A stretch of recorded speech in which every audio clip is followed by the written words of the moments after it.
Welcome to another one of my videos. You can help support this channel by subscribing and liking. And in today's video, I'm going to be reading one of my novels.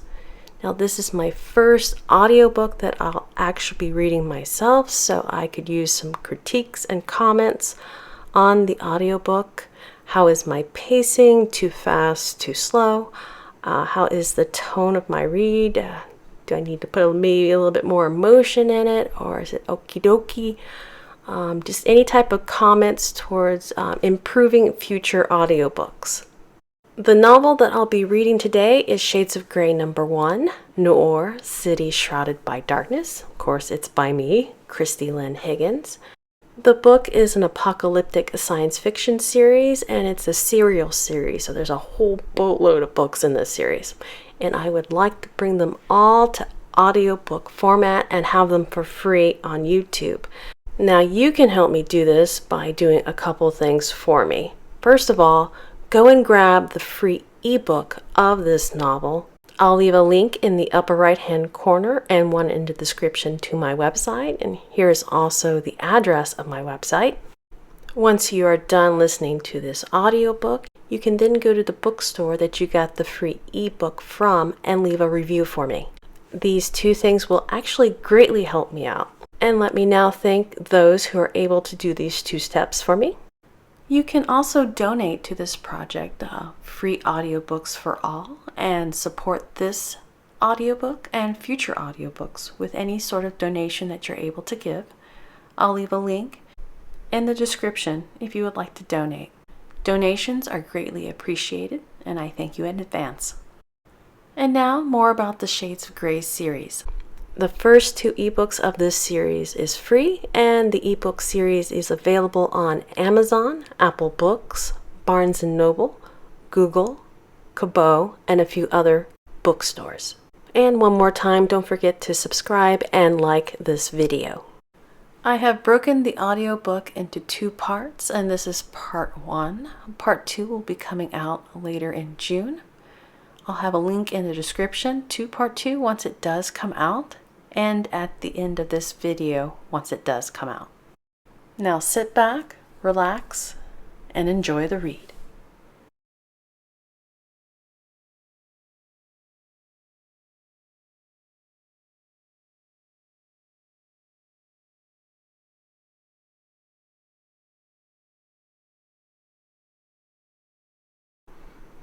Shades of Gray #1, Noir, City Shrouded by Darkness, by Kristie Lynn Higgins. If multiple Earths exist, what would their worlds look like? What kind of people would they be? Societies? Religions? Would they make the same mistakes as us? Translated from the Assemble Works, Gin L. Iron Chriskenthi, 525 BDC, Before Dry Clouds. Prologue. On a parallel Earth, thick puffy berry cumulus, also known as dry clouds, covered the sky and prevented the glimmer of twilight from shining on the city of Noir. For 3 decades, the polluted high troposphere, looming clouds covered half the planet and left part of the world to live in endless night. The mild, thick clouds yielded petroleum-based contaminated water, dubbed tainted rain, and polluted the air, and so they were named dry clouds for leaving half the planet without drinkable water. At first, scientists believed pollution caused the Great Cloud Barrier, but that theory proved to be false. What caused the dry clouds to form baffled scientists, and how to reverse them eluded reason, and only technology's constant battle with nature has kept the Dark City alive. Man's need for conquest expanded Noir to cover more than half a continent of what would have been called North America, and Noir became a megacity. It was the only one in the world. Over the last 20 years, transgenics and biomechas evolved at a breakneck pace. Transgenics were the genetically modified organisms with an extra genome, and were mostly plants produced to survive without the sun. Biomechas were robots resembling living things. In this world, corporations, not governments, ruled the people, creating a society where profit set policy and dictated life. Those who resided in Noir were touched by darkness, and the light of goodness seemed a forgotten memory, and they They lived in the gray, shades of gray.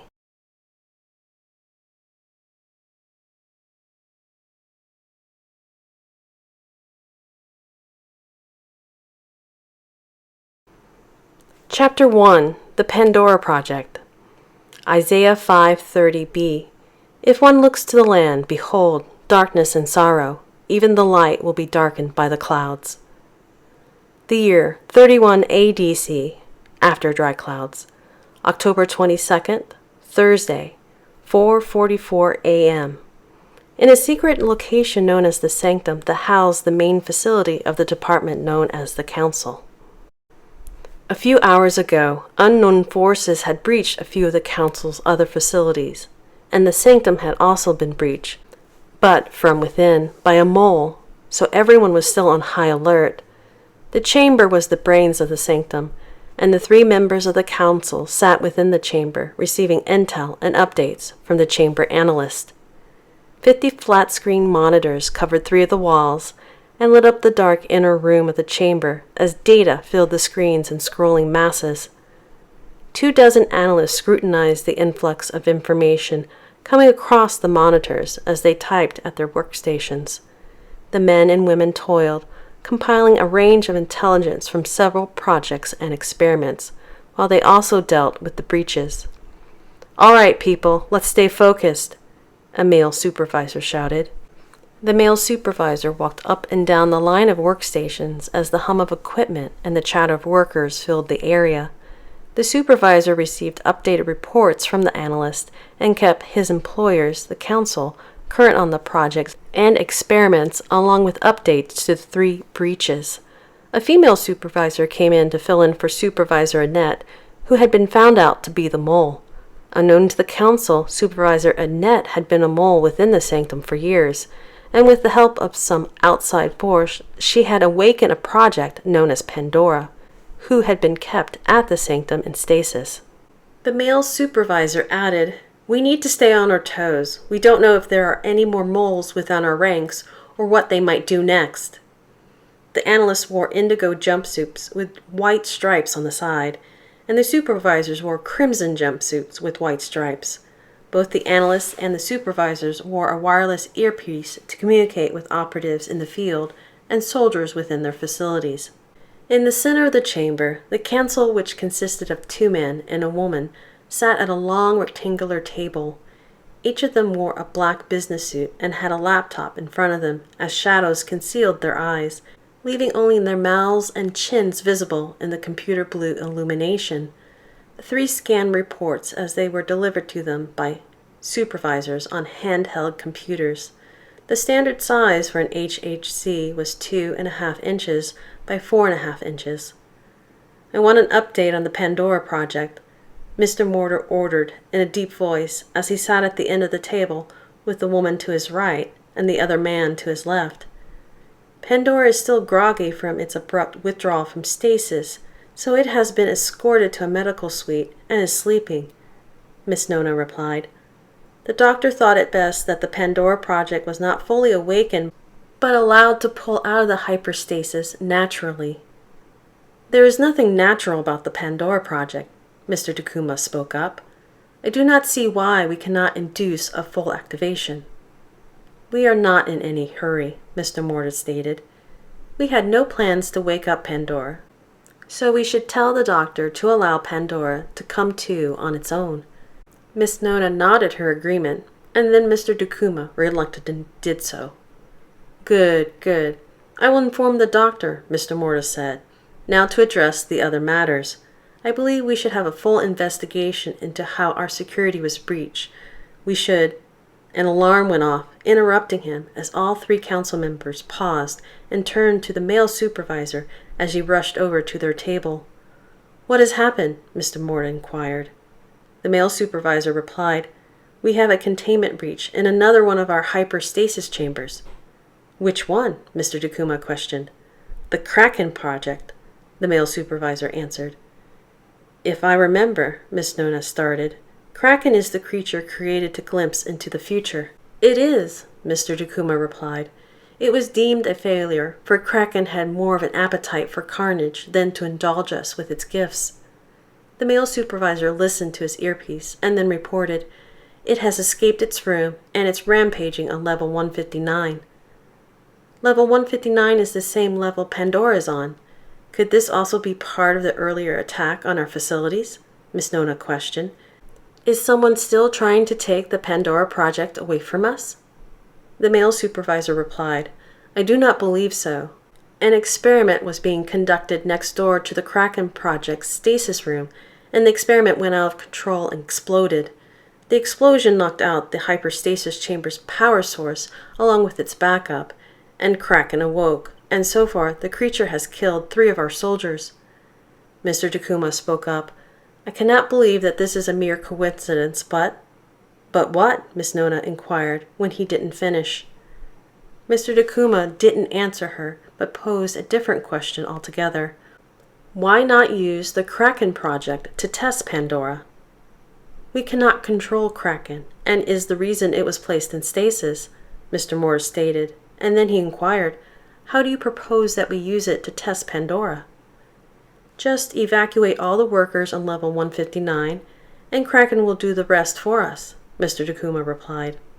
Miss Nona nodded, and then Mr. Morta. "I will set up the test now," Mr. Takuma stated. "I will also make sure that our soldiers keep Pandora and Kraken on level 159. Double space. Level 159. Sometime earlier. The Pandora Project's view. Someone's calling my name from the darkness. Someone desperately needs my help. I have to save them. So I slip from sleep into the waking world, and the first thing I notice is that I'm cold. I shiver, and then I hear the voice of a man. "I'm with her now," he says. "I'll call you later when I know more." I open my eyes to what looks like a hospital room. The sight doesn't alarm me, as if it's the norm, but there's someone who's looking down at me that I don't recognize. My mind's a little fuzzy. He must be a doctor, and he looks very worried. "Drink this," he says. "It's water." I take the bottled water and thirstily drink it down. "We need to go," he tells me. "Can you move?" I don't say anything to him as I try to sit up, and I find that I can't do it on my own, so he moves to my side and assists me to a sitting position. I look around the room and realize I don't know how I got here, but I'm still not upset that I'm in a hospital room, as if this place is home. I try to think back beyond the moment I heard someone calling my name. I don't remember anything beyond that moment. It's all fuzzy, and then panic sweeps over me like water filling a sinking ship that I'm trapped on. I grip his wrist tightly.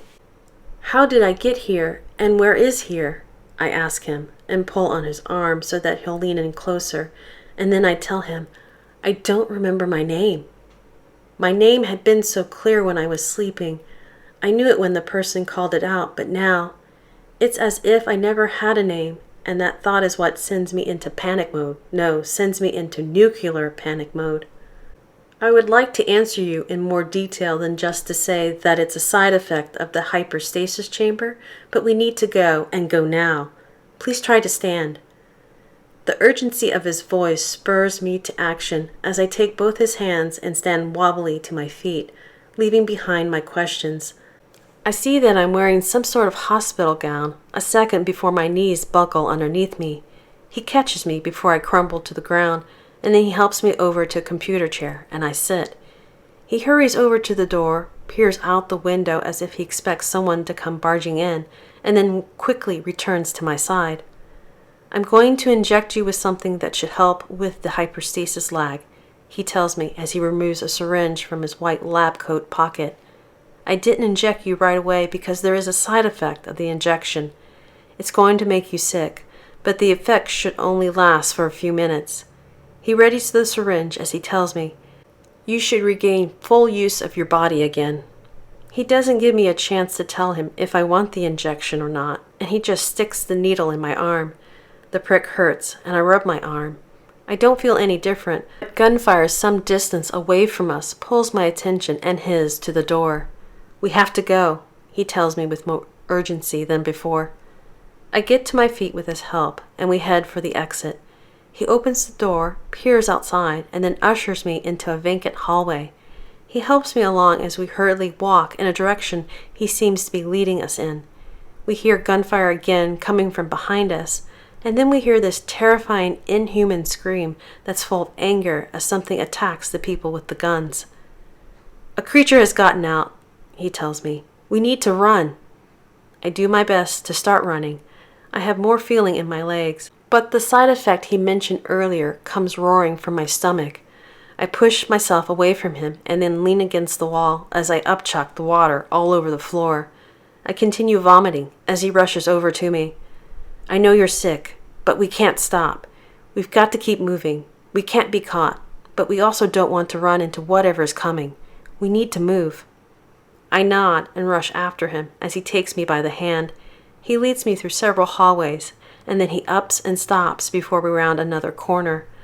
I glance around the corner and see that 20 armed men and a few women at the other end who are set up behind a barrier. The man pulls me back around the corner and out of sight of the soldiers.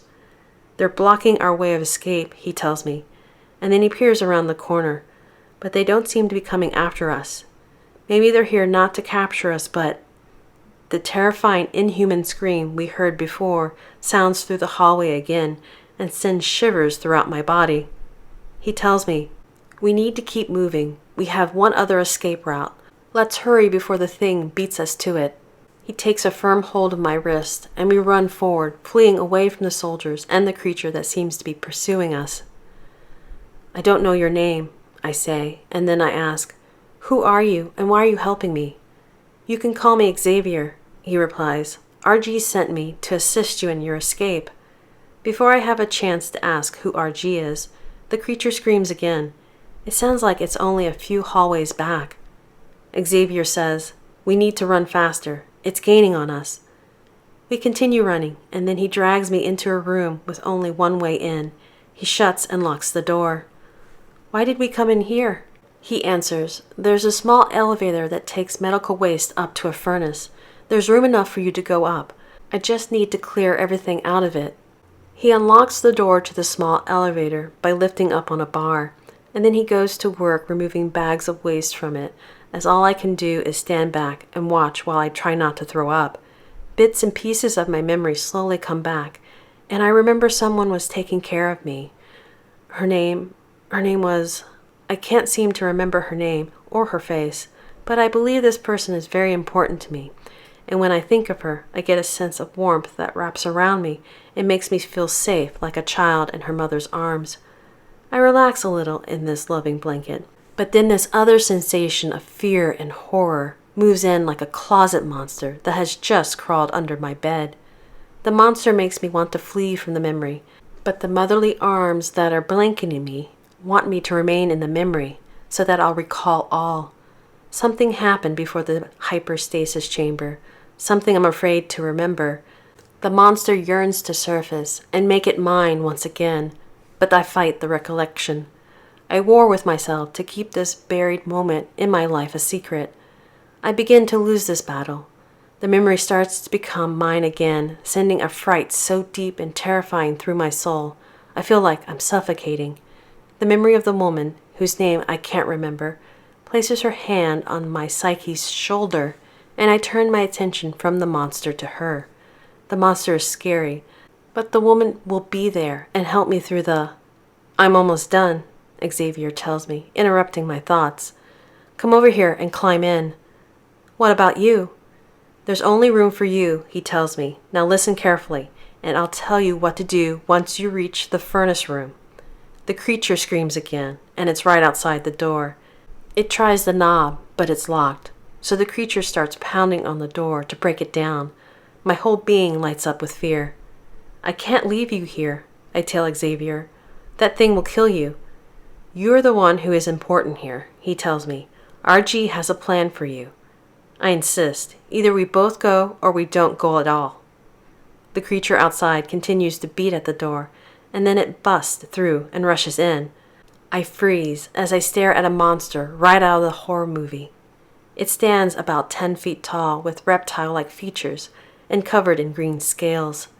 The creature pauses and looks right at me as it says, Look at you. Look how you've changed. Is this the monster that crept from the closet and is hiding under my bed, waiting to devour me? Do I know you? I managed to ask it. I'm Kraken. She answers. And you should remember me. I've killed you nearly 12 times. Kraken looks me over, and then she says, You don't have a weapon this time. I believe I'll have no problem disposing of you.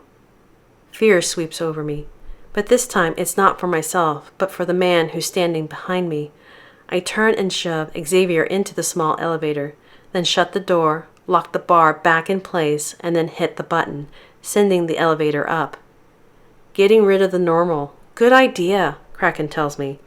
I have killed quite a few of them already. I turn back to her, and as if I've done this dozens of times before, I ask, Why do you want to kill me? Because you're the Pandora Project, she answers. There's no other reason.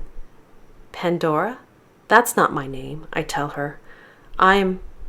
Most of my memories, including my name, still elude me. I'll have to be patient until they resurface, but first, I have to survive my encounter with this monster. Kraken peers at me for a long time, and then she says, You act like you don't remember me. Why do you say that? She grins before she slithers out. You aren't running. I notice the red blood covering her long claws and that her body is full of bullet holes. You're hurt, I say, and I notice how concerned I sound. Maybe I did know this creature before. The soldiers tried to prevent me from coming out and stretching my claws. I took of their blood, she tells me as she places a hand on one of her wounds, and they repaid me in kind. Kraken peers at me again as if she's trying to figure out what I'm thinking, and then she says, You don't remember me, do you? My memory is a little fuzzy since leaving hyperstasis, I admit to her. I get a sense that I know you, but what? She asks. Fear's not the first thing that comes to mind. It's more like, somehow we're alike. Somehow we both shouldn't be in this place. She lessens her aggressive stance as she tells me, Shredding you to bits without you knowing the reason why would be a pity. Why don't you tell me what you do remember? Maybe it will jog more of your memories. I don't remember you at all. I do remember being forced into the hyperstasis chamber and forced into hyperstasis. There's a reason I was placed there. Someone was trying to prevent me from doing something. Go on, she urges me. What were you trying to do? That particular detail of my memory is still vague. I do remember the distinct sound of, Well, Kraken interrupts my thoughts. What were you trying to do? I was trying to save someone. No, I still need to save someone. I need to go. Memories are fickle things, Kraken tells me, as if she knows something about me that she's holding to her own. Memories make us who we are and glean the path before us.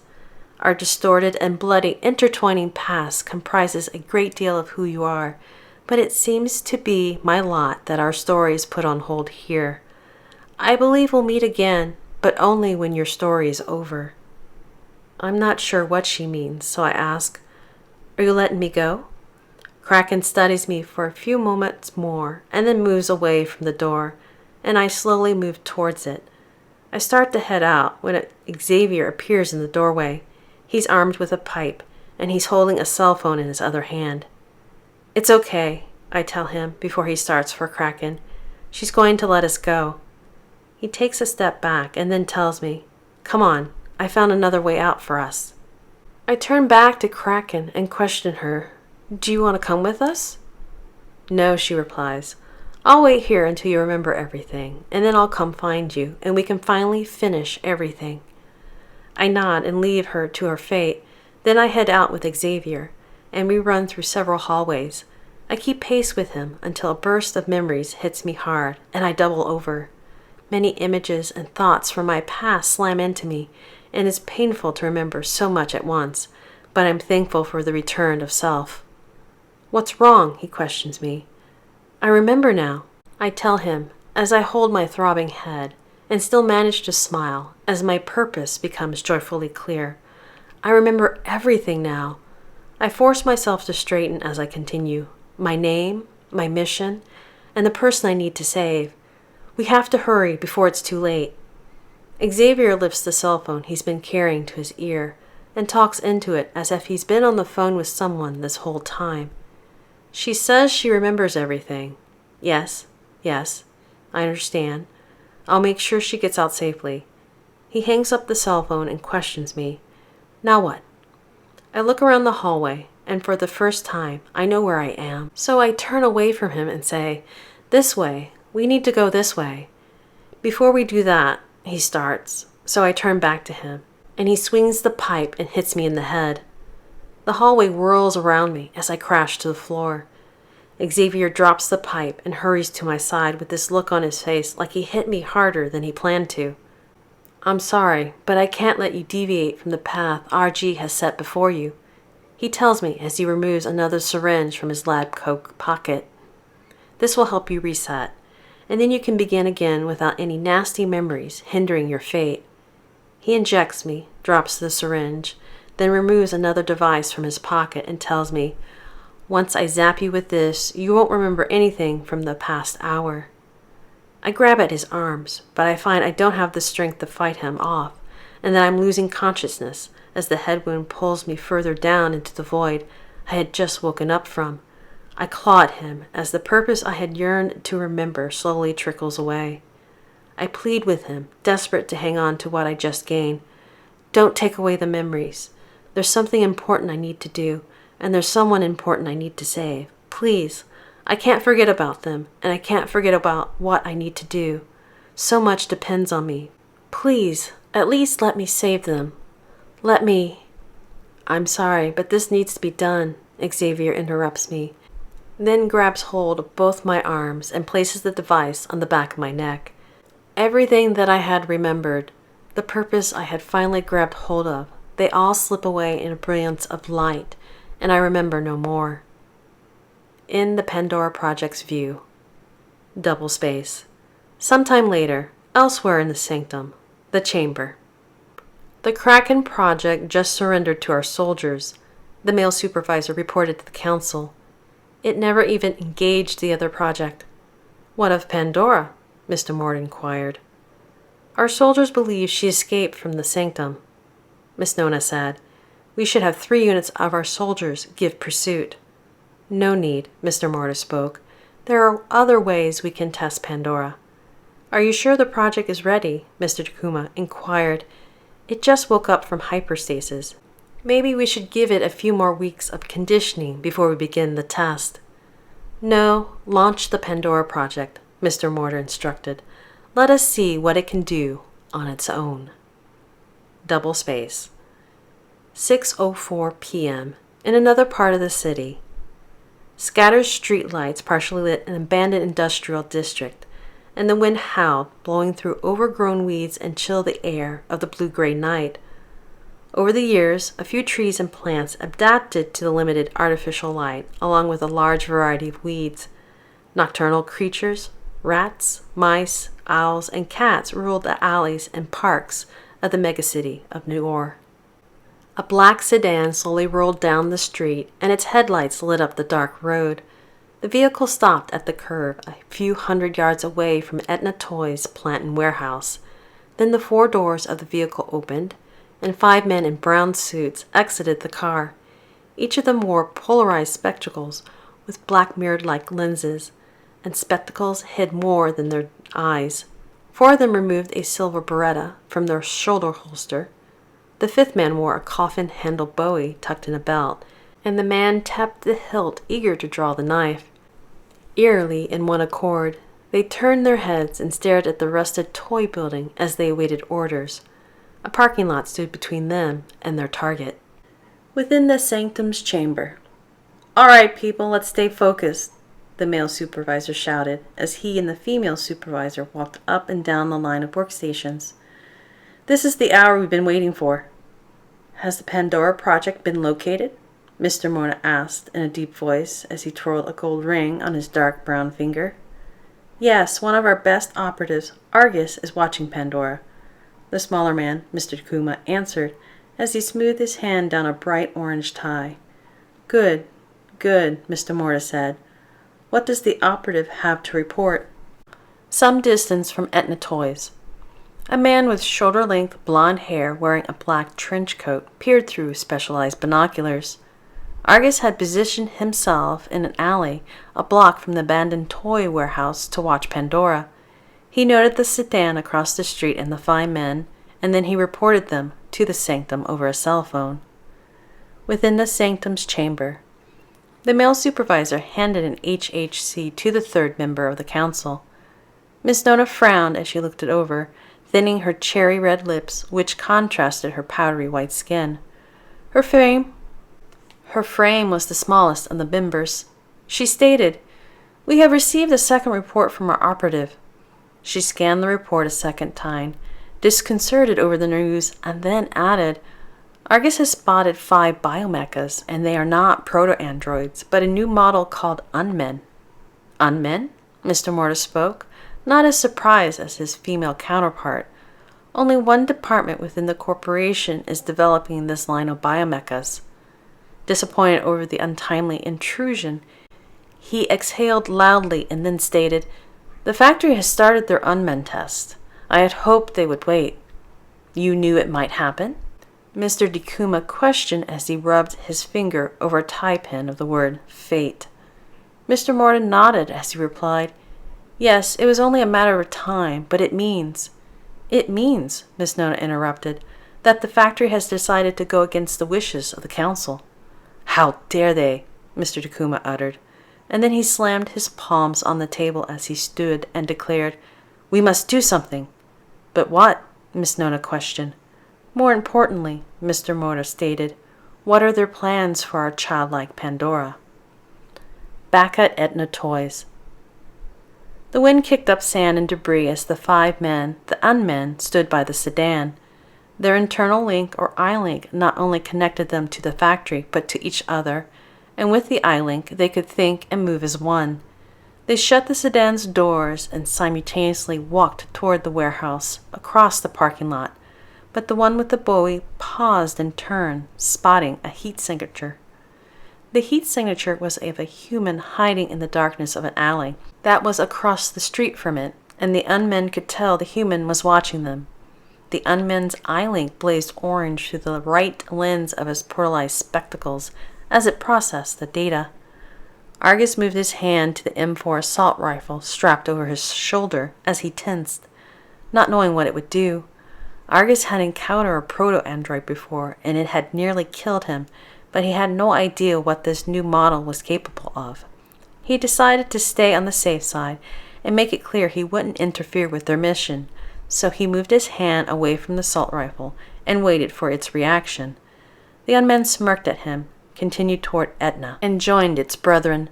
Argus was relieved it worked and grabbed hold of the M4 as he moved across the street to continue the surveillance of the project. Within the sanctum's chamber, "The matter is confirmed. The factory," Miss Nona emphasized the next word, "has gone against our wishes." She looked at the larger man and questioned him, "What is our next move?" "Analyze and record," Mr. Morta answered. "Our agenda has not changed. The Unmen will test Pandora for us." Within the dark Etna Toys plant and warehouse, and among boxes of discarded toys and debris, a cot had been set up, and a lamp on a round end table stood beside it and lit up the area in a dim glow. The woman, Pandora, who was in her early 30s, slept on the cot. She had a shaven head, and a gash on her forehead, which Xavier had unintentionally given her, bled. The trickle of blood flowed past her brow, ran down the side of her face, and dripped to a pillow. The crimson liquid spotted the white cotton case. No other bedding covered the old and worn mattress. She wore a white V-neck t-shirt, gray-black pants, and black hiking shoes. Her eyes rapidly moved underneath her closed eyelids as she dreamed, and her lips moved as she talked within the dream, but there was no sound. Her inaudible narration continued until she spoke out loud, "A love that will not die." Her breathing increased, and her arms and legs jerked in mock movement as she envisioned herself running. Sweat speckled her forehead, and her face grimaced in determination as her mind replayed a memory. It was one that would mark her future with sorrow. 3 shots rang out in the dream. Then the horrible recollection caused her to scream, and she sat up and frantically searched the building as a panicked feeling urged her to flee. The Pandora Project's view. My heart thunders in my chest as I notice I'm alone and not in any immediate danger, so I calm down a little and remember part of the dream. I was running, but there's something I can't remember. Whatever it is, I think it's important enough to recall, so I strain to grasp at the fleeting images, but it's too late. They're gone.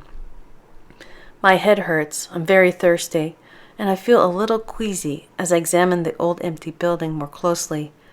Parts of teddy bears are scattered about a stack of boxes, and a layer of dust clings to everything, like the building and machinery haven't been used in years. I remember more of the dream, not the images, but the urgency I felt within it, and a sense that there's something I'm supposed to do or someone I'm supposed to help. The remnants of the dream fade, and I mentally try to grasp for a clue, but it's like trying to capture a dark phantom. The sensations of fear and anxiety remain with me, along with the sounds of the 3 shots, but nothing else of the dream remains, and that bothers me. Was I pursuing someone, or was someone chasing me? Was I the predator or the prey? I remain on the cot a little longer, hoping something will resurface and tell me how. I gasp and put a hand to my mouth as I realize something that deeply unsettles me, and the revelation frightens me more than not knowing what happened in the dream. I realize I don't know who I am. I can't remember anything past the moment I woke in this warehouse on this cot. I knew I should be doing something, but I can't remember anything. Smothering terror oozes over me like the blob from the classic horror movie, and its gelatinous glob eats away at my presence of mind, adding my frightened essence to itself. It'll do me no good to panic, and I mentally spray frigid air on the growing blob, taking back my insanity from its frozen and cracked form. My head continues to hurt, so I touch my temple, feel a warm, wet substance, and examine my bloody fingers. Did I hit my head, or did someone hurt me? The thought of someone might have hurt me makes me a little on edge, so I move to the side of the cot, thinking of going to a hospital, when I notice a second table. It's square and small and has a few items on it.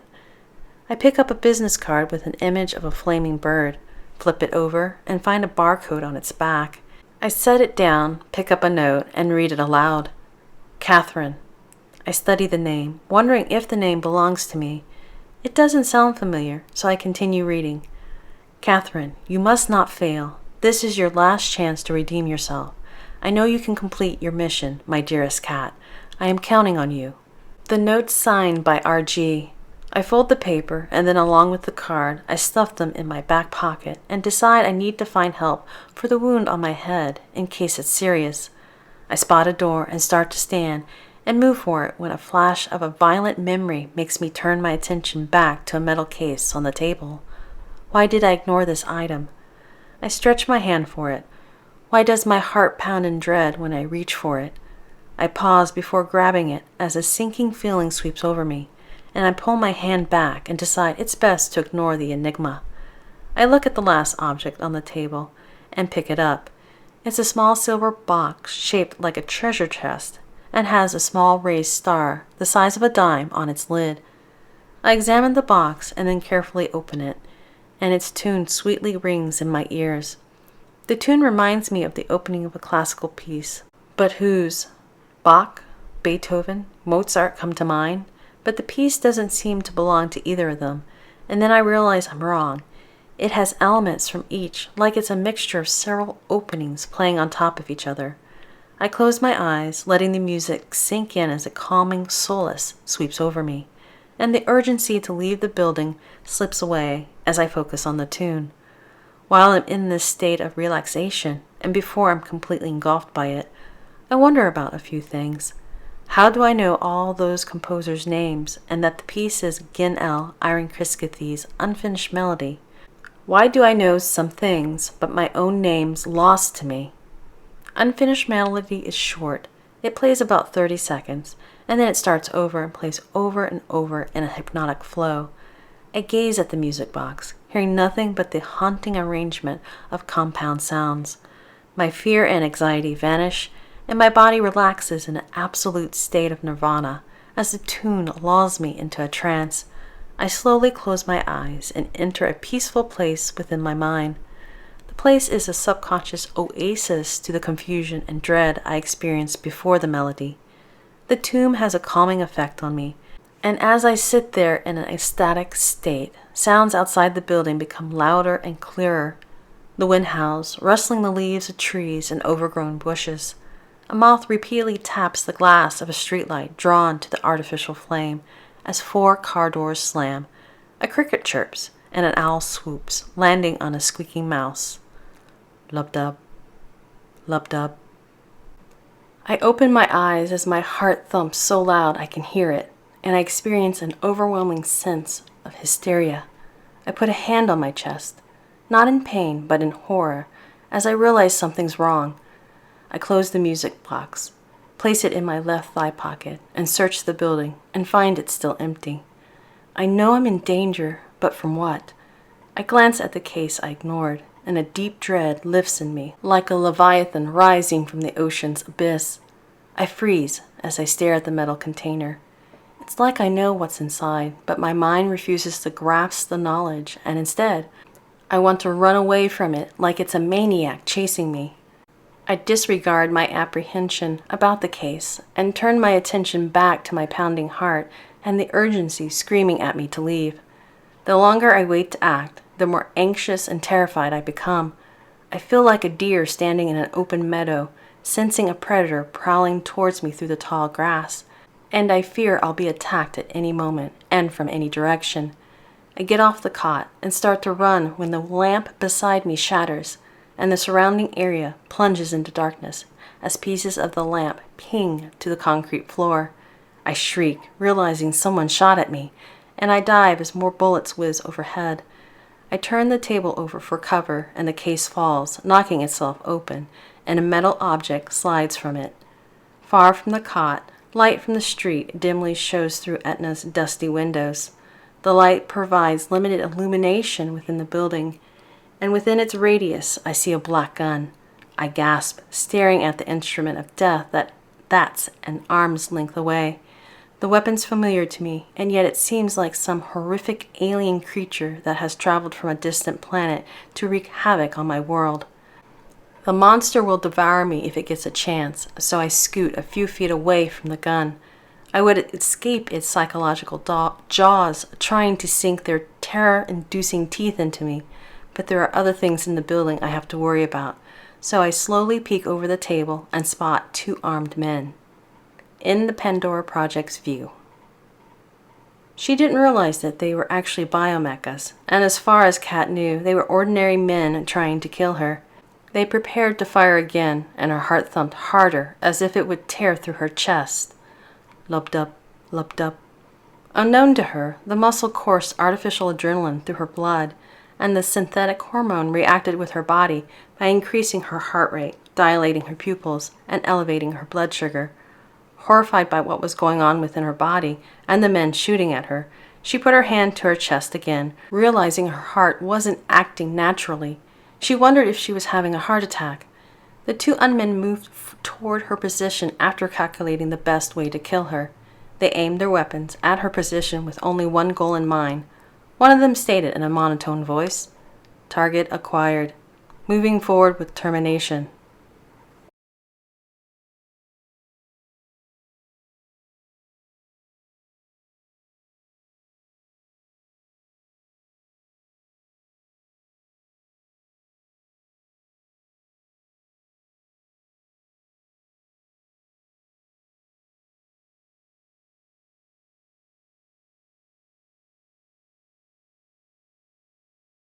Chapter 2.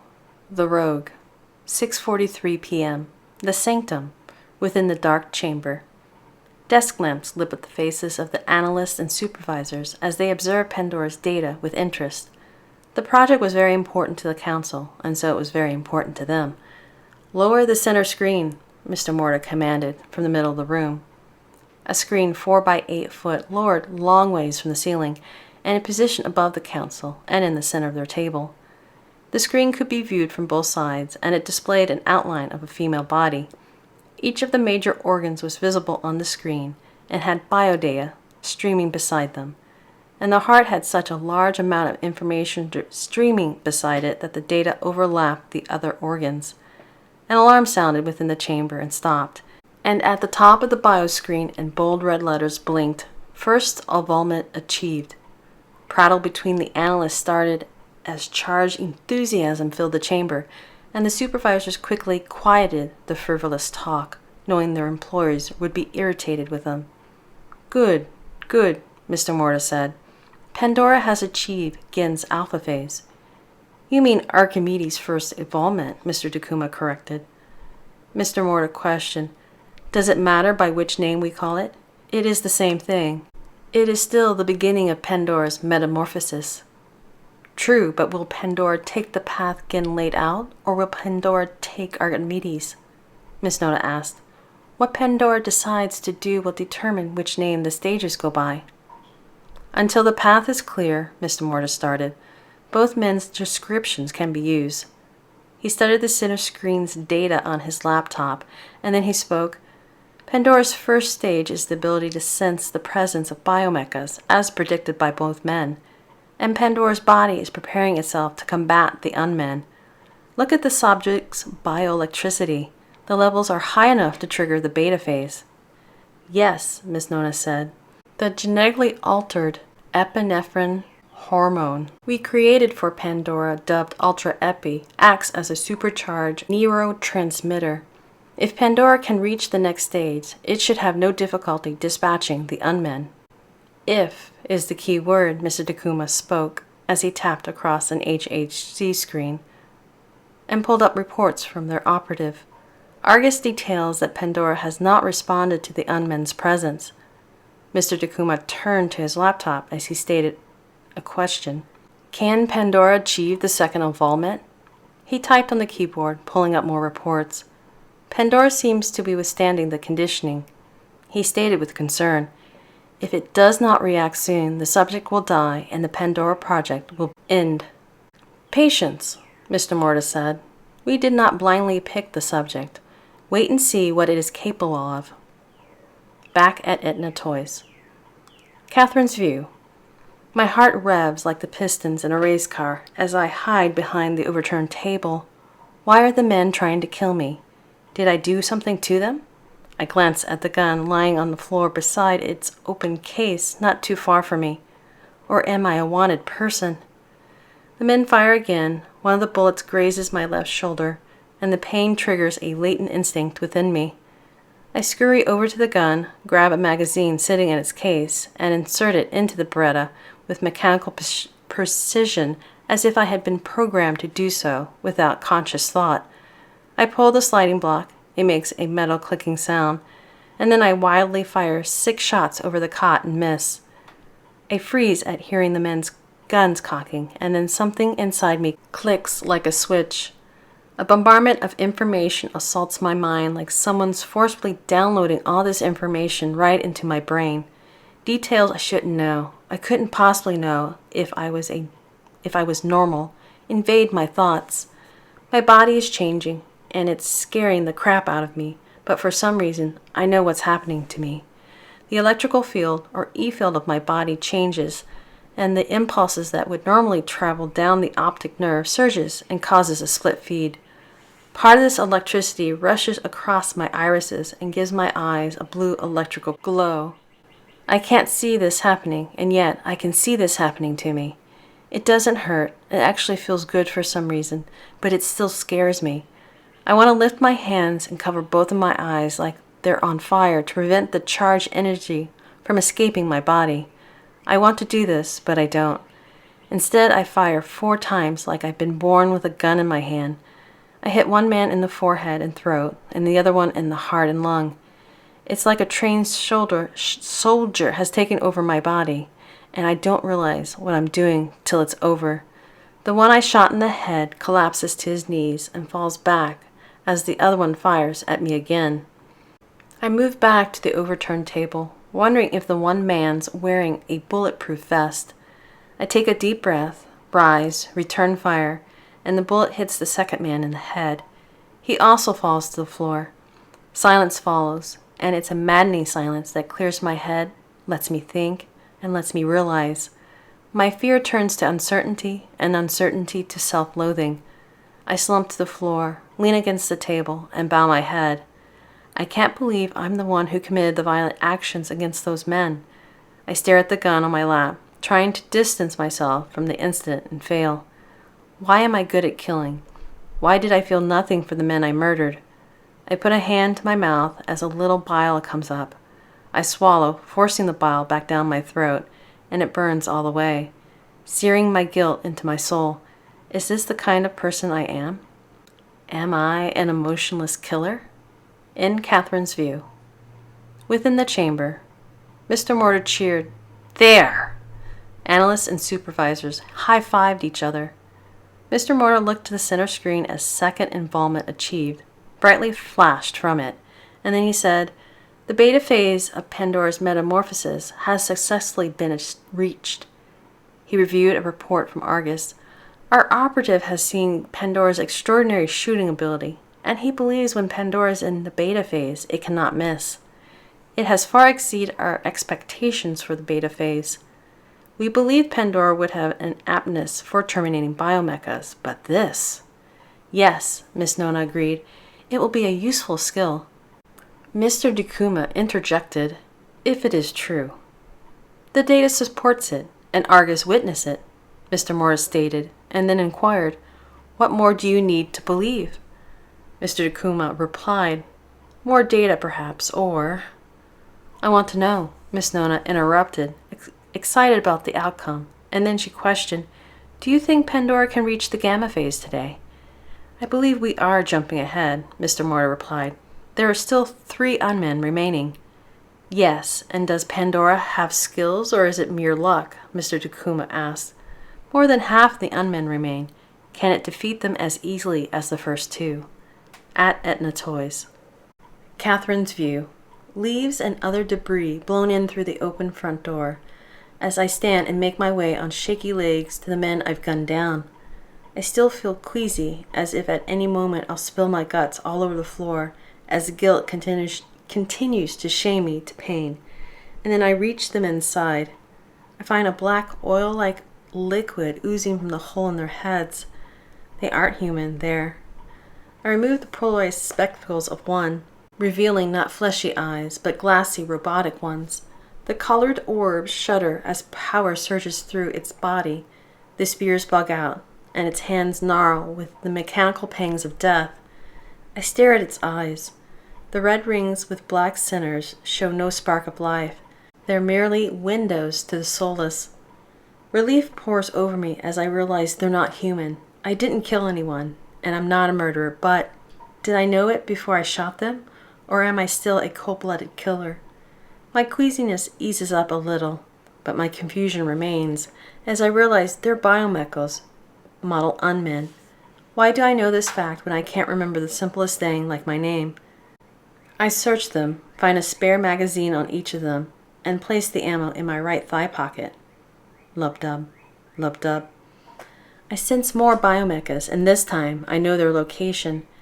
It's like I'm connected to them somehow. 3 of them walk the grounds outside less than 15 feet away from me, and they're making their way in here. I frantically search the plant for an escape as the unmen split up, and one of them walks through a side entrance. The unman fires at me as I run and take cover behind a row of machinery. Sparks fly as bullets ricochet off of metal, and I cover my head. During the attack, I lose my concentration and the position of the other 2, so I blindly dash for the front door as more bullets whiz by. I return fire and hit my mark, and then I continue to the door. I glance back at the 3rd unman as it lies face down. I try to regain the position of the last 2 unmen, but they suddenly appear in the doorway in front of me.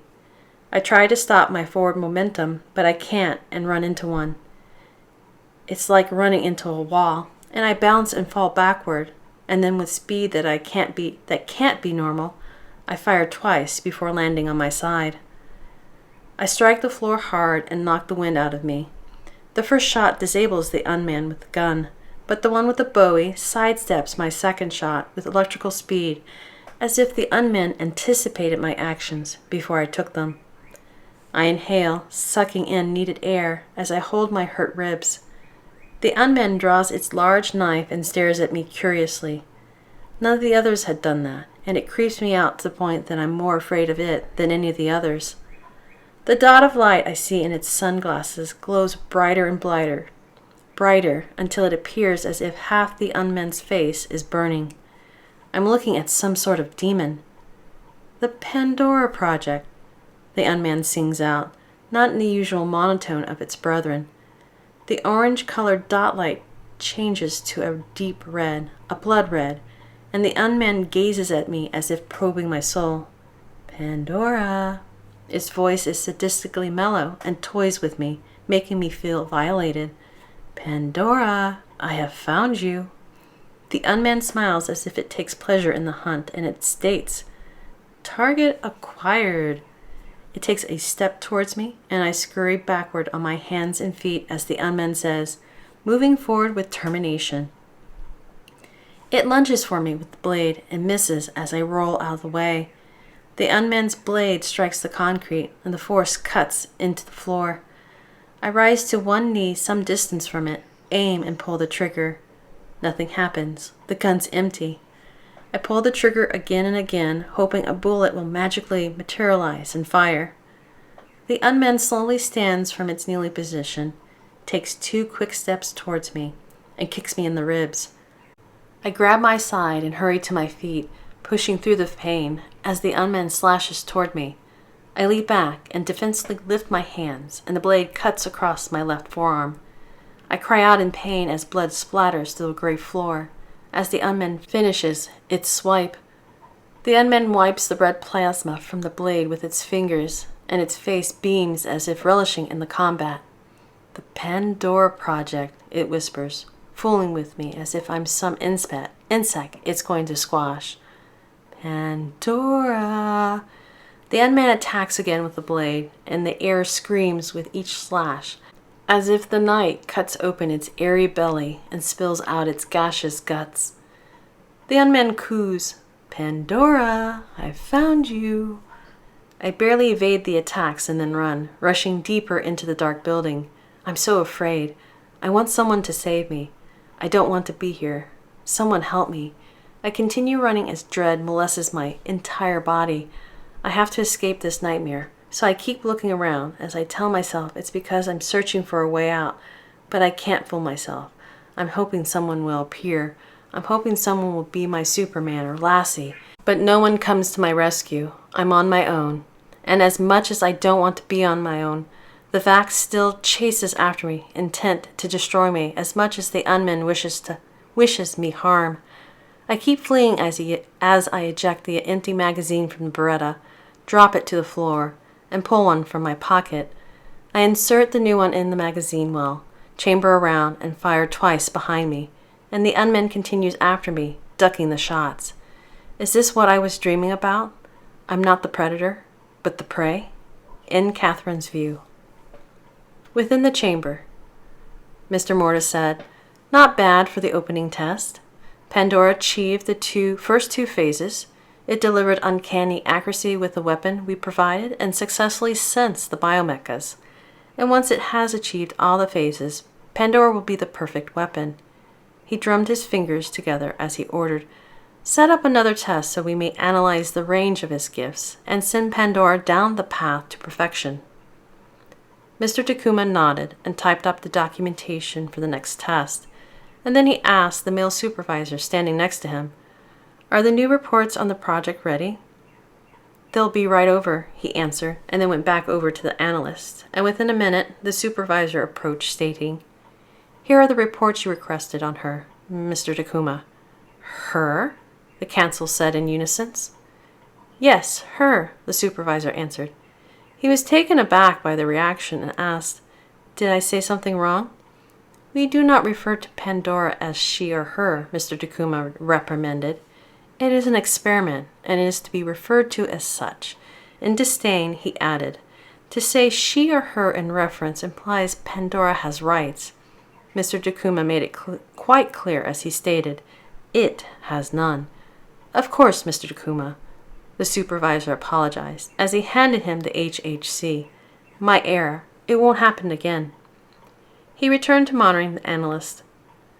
Miss Nona scanned the biodata on the large center screen, and then said, there seems to be no adverse reaction to the Ultra-Epi, though complications could arise in the future.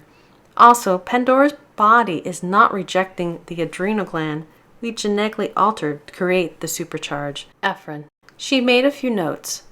We will have to monitor Pandora for any palpitation, tachycardia, anxiety, headaches, tremors, acute pulmonary edema, and hypertension. Mr. Morta stated, we will see if it was wise to alter the gland instead of administering injections. Mr. Takuma finished setting up the test, and then he said, the factory will be more than happy to assist us in the next field try as one of our sister departments in the Sphinx Corporation. The fact that they are developing the Unmen as their new line of biomecha assassin does not hurt us either, Miss Nona added. Yes, Mr. Morta agreed. The factory's earlier line of bodyguards was very profitable for the Sphinx Corporation, and now the factory hopes to improve their power and standing by releasing an unmatched line of biomecha assassins. Pandora is an ideal forum to refine the Unmen's programming. He smiled, pleased with the project, and then he added, with Pandora's help, the factory will be able to create the perfect killing machines, and in turn, the factory will help us test Pandora and help Pandora achieve its purpose. The one seen by Gin that will, or Archimedes, Mr. Takuma interrupted, we still do not know the path it will take. Miss Nona stated, you are correct, and only time will reveal its path. The female supervisor handed the councilwoman a report, and Miss Nona said, there seems to be a problem. Pandora has been unable to disable one of the Unmen. Miss Nona rechecked the report, and then she stated, it is a Type 4 model. Terminate the test, Mr. Morta ordered, sitting upright. Request that the factory recall its biomecha. Pandora destroyed 4 of the 5 Unmen. It has done exceptionally well. The factory reports a problem. The Unmen has ignored its recall, Mr. Takuma relayed. It seems they have a rogue on their hands. A rogue, you say? Mr. Morta questioned. The Unmen must be exceptional in its own right to have survived this long against Pandora. The very fact of it is most interesting. Yes, like I said, a rogue, Mr. Takuma answered, and then asked, shall I have Argus assist the project? No, not at this time, Mr. Morta replied, and then he calmly folded his hands, leaned back in the chair, and spoke. Pandora must learn to survive on its own. We not only need to develop Pandora's untested body, but its young, undeveloped mind and character. What better way to develop character than to face adversity? In the past, great warriors went up against other great warriors to test their mettle. Strength and endurance grow through conflict, as steel sharpens steel, and so the rogue will be Pandora's adversary.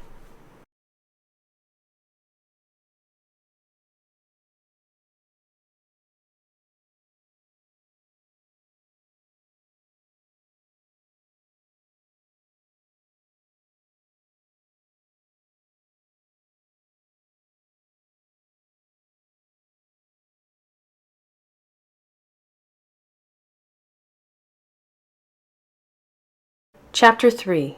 Kimberly Griffin. About 1 year later, 32 ADC, October 12th, Tuesday, 7:59 p.m. The Sphinx Corporation Third Branch office towered over the streets of the Hellenistic sector business vicinage. When the city was created, the corporate senate, which was made up of corporations from all over the world, divided Noir into hundreds of sectors, and each sector was owned and governed by one of the corporations. The sectors were then divided by each corporation into smaller areas called vicinages. Sphinx owned and ruled the Hellenistic sector. Each corporation policed its sector with its own corporate military. The world had its own civil police force, which dealt in corporate issues like assaults, murder by non-closers, and anything else the corporate military kicked to them. Authority always belonged to the corporations. The Sphinx Corporation Third Branch office was one of many massive buildings in Noir. It was a mile high and a half-mile across and back. It stood as a giant in the city and dominated as a titan before the age of Zeus. A woman in her late 30s sat alone within a waiting room on level 150, and in her left hand she held a keychain of a pink bunny rabbit. Kimberly's view. I stare at the keychain as I rub my thumb over a worn spot on the rabbit's cheery face. This little metal object is something that I must hold on to. I have to burn into my subconscious what happens when I mess up, even just a bit. I must always be professional when it comes to my job. I must keep this keychain as I must keep my silent vow. I tuck the keychain in my pocket, and then I rake a few blonde strands behind my ear. I look at a man's picture on the cover of the Conglomerate World magazine lying on a coffee table. The headline reads, Topaz, Climbing the Ladder of Success. I shift my position on the light brown couch and glance at the secretary. The older woman types on a keyboard. I impatiently sigh and turn my gaze to a few landscape paintings decorating the open room's white walls. Their purpose is to soothe those who wait, and they're supposed to take one's mind away from the stresses of the day. The paintings incite no such solace within me, and I sigh again, and this one leaks from my lips, drowning in weariness. I turn to the secretary as the woman answers the phone on her desk. The secretary hangs up, clears her throat, and says, Miss Griffin, your father? The secretary catches her own slip and then corrects herself by saying, I'm sorry, I mean the chairman will see you now. I nod, too tired to be irritated, straighten my aqua pantsuit, and head for the huge corner office. The chairman's position ranks third under the president and vice president, and since Sphinx is one of the more powerful corporations in the world, that makes my father a very influential man with vast resources and global connections. I pause outside his office, mustering up enough strength to hide my vexation for being called in right after I had flown back in from a job. I just returned from the light side of the planet, and I really just want to go home and sleep. I take a deep breath, silencing my anger, then open the door and walk in. Two of the walls within the office consist of 10-foot-high windows, and the office's bright lights reflect off the windows like mirrors. The chairman's desk sits off in the corner, giving him even more presence of authority, like a king on a throne. I close the door. He glances up from his computer and stares at me with his light blue eyes as I enter. He's in his late 60s, but looks much younger, around 50, and he wears a dark gray suit. Kimberly, good to see you, my father says, stands, walks over to me, and kisses me on the cheek. I don't return his affection and almost turn from him like I'm repulsed. My father tries not to show his disappointment as he motions to one of the chairs in front of his desk. I sit as he returns to his seat, and then he questions me. Are you still living in the apartment off of West 1000 Avenue? I'm uneasy being in his office, but I bear the discomfort. I notice his black hair's graying slightly, but everything else about him looks the same. I answer, yes. He waits a moment before continuing. I guess he's hoping I'll say something more, and when I only stare at him, my father asks me, Are you seeing anyone? I don't answer him, as if I have time for a boyfriend, but that's none of his business. Actually, anything that's personal is no longer his business. He sees my glare and quickly moves to the next question. I hope he's feeling as awkward as I do, sitting here like we're some sort of family. My father asks, How's work? I answer, still feeling a bit fatigued. Fine. I finished a closing in Moscow 3 days ago. My harsh and annoyed attitude softens for a few moments as I put my hand in my pocket and grasp the bunny rabbit keychain. My father must notice the change in my demeanor, and he starts to ask, Are you all? I glare at him. stifling his question as my vexation returns, and I release the keychain and pull my hand out of my pocket. I'm getting too upset about everything, so I let my training take over. I calm all the emotions that seem to be flinging about in the muck, and once I do that, I try to treat him like I would an employer. It works for a few seconds, but then I glance at the back of the picture frame sitting on his desk, and my anger returns. You didn't call me in here because you suddenly have an interest in my life? He says, Right, to business then. My father hands me an envelope, and I open it and see a brass key inside. It's your mother's hope chest, he tells me, as he picks up the picture frame. How you look like her. My father sets the frame back down. I can almost see the happy memories he must be thinking about. I see them too, but then bitterness rises in the back of my mind, and the memories fade. He tells me, I know she would have wanted you to have the chest. I'll set up delivery. Why are you giving me the hope chest? Is it because it's close to the anniversary of when Mom left? No. So why now? He doesn't understand my meaning, and he repeats, Why now? All these years since Mom, I pause, trying not to cry. Since Mom abandoned us, you've never wanted to talk about her, and her name became taboo around you. So why now, after 2 decades? Why give me her hope chest? What has changed? I grow suspicious of its actions. I know it's not our relationship, so what is it? Are you going to talk about why she left us? He replies, I know I was wrong when she left me. When she left us, I was devastated. It hurt me so much I wanted to forget her. I never thought how it might affect you or that you needed me, and for that, I'm sorry. Sorry, I repeat, and then laugh. Perfect, now everything's fine.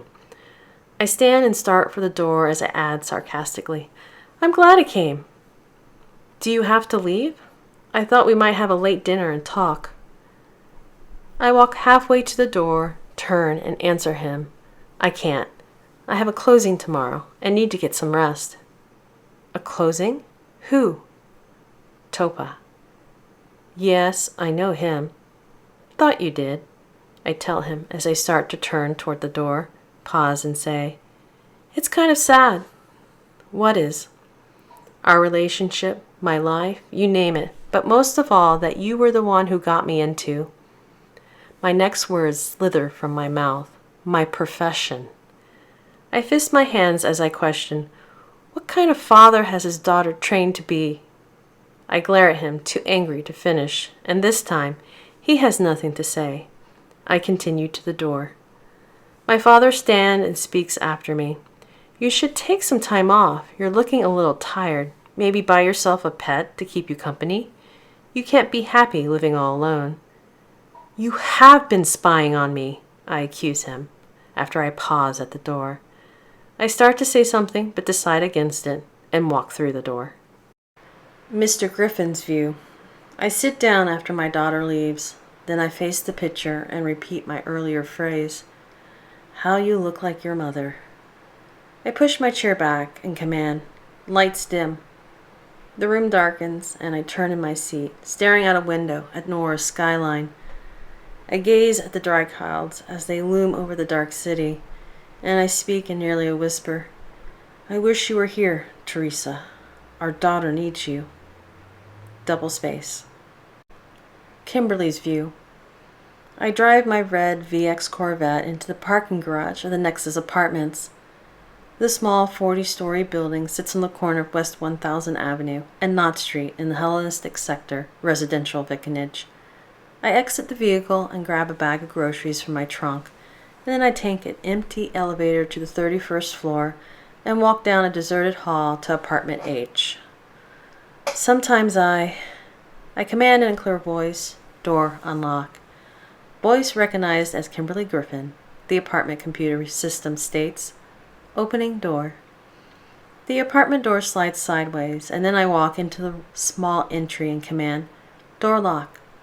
The door slides shut and locks as I go into the kitchen. The lights automatically flicker on in each room I enter as the apartment computer system, or ACS, detects my presence. "Welcome back, Miss Griffin," ACS states in a female computer voice. The apartment's temperature is set at 78 degrees Fahrenheit. Lights are set at 85% brightness.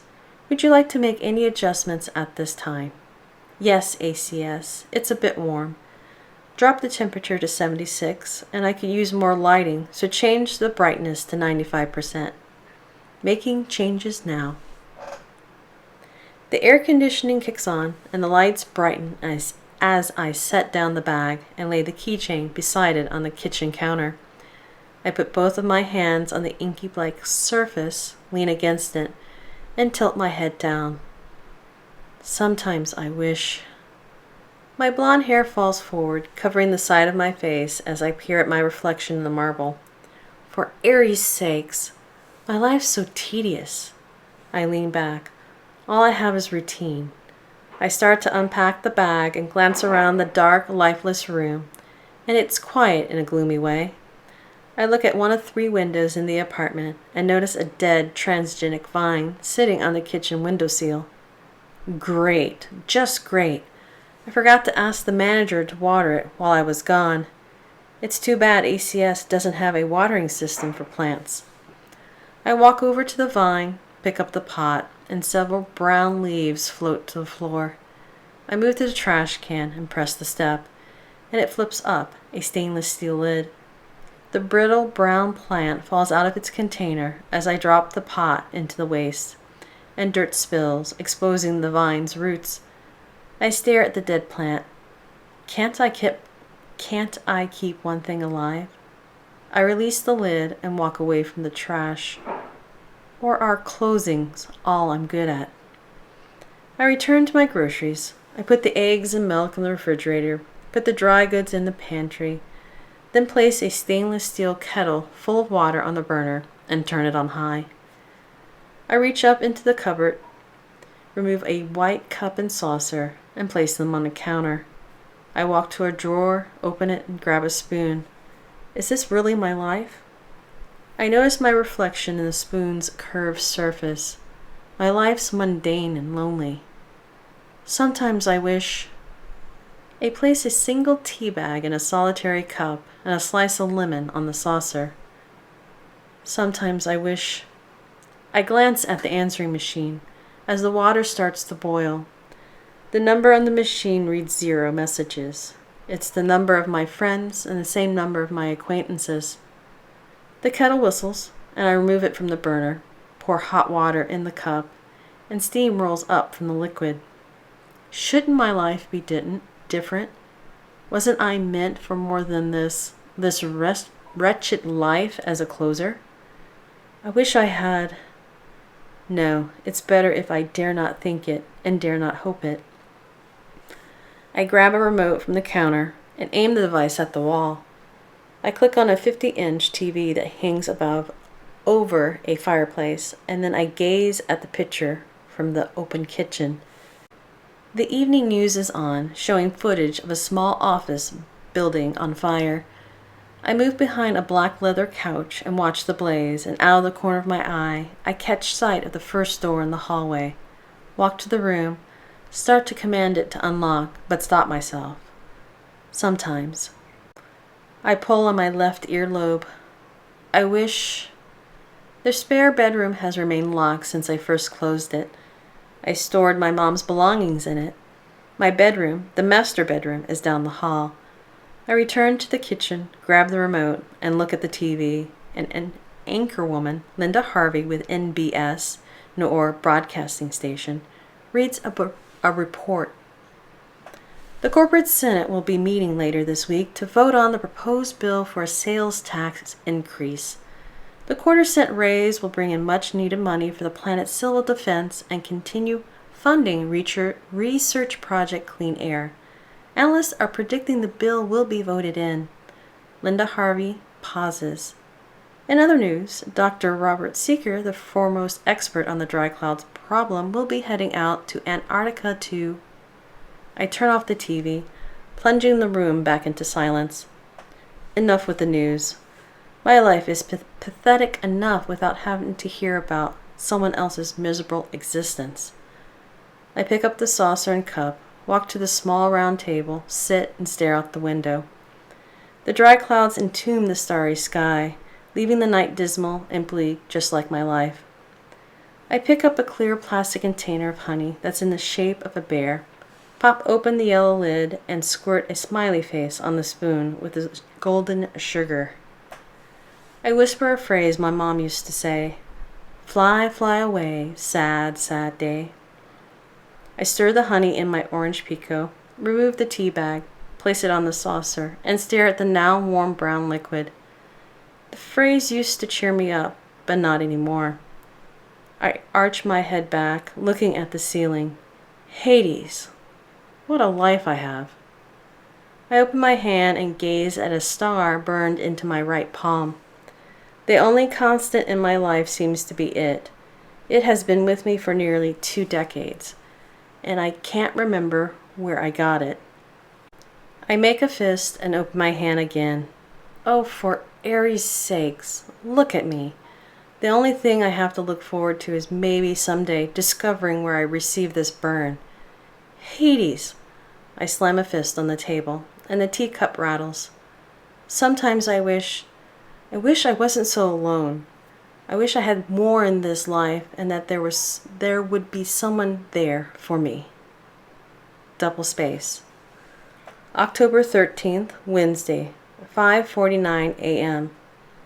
Kimberly's view. A laptop on the desk in my bedroom screeches like a bird and alerts me to an incoming message. No, I whine, place a pillow on my face, and roll over in my bed. It can't be morning.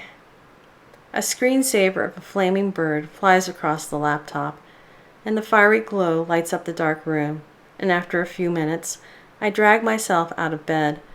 I put on a white house coat and slippers, fix a cup of hot chocolate, and sit down at the desk. I hit the space bar, wake up the laptop, and click on the message. It reads, "Have you accepted the life closing?" Voice, you're up early this morning. I take a sip of my hot chocolate, or maybe you're up late, depending on where in the world you're sending this message from. I type a reply. Yes.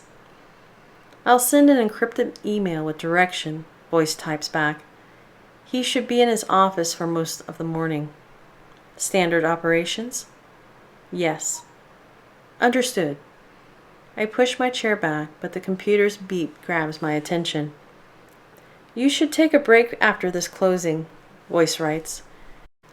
You have been working rather hard, and the Moscow closing was rather difficult. You sound like my father. Are you sure you don't have children? Yes, in our line of business, it isn't wise to have them, Voice types.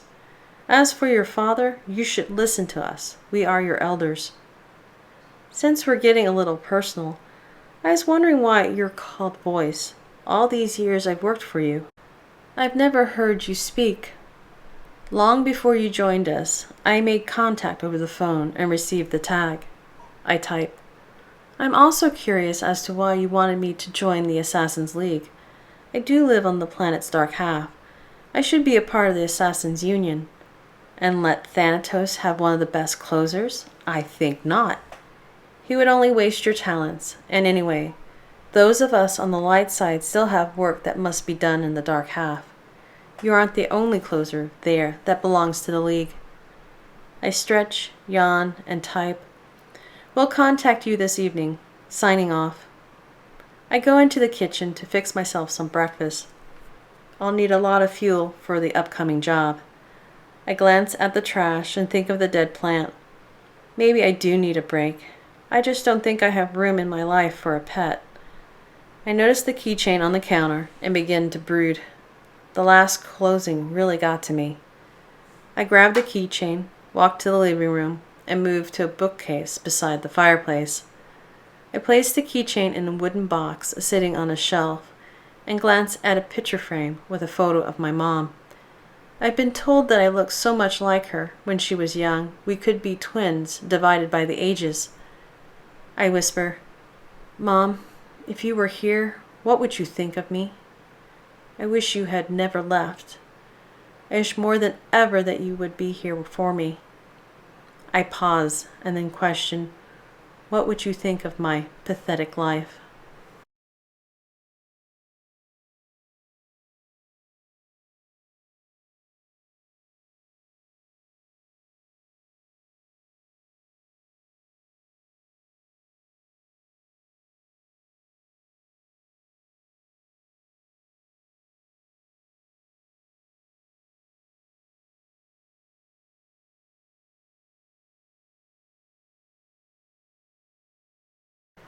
Chapter 4, Topaz Estate, 8:48 a.m., on the outskirts of the Hellenistic sector.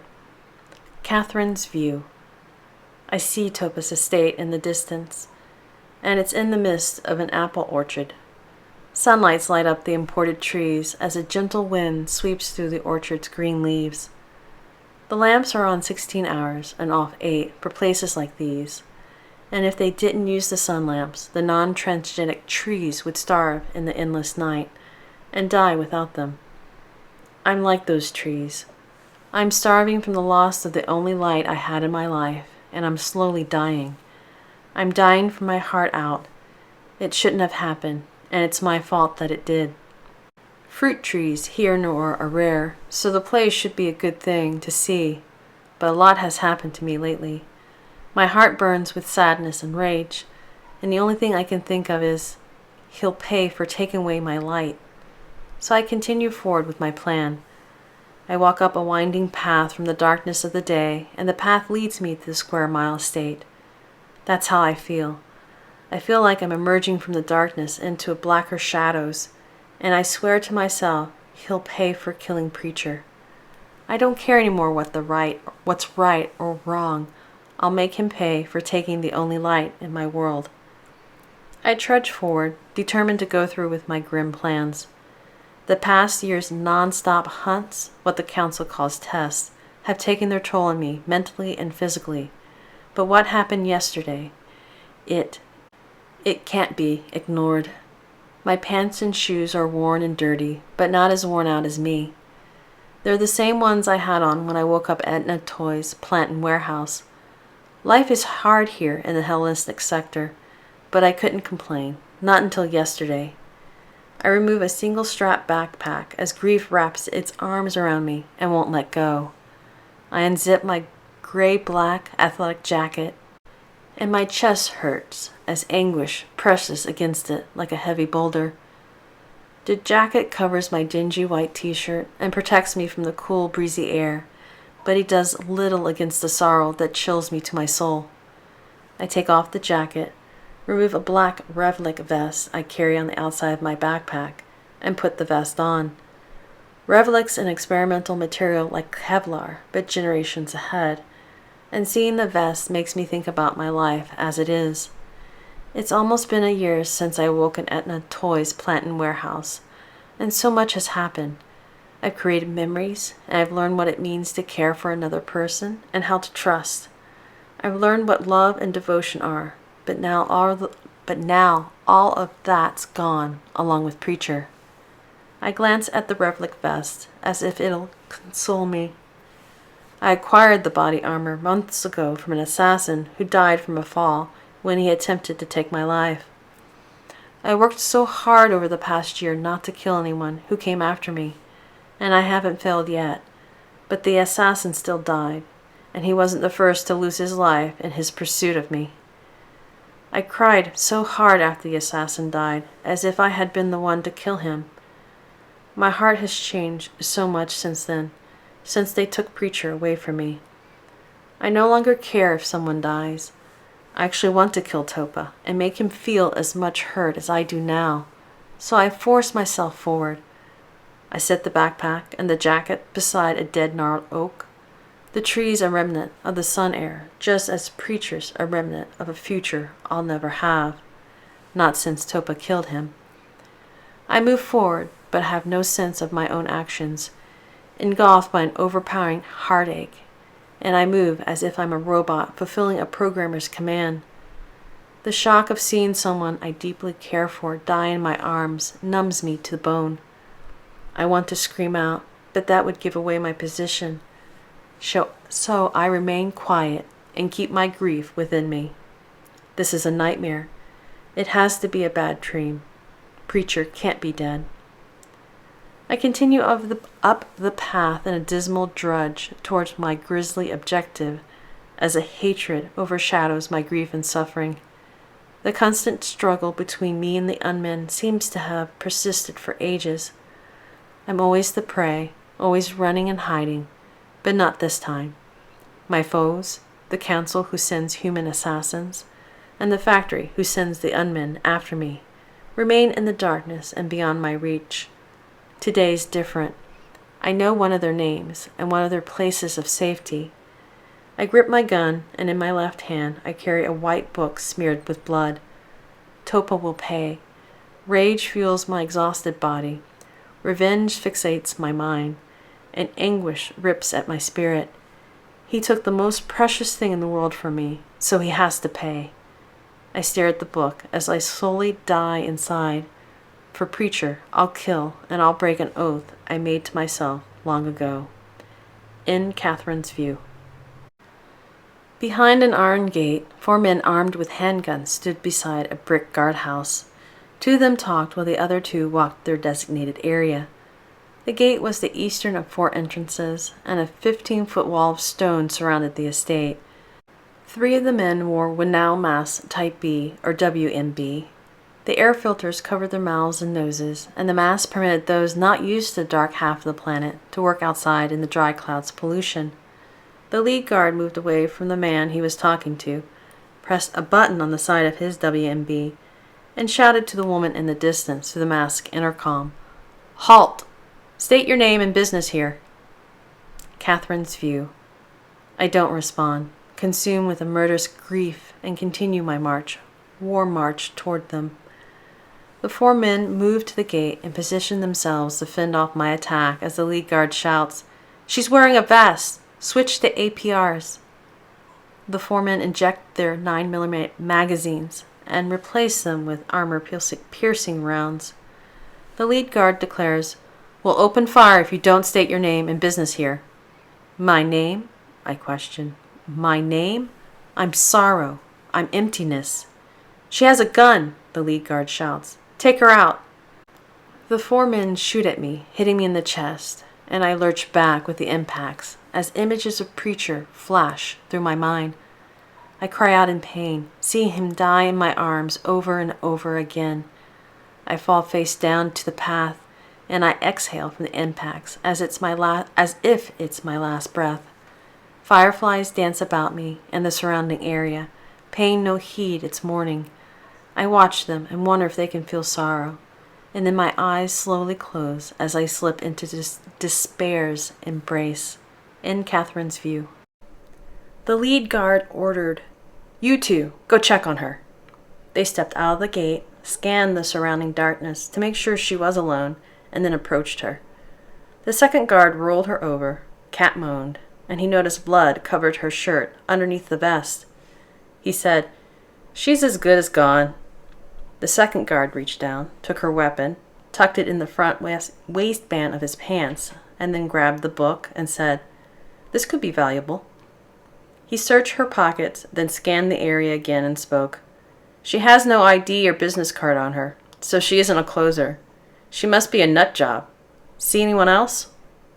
"No," the third guard replied, and then after taking another look across the surrounding land, he said, "Take her arms. The orchard could use more fertilizer." The 2 guards dragged her inside the gate and dropped her on the dirt path. "What's that?" the 4th guard asked. He wore no Winnow mask since he was a native of Noir.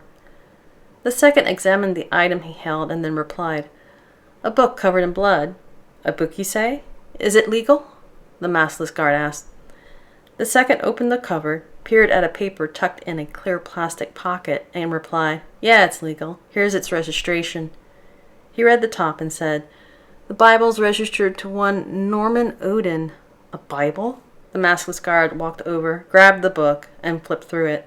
He handed it back to the second, walked over to her, and told him, Throw that archaic thing away before you get some disease. He snarled his nose up at her, then spat on her and said, "She looks like she's from Wayfaring Lane. Bums, the lot of them." "I thought I might get some money for the book off the black market," the second said. The maskless guard folded his arms, shook his head, and said, "Not from that thing, you won't. It's trash." He threw his thumb over his shoulder and ordered him, "Toss it." The second guard nodded, then went and dropped the book on top of the garbage that sat in a trash can outside the guardhouse. "Better let the boss know about this," the maskless guard said, as he started to bring a radio up to his mouth. Catherine's view. "I wouldn't do that just yet," I exclaimed to get his attention as I grab a handful of dirt and then quickly stand and throw the dirt in his face. The maskless guard cries out, covering his eyes with his hands. "I can't see." "How's she standing?" the lead guard shouts as he draws his gun. "I thought you killed her." "I did," the third man exclaims as he aims his weapon at me and shouts, "She's covered in blood." I hold my chest in pain from the 4 earlier bullet impacts that struck my Revlik vest as I tell them, "It's not my blood."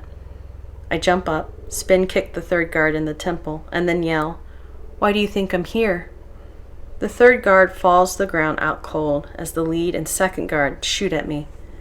I roll with extraordinary speed, evade their fire, then race to the lead guard as he shouts again. The bullets nick my earlobe. I grab his wavy hair, whack the side of his head into the brick guardhouse, and sidekick the second guard in the stomach. The lead guard slides down the brick wall, landing in a heap, and blood covers his forehead. The second guard bends over in pain after I kicked him, and then I calmly approach the second guard, take my gun from his waistband, pull his mask down, and punch him in the face. He starts to choke without the mask. "I can't see," the remaining guard screams again. "What's going on?" I march over to the blinded man, place the barrel of my gun against his jaw, take his weapon, and then demand, "Where's Topa?" "I won't tell you." With calm resolve, I lean to him and whisper, "I'm only here to kill him, but that doesn't mean I'll let you live if you don't tell me." I put my hand on his back, pull myself close to his ear and say, "Tell me, and I'll let you live." Sweat beads my forehead, and a salty droplet runs down my face, landing on the barrel. He squints at the fallen guards, and he must only see blurry images of what looks like dead men. "Live like the others?" he questions. I glance at one of them as the guard moans, and then I say, "They're alive. Now, where's Topa?" "I won't." I cock the gun and state in a voice that I hope makes him feel the presence of death. "Last chance." He's in his office. Don't kill me." I uncock the gun, then use the man's own weapon and strike him in the back of the head, knocking him out. I toss his gun, search the other men, and take their 9mm ammo and what APRs they have. I place the magazines in my pocket and toss their guns and mask in the bushes. I start to walk to the guardhouse to retrieve the Bible from the trash can, but I pause and look at my trembling hands. I know this rage is not me, but I can't stop myself now. I continue to the trash can, pick up the book, brush debris from its blood-covered cover, and hold it close to my heart. I don't understand why they killed Preacher. Was it because of me, or was it another test? My lips tremble as anguish shreds my heart into thousands of hurting pieces. Guilt saturates my thoughts as sadness attacks my being, and my own mental accusers taunt me. They won't let me forget that I can do nothing to save the man I love. The accusations press against me and make it hard for me to breathe, but I won't let that stop me. I have gone this long, grueling year without killing anyone. I took careful steps not to take a life and always found other ways to defeat the human assassins and bounty hunters the council sent after me. I know it's wrong to kill, but still, if I'm the reason Preacher's dead, then I have to kill Topa. It's all I can do for Preacher. If I can't even shed a tear for him, then I'll take. I break down, collapse to my knees, and pound the ground with my fist. I lift my head and wail, "I'll murder the man who took him from me. I'll end his life just as he ended Preacher's." I breathe as deeply as I can, trying to rid myself of the suffocating feelings. I let rage fuel my resolve, and I force myself to stand on my wobbly feet. I start down the dirt path that leads to the center of the estate, where the main house and Topaz office are. Hatred seeps into my psyche and drenches it with malicious-filled insanity as I rush to my target, evading the rest of the guards. I won't have much time before the four at the gate are discovered, so I'll have to be quick and find Topaz, and then I'll kill him.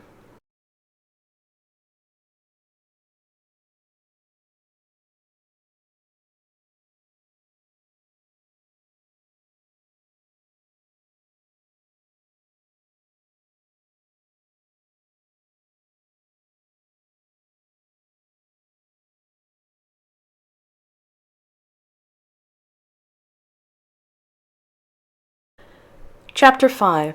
Enter the Life Closer. 9:09 a.m. The Sanctum, within the chamber. The council monitored Pandora's biodata on the center screen, and they noted changes in her mental state and that her alter epi had engaged. Pandora has entered Topaz's state, Miss Nona spoke with concern. Should we stop it? Topaz is not part of the experiment. No, we will use him as we have used others who stumbled upon our test, Mr. Mortar replied. The situation could be the catalyst we have been waiting for to take Pandora to the gamma phase of its metamorphosis, Mr. Takuma said. The project has been a disappointment this past year.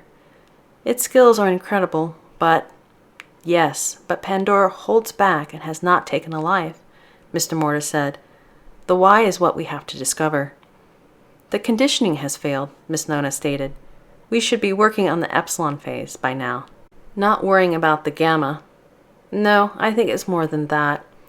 If you will remember, even before we took custody of Pandora, it was an enigma. There is nothing wrong with the conditioning. I believe it is Pandora's emotions, Mr. Morta said. Its emotions? Mr. Takuma questioned. He didn't understand the elders member's reasoning. Mr. Morta held such high expectations for the experiment. It was almost as if he had grown attached. And if he had grown attached, it could be a problem. Mr. Mortar could lose his indifference if he was not careful. Yes, Mr. Mortar replied. And then he explained, Pandora's emotions, though they may be immature, they still influence it. You see, rage and love, even from a child, they are both driving forces, and it has not tapped into them. Until it met Preacher, Miss Nona added. Pandora knew love, and now knows rage. Mr. Morta nodded as he spoke. Precisely. If we had known how his death would have affected Pandora, we would have killed him long ago to move along its programming. A female supervisor handed Miss Nona a report. Miss Nona said, This could be a problem. What is it? Mr. Takuma asked. It seems one of the corporations does not like what Topaz has been doing lately. A life closer has been dispatched to the estate. By our corporation? Mr. Takuma questioned.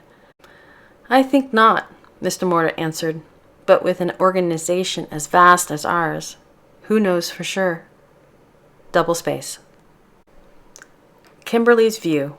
At the northwest corner of Topaz Estate, I throw a small J-shaped grappling hook over the wall. The northwest part of the estate has little lighting, so it's easily hidden in the darkness of the late morning. Murky gray dry clouds rumble overhead, warning of a possible tainted rainstorm. I'm a native of the dark half, and thankfully I don't have to wear a Winnow mask. I pull my knit mask over my face, make sure it's securely in place, and check over my black outfit. I'm wearing thin gloves, jogging pants, running shoes, a tank top, and a zip-up hooded sweatshirt. I need to keep my identity a secret. Assassination might be legal, but anonymity will keep me from having to face some vengeful family member, lover, friend, or illicit closer. I've been lucky so far, and no one's even seen my face when I've been on a closing. I prefer not to kill anyone who's not part of the closing. If I do, I'll have to file extra paperwork. Voice hates unnecessary deaths as much as I do, and I don't want to make Voice upset. I climb the cord to the top of the wall, drop down to the other side, and glance at my watch once I reach the ground. I'll have this live closing done within the hour if all goes well, and Topa will make the front cover again, but the headline this time will read, Found Dead. I toss the thin climbing cord, grappling hook, and black knapsack in the corner and pile some leaves on them to hide them. And then I check the tactical knife in a sheath strapped to my right calf. I quietly slip by the guards and make my way to his office. In the email, voice sent, the closing file states Topa will most likely be there. The office is at the end of a long cobblestone path leading from the house. Black cast iron lamps light the area. Small pine trees grow along the path, and hedges line the last 20 feet of the walkway and around the office. I hide in the bushes underneath a window just left of Topa, who's sitting. I glance in and see one henchman in a corner and my target busy at his mahogany desk. I place a silencer on my Walter PPK and stand to make my way in and finish this closing quick and clean, but the front door opens. I duck back into the hedges, and the green-blue bushes rustle with my movement, and then through the window I watch as a second henchman walks into the room. He removes his WMB and adjusts the mask strap. Topa counts bundles of money and then places the stacks in a briefcase. This is the payment for the illicit closer we hired to take out that nuisance on Wayfaring Lane, Topa relays as he finishes counting. That do-gooder won't be hindering our sales of Sunna Snaps anymore. Why the cash, boss? The second henchman questions. Why not credits? This cash can't be traced to me. Credits could be. Makes sense, boss. I can't believe he hired an illegal assassin. I think people are really stupid when they take a chance by hiring someone who doesn't belong to the Assassin's Guild. If Voice or Thanatos finds out, they'll kill him. I shrug as I decide in the scheme of things it doesn't matter now. Topa's closing is today. What more can they do to him? Topa shuts the briefcase and hands it to his second henchman as he orders him, also tell our contact at the Valhalla Corporation we'll be doubling our next order of Sunna Snaps now that business will be getting back to normal. Understood. The second henchman replies. Then he puts his Winnow mask back on, takes the briefcase, and leaves the back door. Topa turns to the first henchman and tells him, Ready my car. We're going to the north sector. The first henchman turns towards the window, so I duck down, and after a few moments, I hear the door open and shut. I glance in the window, seeing that the muscle is left, so I again start to leave my hiding place. I can kill Topa before anyone comes back, and be done with this closing. I need to get some rest. I'm still tired from my last assignment. The front door opens before I leave my hiding spot, so I quickly duck back into the bushes. For Ares' sakes, what's up with my luck today? All I want to do is complete this life closing and go home. Catherine's view. I enter and find Topa alone. His office smells of polished wood and has an old feel to it. Black and white photos of distinguished men who look related to him line the walls. I turn away from them. I can't let myself be distracted. I have to focus on my grim objective. And it's now or never. I have to eliminate the man who took Preacher from me. My gun hand shakes with indecision as I lean against my leg. I try to convince myself even my broken heart believes I have to commit this atrocious deed to atone for my failure to save Preacher. Kimberly's view. I peek through the window as I keep myself hidden, trying to figure out who the woman is. She could be a second closer. I glower, a little irritated, and duck back down. Did Voice send in backup? I never needed it. I think about it. I never needed it before Moscow. I cautiously glance through the window and study the woman, and she doesn't have the look of a closer. Maybe she's a bodyguard. Topa glances up when the door first squeaks open. He stares at her for a long time before he questions her. How did you get in here? I see him press a button under his desk, triggering a silent alarm. The woman raises her gun, aims it at him, and yells, You must pay for what you did to Preacher. Maybe my luck has changed. Maybe this woman will take out Topa, and I can get out of here. I won't receive the full payment for this assignment if she does the deed for me, but right now, I don't care. I just want to go back to bed and sleep away this dreadful past week until it's far from my mind. In Kimberly's view. Double space. Within the chamber, Miss Nona reported, Argus is on the estate and has found Pandora in Topaz's office. It is about to kill him. Good, good. The gamma phase will finally be achieved when Pandora takes alive, Mr. Norris spoke as he beamed with pride. And then he inquired, Where is the closer? Holding outside the office, Mr. Takuma answered. The closer will not move with the unknown woman in the room. Finally, Mr. Moore began as he considered all the hard work they had devoted to Pandora. I have had such high hopes for this particular project. We have waited to achieve this pinnacle for 1 long year. With elated breath, he added, Now we will witness Pandora's transformation as it completes the gamma phase.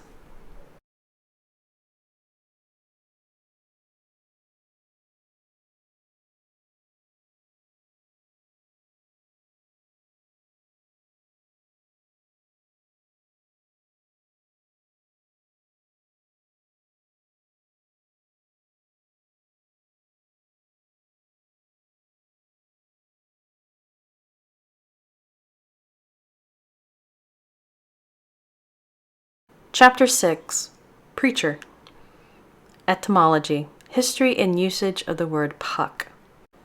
Puck originally was the word for a mythological fairy or mischievous-natured sprite. The meaning later expanded and emerged in slang around 300 BDC in lands owned by the Druid Corporation. It referred to one's disdain for someone. The word has taken on other meanings over the centuries and has been used cross-sectorally. 1 year before Cat entered Topaz Estate, 31 ADC, October 26, Monday, 3:15 p.m. Hellenistic sector, Old Business Vicinage. Flickering streetlights and neon signs cast a somber glow on Wayfaring Lane. It was a place where society's outcasts drudged out an existence.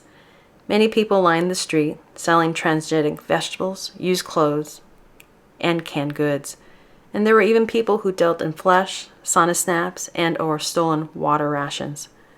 Huddled in a corner down a dead-end alley, 3 dirty, thin junkies shared a needle of sauna snaps. A man and a woman already shot up were oblivious to their surroundings, while the third rolled up his sleeve, injected the yellow liquid into his arm, and leaned back against the brick wall. His body warmed in the cool air as if he lay on a sunny beach, and snaps of light appeared like he was seeing stars, but larger and brighter. A 6-wheeled robotic street sanitizer, the size of a small car, rumbled down the potholed road, past the alley.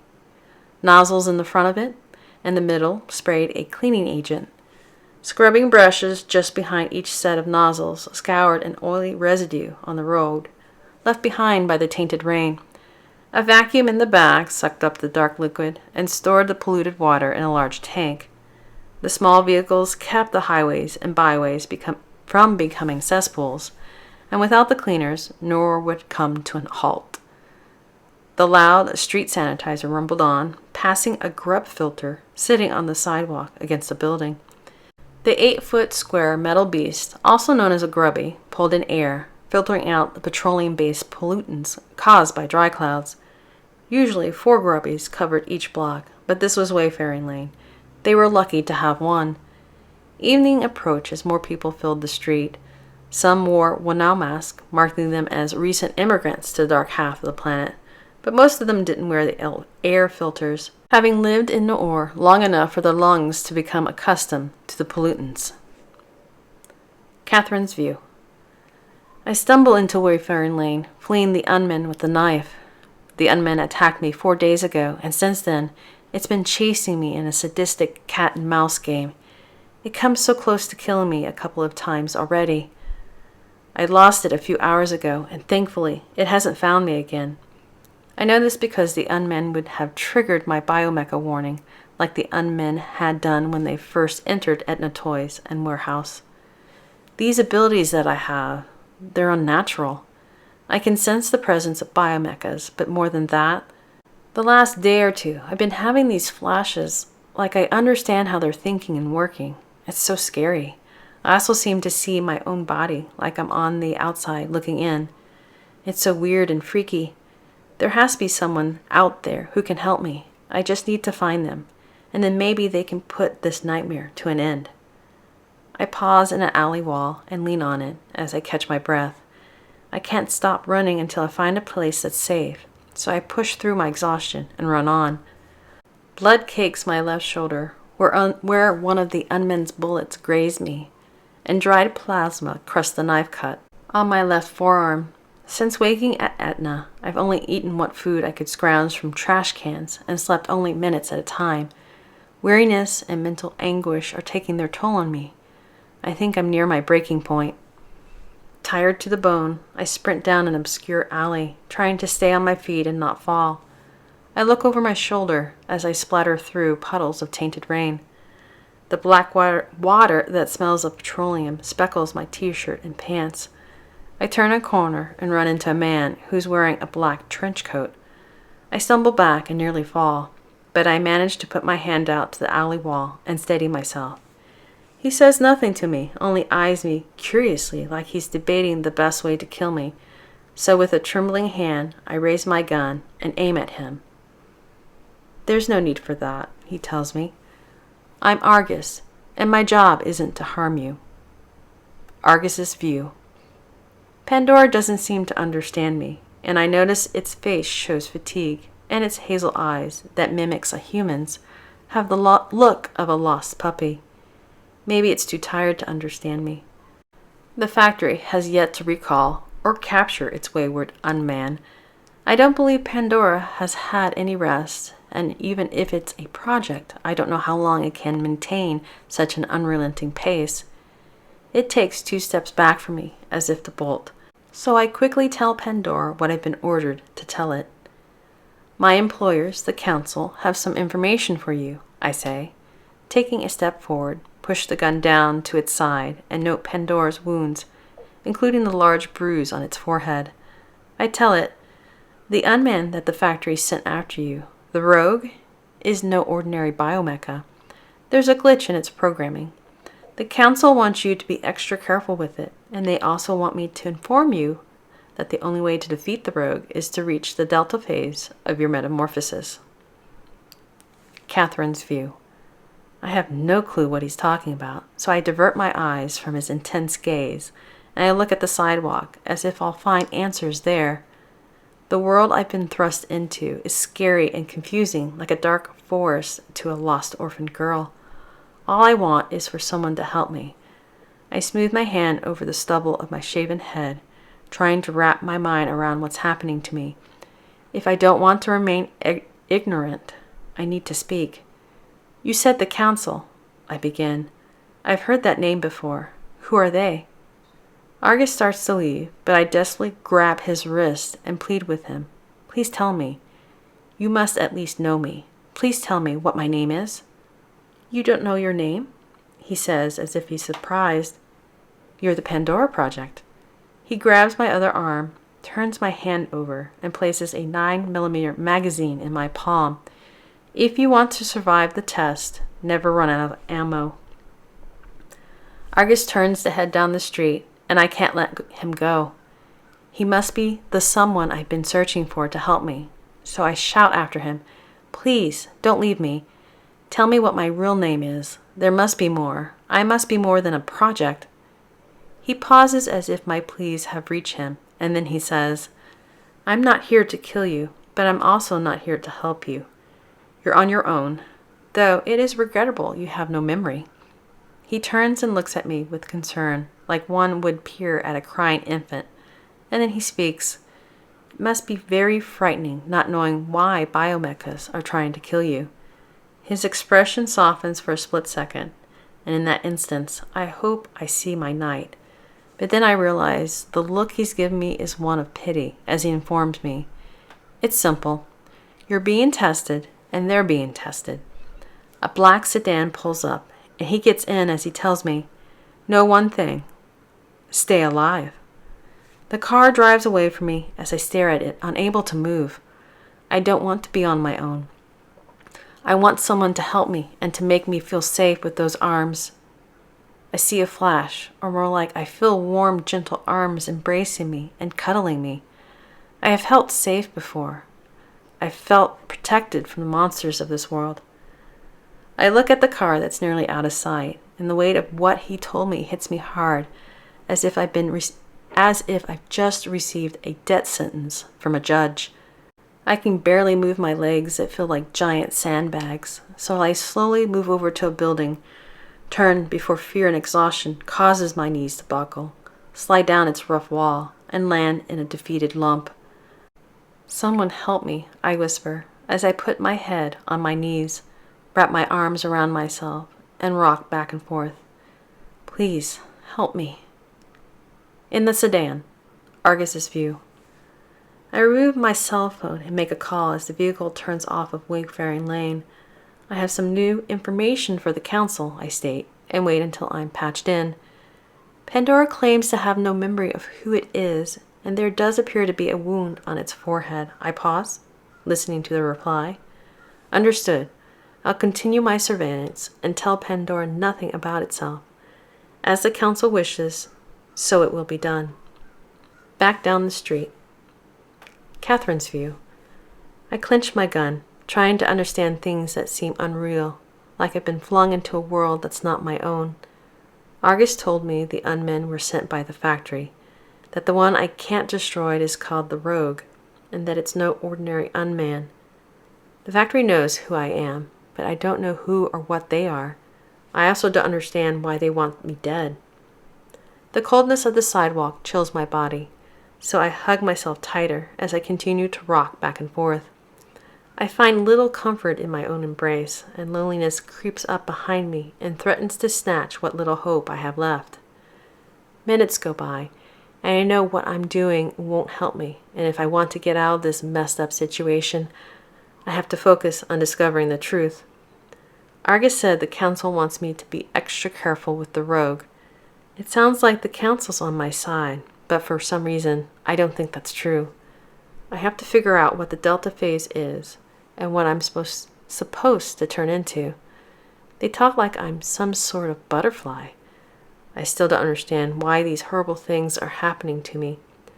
Argus calls them tests, and that I'm being tested, and that the unmen are being tested. But what's the purpose of it all? I lift my head and stare at the dry clouds in the dark sky. I need to get up and keep going, but I'm so exhausted. I'm tired of running and consider letting the unmanned capture me, but then I decide against it. I'm more afraid of capture and what cruel things they'll do to me, so I slowly start to rise when panic sets in as my heart sounds the biomecha warning. Ultra epi rushes through my veins as I stand and frantically look across the street and search for the relentless hunting machine. I eject the old empty magazine, and with a shaky hand, I place in the new one. The E-field of my body alters as my eyes shimmer with blue electricity. Somehow, I know that the light coming from my eyes is called Ultra Epi, light emissions, or Alt-LE. The Rogue walks through a dark, cluttered street lit by neon sign and streetlights. The Type 4 model of unman had short, brown, wavy hair and a pale, chiseled face. Black smudges from tainted rain covered its brown suit. The Rogue passes 3 hookers and their pimp. I can sense that it knows I'm here, so I slowly walk away, trying to blend into the background. I'm afraid if I run, the Rogue will spot me right away. I snailishly escape, but I can't seem to get the Rogue out of my mind. I see things that it must be seeing. "Hey there, big guy," one of the women says, sizing up what she thinks is a man. "Looking to party?" "Yeah," another says. "Mr. Shades, what you hiding behind those glasses, anyway? Did your old woman black your eye?" The Rogue turns to the second hooker, and its polarized spectacles reflect a XXX red neon sign as it questions, "Old woman?" "No, no old woman, but if we party, I will show you what is behind them." The Rogue speaks, as it removes its large knife, grabs her wrist as the other 2 women run off screaming, and then it says, "Let us party." The hooker tries to pull away from the maniac, waving a knife. "Hey, none of that kinking stuff until we discuss a price," the pimp demands as he walks to them. The Rogue punches him in the abdomen as he tells him, "Mind your manners. I'm talking to the lady here." The pimp grabs his stomach as he snarls, and then he pulls a small gun and threatens, "It isn't how things work here." "How things work?" it questions, and then still hanging on to the woman, the rogue grabs the man's hand that holds the weapon, twists it, and breaks his wrist. It states, "This is how things work in my world." The pimp cries out, drops the gun, collapses to his knees, and holds his wrist, screaming, "My hand! You broke my hand, Pucker!" He curses. "You're going to pay for this." I'm still fleeing in the other direction, but stop as the pimp cries out again. I glance at my gun. Everything within me screams for me to escape while I have the chance, but one small voice tells me, "Save them." The flow of the E-field increases, and the blue stage of the Alt-LE glows brighter as the voice grows louder in my thoughts. Save them. The hooker, horrified by what she witnessed, tries to pull away and bolt, but the maniac yanks her to him. "Do not be rude and leave before the party has started," it says as it pulls her close and whispers, "Pandora. We have to wait for Pandora." "Pandora? Sick mother Pucker. You can get your freak on with someone else. You creep. Let me go, you Pucker." The woman screams, pulling against his hold, and yells, "Let me go." I approach them, raise my gun, and aim for its forehead as the orange color of his thought light changes to fiery crimson. There's something different about this unman, something deep within it that I can see, and yet I can't see. A wicked grin slithers across the rogue's pale face as I tell it, "You can release her. I'm here." "Ah, Pandora." The rogue pauses, and then it asks, "Let her go? Why would I do that?" "I'm your target. Why do you need to hurt anyone else?" "Yours is a valid question," the rogue states as it twirls the hook around, wraps her up in its arms, and places its blade against her throat. The hooker whimpers as it continues, "I enjoy it, but biomechas are not supposed to feel anything, so that makes me something special, does it not? I think that is why my creators are afraid of me, and why they want to destroy me." The rogue scans me, noting my fear and exhaustion. It also notices my eyes, bluish afterglow in the darkness of the day, and that the light's not normal for a human. The rogue tells me, "It is also the reason you want me dead." "I don't want you dead. I just want you to stop hunting me." "I cannot," the rogue replies as it examines every feature and minute scar on my face. It's creeping me out as it imprints them all to memory. I am still a machine, and at least for now, I cannot escape my programming. I hate depending on the gun for my survival, and try to talk my way out by saying, "Maybe your creators are afraid of you, not because you have feelings, but because you have the potential to disobey your programming." "You mean like you?" the rogue accuses me, and then it laughs. "You have done well so far to go against your own programming, but no. For me it is my potential for evil that they fear. I am sure of it." It cuts a tiny slit in the hooker's neck and makes her whimper louder as it asks, "But what would a machine know of evil? Am I not the product of my creator's hardware and software? Or was some other thing added to me that makes me different from the other biomechas?" "I don't know. I only know you're hurting that woman," I answer as I start to pull the trigger. The rogue ducks behind her so that I have no shot as it demands, "Drop your gun or I will slit her throat. Do it." It cuts deeper into her neck, so I give in. Okay, I utter as I place the gun on the sidewalk, making myself vulnerable to its malicious attacks. "Just don't hurt her." "Excellent," the rogue speaks as it smirks, and in that instant, I can't read it. It's like the unman's blocking my ability to get inside its head. Now what, I ask, not sure what my next move should be. Panic sets in as I see the rogue's grin spread out in a devious smirk, and it answers me, "Now you watch me kill her." Before I have a chance to utter no, a man comes up behind the rogue. "Hey!" the man shouts. The rogue turns as the man swings a metal bat, striking it in the head, and the rogue stumbles back and releases the hooker. The attack knocks its pearlized spectacles off, and the damaged frames fall to the street. I grab my gun and fire twice, but the rogue with its lightning reflexes evade the bullets, and then it backhands the man, knocking him to the ground. It turns on me and freezes, but it's not looking at me, so I turn around and see a black van with tinted windows speeding our way. The rogue turns and flees down an alley, shouting as it runs, "It seems the factory has tracked me down. We will finish this another day, Pandora." The hooker rushes over to the pimp and questions him. "Are you all right? Oh, your hand. Let's get you to a hospital." The black van speeds by us in their pursuit of the rogue as the pounding of my heart lessens. I set the safety and tuck my gun in the back waistband of my pants. I wait till my irises lose their radiance before I walk over to the man. He rubs his bloodied mouth and looks up at me. I offer my hand as I say, "Thanks." "No problem," he tells me, grabs my wrist, pulls himself up, and then introduces himself. The name's Preacher. He picks up his metal bat and glances into the alley the rogue ran through. That thing was no man. What was it? They're called biomechas, and that model is an unman. There are more of them?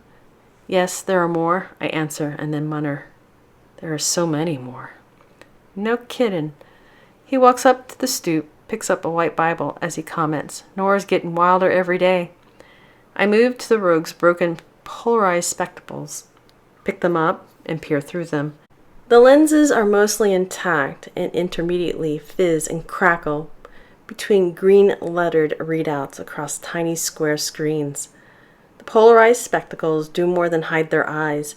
They relay tactical data from the factory and from each other.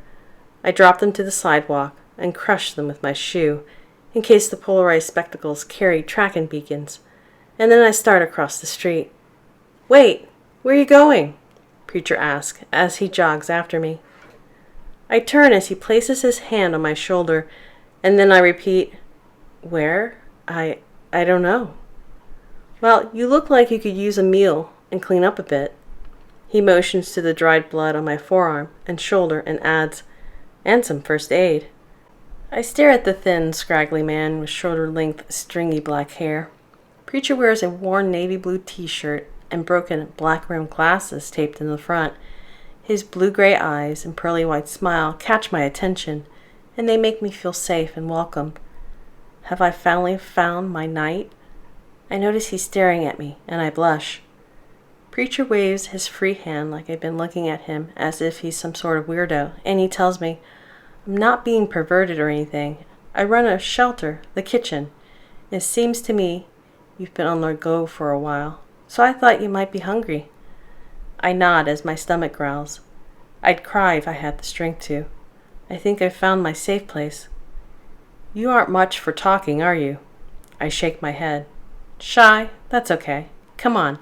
I believe grilled cheese and tomato soup are on the menu tonight."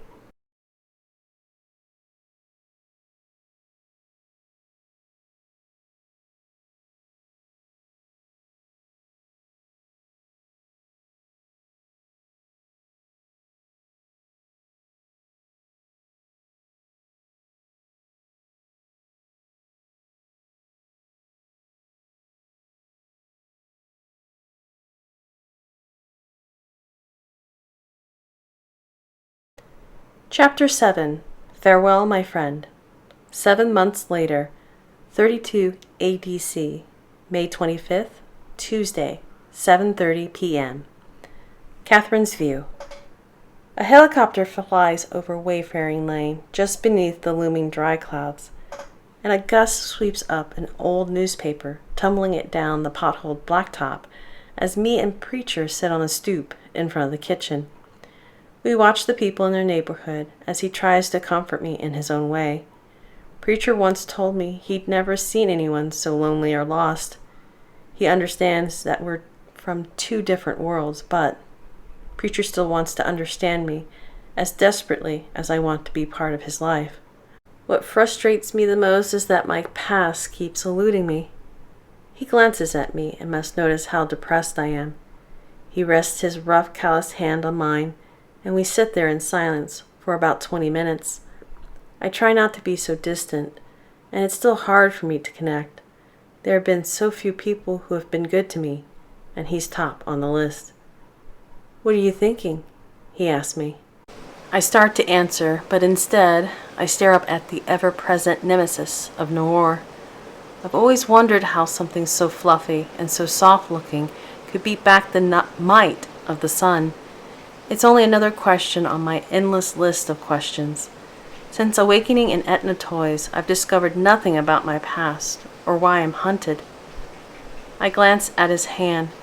Usually his touch makes me feel better, but not today.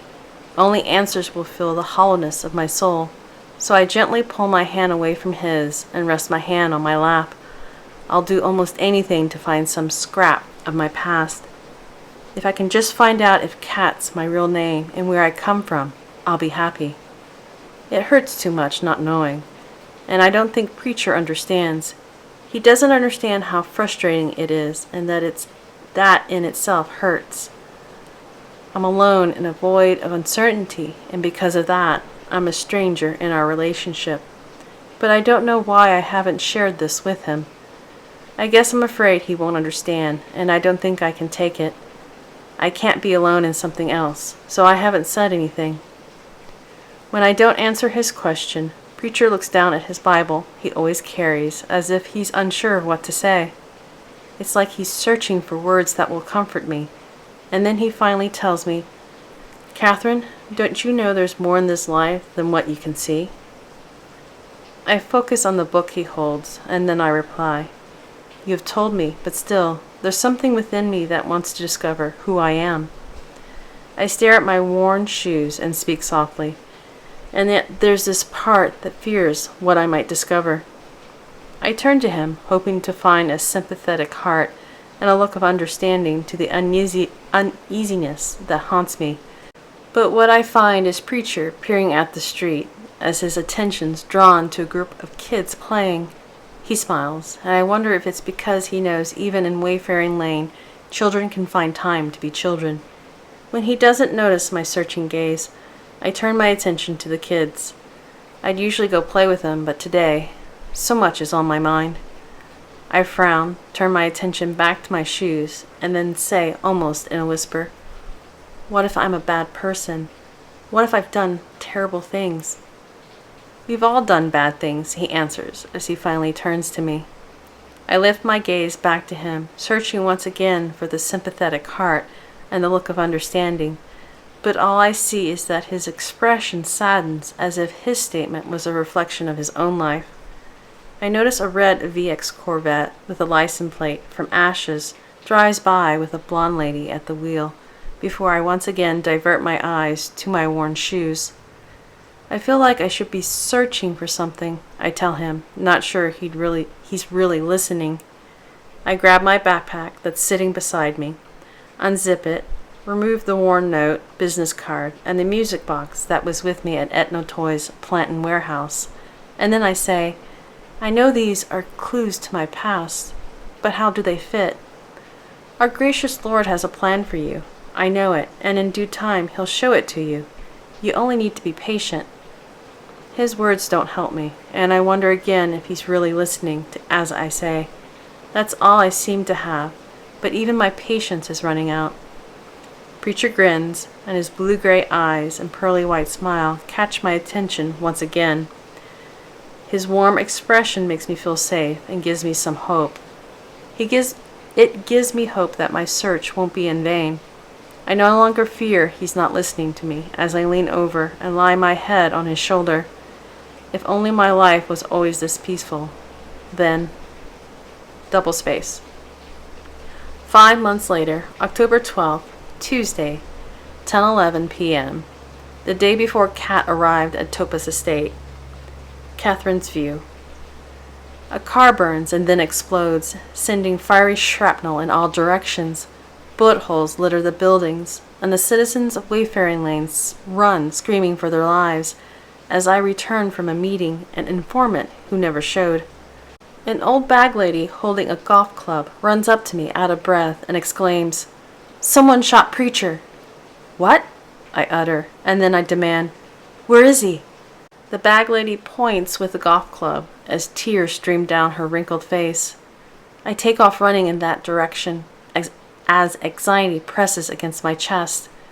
A million things run through my mind as I hurry toward the kitchen, screaming, "Preacher! Preacher!" I continue running till I spot Argus, who's standing at the entrance of an alley with his back to me as he stares at the pavement. I run past him and find Preacher lying in a pool of blood. He's been shot several times in the chest. I freeze, paralyzed with dread, and I stare in disbelief at his lifeless body. "No," I whimper, and take a step forward. "No." I walk to Preacher and collapse at his side. I fear touching him and discovering the truth as my eyes burn with cowardice and anguish. He can't be dead. He's not dead. I pick up his hand, and his skin cold to the touch. "Preacher," I whisper, looking into his pale face. "Look at me." He doesn't respond to me. "Don't you die on me." I squeeze his hand. "Don't you leave me alone." He still doesn't respond, so I turn to Argus and desperate order, "Hurry, go get some help." Argus doesn't move or say anything, so I turn my attention back to Preacher. I rub his cold hand as if to bring warmth back into it. My mind already knows something that my heart refuses to believe. "Don't worry," I tell him. "Help will be coming. Hang in there. You have to. You can't leave me alone." I lean to him, pleading, "I can't bear my life without you, so please, stay with me." I lean back, looking at the man who was there when I wake screaming in the middle of the night in the shelter. The man who held my hand and stayed by my side for 3 days when I had been shot. And the man who didn't care that biomechas hunted me or that I'm the Pandora project. His eyes are closed, and he looks as if he's sleeping. I notice there's something missing about him, not something physical, but spiritual. I know it's too late, as my heart realizes what my mind has kept from it, and I finally allow myself to believe he's gone. "Not you," I scream. "Not you." I shake him and cry, "No." I cradle his head in my arms and wail to the heavens as I beg him, "Don't leave me. Don't leave me." My heart aches and my eyes swelter with a dry grief as I'm unable to shed a tear.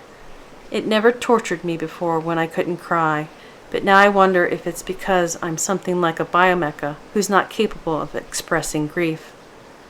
I sit there for minutes, holding Preacher in my arms as his blood saturates my t-shirt, and then I rest my head on his and whisper, "Forgive me.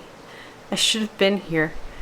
You told me not to go to the meeting and that it might be a trap, but I didn't listen. I had to go. I had to find that scrap." I sniff before continuing. "I should have listened, but no. I had to find out if the man knew anything about my past, but he wasn't there. No one was there." I notice Argus' shadow that stretched down the alley, and I wonder if the council's behind this, and if they lured me away to kill Preacher in another one of their tests. My sorrow turns to anger as I come to the conclusion that the council did kill Preacher. I direct my rage at Argus and demand, "Who did this? Who shot him?" He doesn't answer me, and he just stands there as the breeze whips his black trench coat, as if he's a stoic knight standing guard at the drawbridge. I know he's no knight. Knights are gallant and protect the weak. No one can protect if they only watch. I snap at him as if yelling at myself for not being there to save the man I love. "I know you saw. You're always watching. Was it the council? Did they have Preacher killed?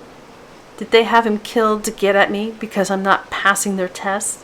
Because I'm not passing something called the gamma phase?" I gently lay Preacher down, stand, grab Argus by his coat's collar, and slam him against the alley's wall. "You were here, weren't you?" I scream, wild with rage. "You were here and did nothing." I beat my fist on his chest. "Isn't that right? Tell me, did you watch them kill him?" "Yes," Argus answers, as he looks down at me, taking my hits as if they're a small part of his penance. "My job is to watch," he tells me, as his expression remains blank. "I'm not to hinder or help. My job is to—" "Shut up! I hate you!" I snap at him as I drop my fist, lean my head on his chest, and whisper, "I hate you." My words must sting as if I punched him, for his body flinches. I lift my face to scream at him again, and the next thing that happens surprises me. His eyes are watering. Argus never showed any emotion before, and for the longest time, I thought he was an unman. Argus lifts his hand as if he's going to stroke my head and soothe my sorrow, but then he drops his hand. He had told me once that he developed something his training should have prevented. He developed feelings for me. A part of me wants to reach out to him and find some comfort with him, but I can't. He's part of the council.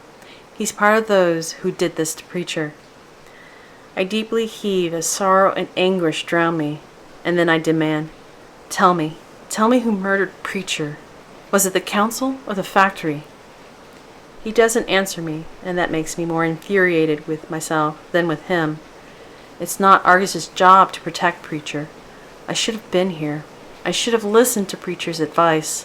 So I direct all my anger at Argus only because he's standing there.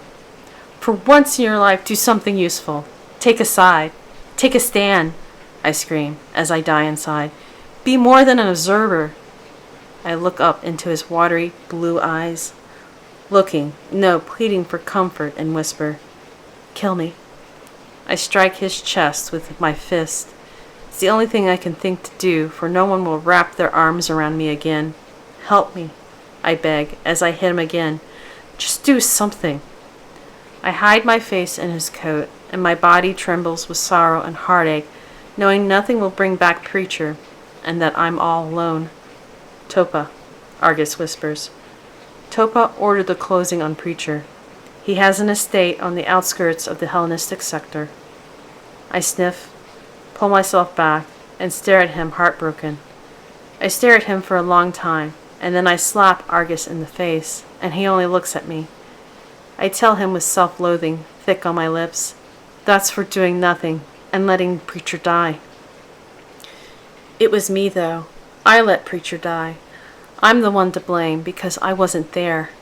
My eyes still burn as I turn my back on Argus and tell him, I don't ever want to see you again. I walk over to Preacher, take the Bible from his grasp, and head out of Wayfaring Lane as I inform Argus, you're my shadow no more, so don't follow me. I leave the alley and start on my grim quest. I'll kill Topa. My knight, the one who saved me from my despair, is dead, so I go to slay the dragon who murdered him.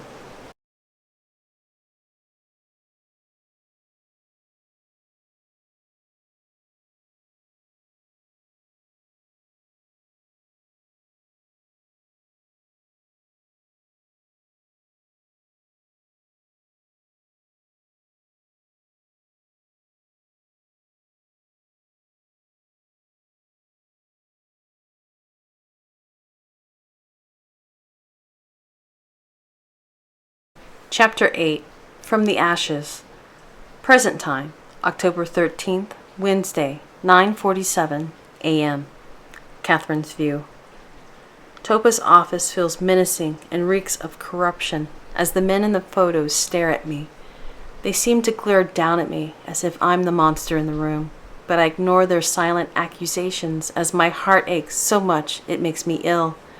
Preacher gave me the strength to go on, and he made me feel like a person, not a project. Now I feel empty, alone, and part of some twisted experiment. Topa will pay for killing the only light in my life. I'll snuff out his flame as he had Preacher's life extinguished. My gun weighs heavy in my hand, and I don't know how much longer I can hold it up. Sorrow overwhelms me as I aim for Topa's forehead. I have to make the pain go away, and this is the only way I can think of to make it stop hurting. Preacher's presence is here with me as I cradle his book, clenching it as I will him to come back to me. I know he won't be coming back, and as I grip the gun, I also know Preacher would want me to do this. He's urging me on. He's telling me to take the shot and kill the dragon, but I feel like I'm missing something. I feel as though I'm about to betray him in some way. Topa must notice my hesitation, for he questions me. Have you ever killed someone? I don't answer as I start to press my finger against the trigger. Topa's death will be like the others. He will die just like the unmen. I'll squeeze the trigger, and the bullet will penetrate his forehead and enter his automaton brain. No, that's not right. I can't be naive about this. This killing will be different. Topa's flesh and not a biomecha, so I have to be honest with myself. I waver a little. I'll be taken alive, and it's the one thing I fought so hard not to do. But he killed Preacher, so it has to change things. Preacher was my friend, and I let the last word fade from my mind. I have no right to claim that type of relationship, not when I couldn't admit that simple word to Preacher. I pause in my thoughts as grief seizes me again, and I scream, "Nothing will bring Preacher back, so you have to die." It isn't all that easy taking someone's life, Topa tells me as he reaches down, and I hear him opening a desk drawer which probably has a gun in it. "Can you do it?" "I will kill you. You murdered Preacher. You should die." My arm shakes as rage and grief shrieks at me to pull the trigger, but something holds me back. He must see the hatred in my eyes, for Topa becomes a little nervous. But then 2 of his men enter from the door behind me, and he regains his confidence and questions, "Preacher, oh, you mean that do-gooder causing me problems on Wayfaring Lane. You say he's dead?" "You know he's dead. You ordered the closing." "Maybe I did." "I know you did," I scream, as the pain in my chest worsens, and I can no longer withstand the sorrow wanting to consume me. My resolve to kill Topa vanishes, as I wish with all my being that Preacher would wrap his arms around me and tell me everything will be all right. I know that will never happen, and my gun arm drops slightly, and I no longer aim at Topa. I pull into myself and once again aim the blame at my own feet. I should have never left Preacher's side. He's dead because I wasn't there to save him. "You're here to do what?" he asks. "Kill me?" Topa looks me over and mocks my resolve. "You don't have it in you." I can't let him dictate my revenge, so I lift my gun as if this action alone will give me the courage. But something within me tells me courage's not what I'm missing. I ignore the voice and tell him, "You should die for what you did, but before I kill you, I have to know, do you work for the council or the factory? Which one of them had Preacher killed?" "The factory I've heard of, but the council?" He studies me more closely, as if seeing me in a darker shade than before, and then he questions me, "What would someone like you know of them?" "You didn't answer my question. Who do you work for?" Topa laughs at me again, as if I should know the answer, and then he tells me, "I work for no one but myself." I don't believe him, and I let him know by saying, "You can refuse to answer me, but I know better." I scream, "You have to die because you killed him." I aim the gun again as I wrestle with the trigger and my emotions. I don't understand. I shouldn't be hesitating. I should shoot Topa and finish it. At that moment, I once again feel the worn leather of the Bible, reminding me of Preacher, and this time I hear his true voice. I drop my gun arm and sob as I finally understand. Preacher wouldn't want me to take revenge. It's wrong. He wouldn't want me to kill someone because of him, and he would never tell me to take the shot. Outside the window, Kimberly's view. I watched the entire scene unfold with that woman. Idiot! You're weak and spineless. I gripped the PPK. Kill him. Take your revenge. I wouldn't hesitate if someone had killed someone precious to me. In Kimberly's view. Within the sanctum. An alarm sounded. The chamber analysts and supervisors fell silent as they tensed, fearing the reaction of the council. On their center screen in large red letters blinked, "Third evolvement failure." "No!" Mr. Takuma shouted as he slammed his fist on the table, joggling his laptop. "Pandora failed. Why can it not take a life? Pandora has no problems dealing with the unmen, but it has refused to kill every human assassin we sent after it." "The unmen are biomechas. They are not alive," Ms. Nona stated. "Pandora knows the difference, even with the conditioning." "Should we terminate the project?" Mr. Takuma asked. An analyst turned off the alarm as Mr. Morta replied, "No, not just yet. All we need to do is find a sufficient catalyst." "What about the test?" Miss Nona questioned. Mr. Morta ordered, "Call off the bounty on Pandora's head and cancel the life closing for now. Pandora could use the rest." "Agreed. I stated my concerns earlier over its fatigue," Miss Nona said. "We have been pushing it too hard. Most subjects would have broken by now. And what about the unmen? Can we get the factory to call them off?" "We can request it, but I doubt they will," Mr. Morta answered. "The factory feels they have as much of a right to Pandora as we do, and most likely they will continue to test their biomechas. We will focus on finding a catalyst for now." "Agreed," Miss Nona and Mr. Takuma said in one accord. Back at Topaz Estate. Catherine's view. Topaz henchmen quickly grab me from behind, and one of them takes my gun. "Vengeance is mine, says the Lord," Topaz speaks, and then chuckles as one of the henchmen grabs the book from me. "I think you should take up a new religion, because this one has failed you." He motions to the henchman and orders, "Take her to the wine cellar and hold her there. I'll be down later to deal with our new guest." They nod and start to take me outside as Topa closes the drawer to his desk. He stands, walks to a wall safe, and starts to unlock it. Kimberly's view. I wait until the two men escort that woman down the path, and then I make my way to the office door. I remove my knit mask right before I turn the knob and go in. Topa's standing in front of a wall safe and turns to me as I enter. I shut the door behind me. "Now what is it?" Topa asks, as if he's irritated with me for disturbing him. I lock the door as I state, "I usually don't let anyone see me. The Mark doesn't know the reason for my arrival, but he soon will, and I take a bit of wicked pleasure from that fact, as I tell him, but you're a special case. I'm going to have to do something about my security." His expression changes to one of perverted interest as he ogles my body, and that only upsets me more. And then he states, "I suppose you're also one of Preacher's friends." He moves to the side of his desk and pulls out his chair, but doesn't sit as he continues, "Perhaps you're a lady of the evening who can't live without her daily confessions?" The man's oozing with grime, and it's like he's slinging it at me. So I sneer as I move to the middle of the office and order him, "Keep your hands where I can see them. I don't need you tripping any silent alarm. And as for my profession," I throw my business card on his mahogany desk as I state, "This should answer that." Topa glances down at it and then questions, "What's this? A firebird?"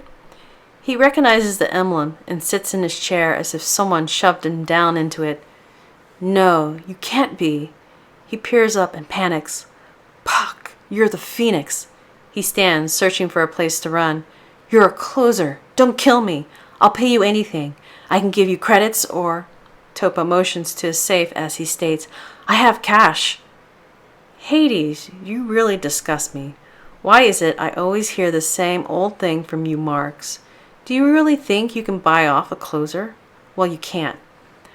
I clear my throat and then I state, "Samuel R. Topa, the Valhalla Corporation has decided they no longer want to do business with you.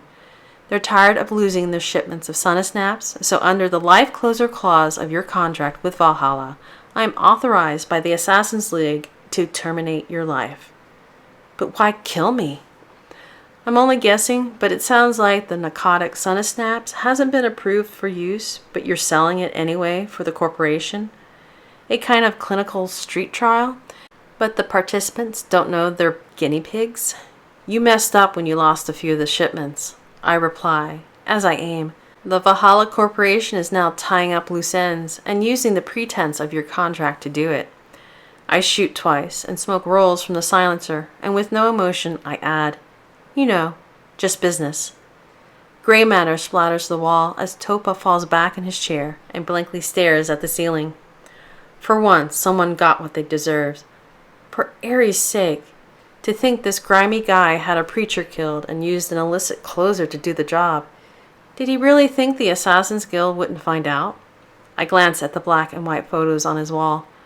I know people like us are going to Tartarus, but do you have to provoke every god you believe in to send you there a little early? I pull my knit mask back on and head out the front door. I want to leave the estate as soon as possible and forget about this horrible week. I really need to take a shower now.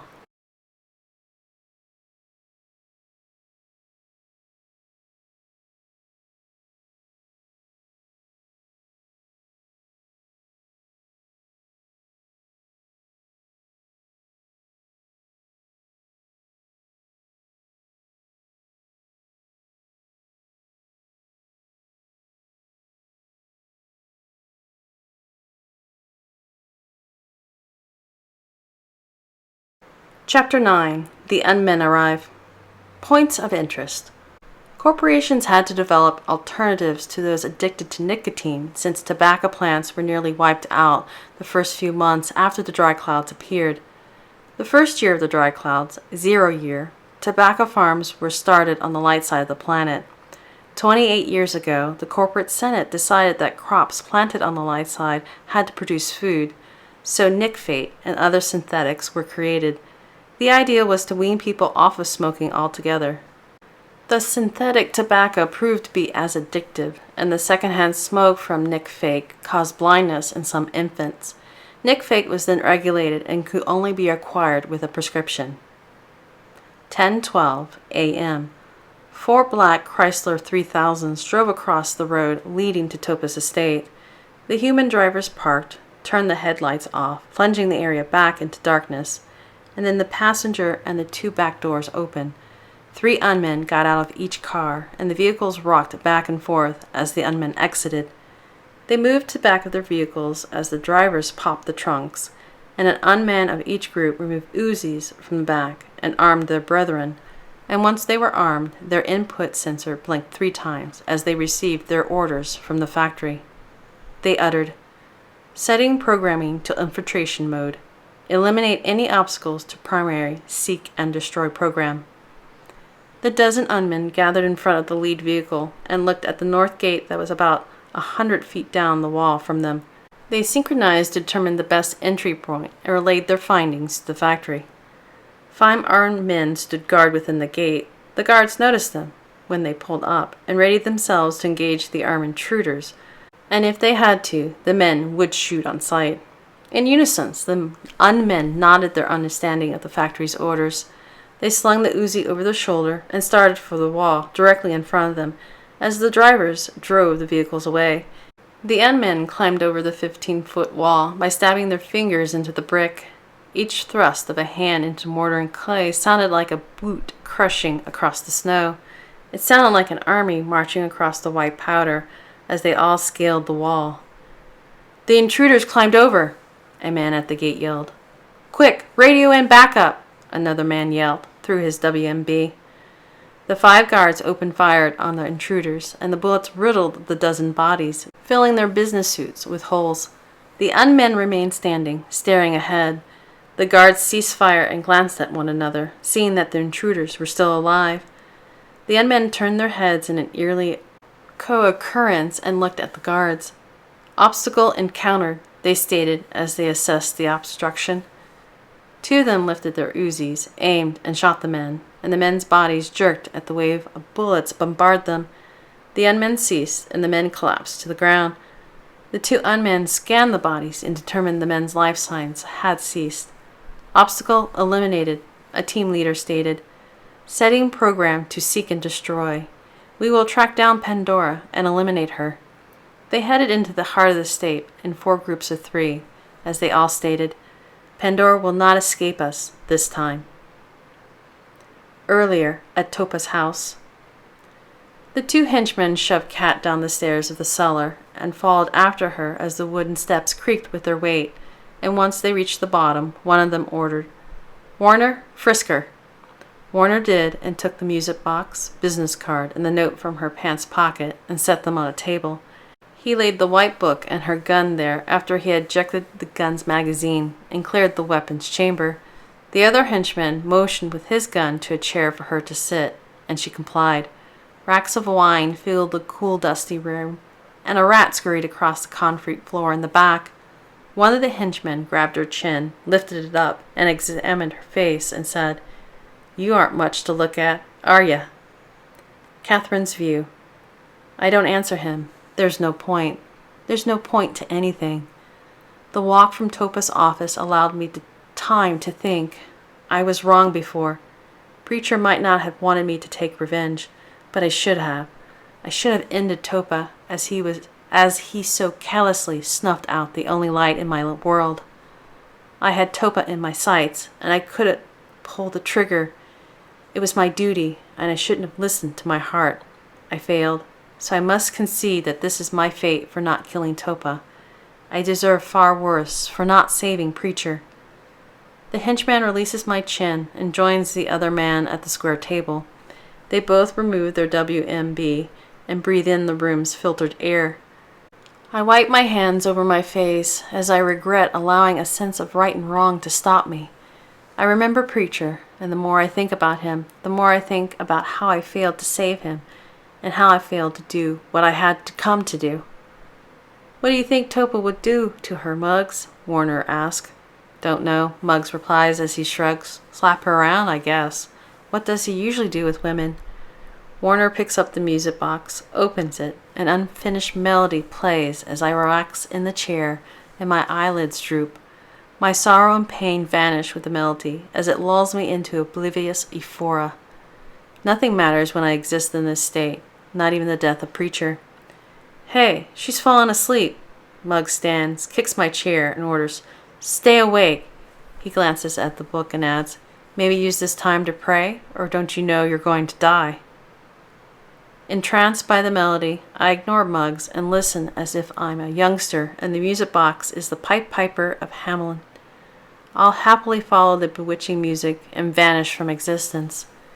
I stay in this euphoric state until Warner closes the lid, ending the melody.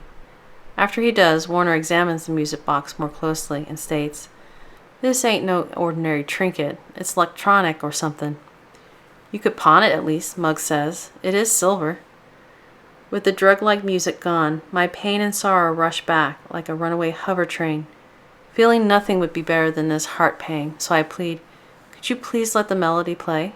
"Shut up, you don't get a final request," Warner tells me, then props his feet on the table and starts rolling a cigarette with synthetic tobacco.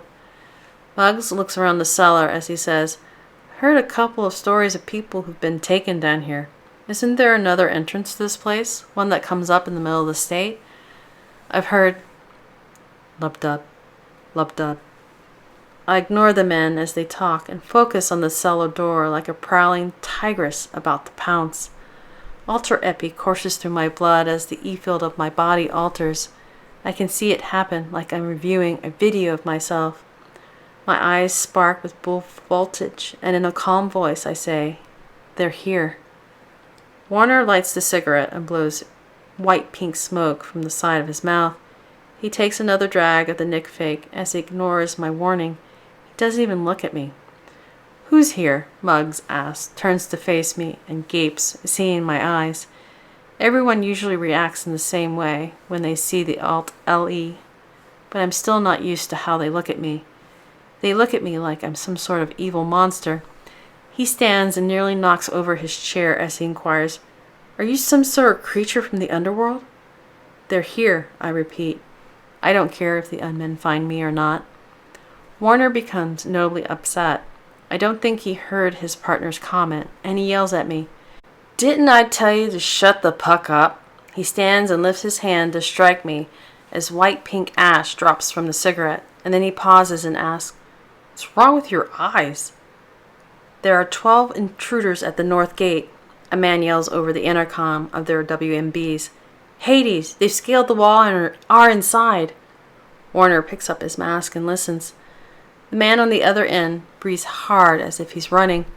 "We're engaging them." Weapons fire fills the airwaves. "They must be wearing armor. We'll switch to—" There's a pause. "Two of them are turning towards us and have lifted their weapons. Take cover." The rapid tat-tat of Uzis drowns out and the man screams. Warner turns to his partner and orders him, "Quick, get on the radio and see what Topaz wants us to do." "Right, I'm on it." He puts his WMB on and activates the intercom and speaks. "Boss, this is Muggs." There's no reply. "Boss, this is Muggs." There's still no response. "Can anyone hear me?" Only dead air returns his call, so he turns to Warner and questions. "Now what?" Warner thinks for a moment and says, "You stay with the woman. I'm going to head to the main house and see." Gunfire erupts above ground, drawing their attention. Muggs looks up to the ceiling's small window and utters, "It's outside the house." "These intruders move fast," Warner says. "We need to get out of here." The door to the cellar bursts open, and 3 unmen start down the stairs, aiming their Uzis. "Target acquired," they state in monotone voices. "We'll now terminate Pandora." "Hades!" Muggs curses as he and Warner draw their guns. The men open fire, and the unmen continue down the steps, unheard by the metal barrage. "Puck! Why won't they die?" Warner yells. "What are they?" I find my resolve to face Topa again, so I run to the table, grab my things, and then to turn the table over. I duck behind it and glance at Warner and Muggs, knowing they're doomed, and at that point, I don't care. The only thing I care about is that this will give me a second chance at Topa. "Hey! What are you doing?" Muggs asks as he turns to me, and then a bullet strikes his shoulder, knocking him back. Warner grabs him, pulls him behind some crates, and continues firing at the 3 intruders as they reach the bottom of the stairs. "Die already, you puckers!" Muggs leans on the crate to support himself and returns fire. I dash for the rear of the room as bullets spray by me, and in the back I find a door. I turn the knob, but it's locked, so I stand back, fire at the old lock, and kick in the door. I sprint down a tunnel, hearing the 2 men die as the unmen overrun their position. I'm so full of sorrow and grief, doesn't matter to me if the men die. Hatred fills my heart. They got what they deserve for working for such an evil man. I follow the tunnel to a ladder as bloodlust fuels my manic dash, and I climb to the surface where a manhole opens into a group of apple trees. No unmen or guards battle in the immediate area, so I take the time to check over my weapon. My heart slows since the danger's gone for the moment, and the blue Alt-LE fades as the Ultra-Epi dissipates in my blood. A raving cawing from the branch of an apple tree draws my attention. I peer at the bird as it seems to be searching for something. Maybe the raven has also lost someone dear to him, or maybe, I focus on happier thoughts, maybe the raven is looking for someone who's dear to him so that they might be reunited. I notice the tree. Red fruit litters the branches, and I feel the warrior within me, who's in the rages of battle, change to a woman who's in mourning. Preacher loved apples. He had one almost every day. I close my eyes and hold the bloody book to my chest. Topa will die this time, and nothing will stop me. I rush toward his office, determined to finish him off, no matter how grave the sin is. Smoke from gunfire and small explosions linger in the air as I hurry by several bodies, and one unman they manage to disable. Electrical snaps fly from several holes in its head. The human's red blood and the unman's black oil mix in a small pool, and I feel a smidgen of guilt. Those men wouldn't be dead if the unmen weren't hunting me. But the guilt leaves me as hatred returns, drowning the small voice that utters, "Save them." I duck behind a hedge as 4 men rush past me. Fright pales their faces as one shouts orders. "We have to pull back from the gates and meet at the armory. We need heavy artillery." The group of men hurry on. The thought of helping them against the unstoppable monsters never even crosses my mind. Too much animosity clouds my thoughts. I step from the hedge, turn to continue to Topa's office, but pause, narrowing my eyes. Another obstacle pops up to block my revenge. Lub-dub, lub-dub. Ultra-Epi courses through my blood as my eyes produce a serene lambency. There are 2 unmen nearing my position. Fear doesn't fill my heart, but rage as the warrior's side of me returns, and I grip the gun ready to eliminate all who stand in my way, as an unman steps from the side of a building to my left, and another steps from a cluster of trees to my right. I've encountered 5 different models of unmen over the past year. The rogue they discontinued. It's a Type 4. The one to my left is a Type 2. It's a 6'6" thin model with dark brown skin and a South African accent. The other one's a Type 5. It's a 6-foot, large muscular model with a Russian accent. Target acquired. I and another unit have cornered the Pandora project, the dark-skinned Type 2 or T2 relays over its eye-link. Commencing attack, the T5 states. I raise my gun and fire once to my left and once to my right. I'm going to kill Topaz. The unmen fall to the ground and lie still as down trees as I rush on. I'm not going to let anyone or anything get in my way.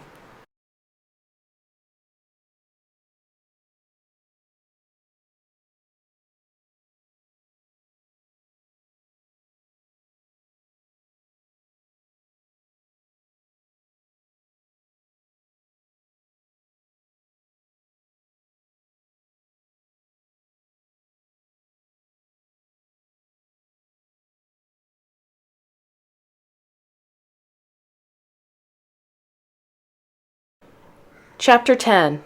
Caught in a Crossfire. Earlier. Kimberly's view. At the northwestern corner of Topaz estate, I pull my black knapsack from the pile of leaves I had hidden it in, throw the grappling hook over the wall, and climb the cord to the top. I spot 4 cars parked by the north gate with 12 men near them who are carrying Uzis. I drop back down into the estate. Great, just great. Who are those guys? I whip up on the rope, forcing the grappling hook to fall down, and then I stow it in my knapsack. Gunfire erupts at the north gate as I race for the center of the estate. I'll try to go over the south wall.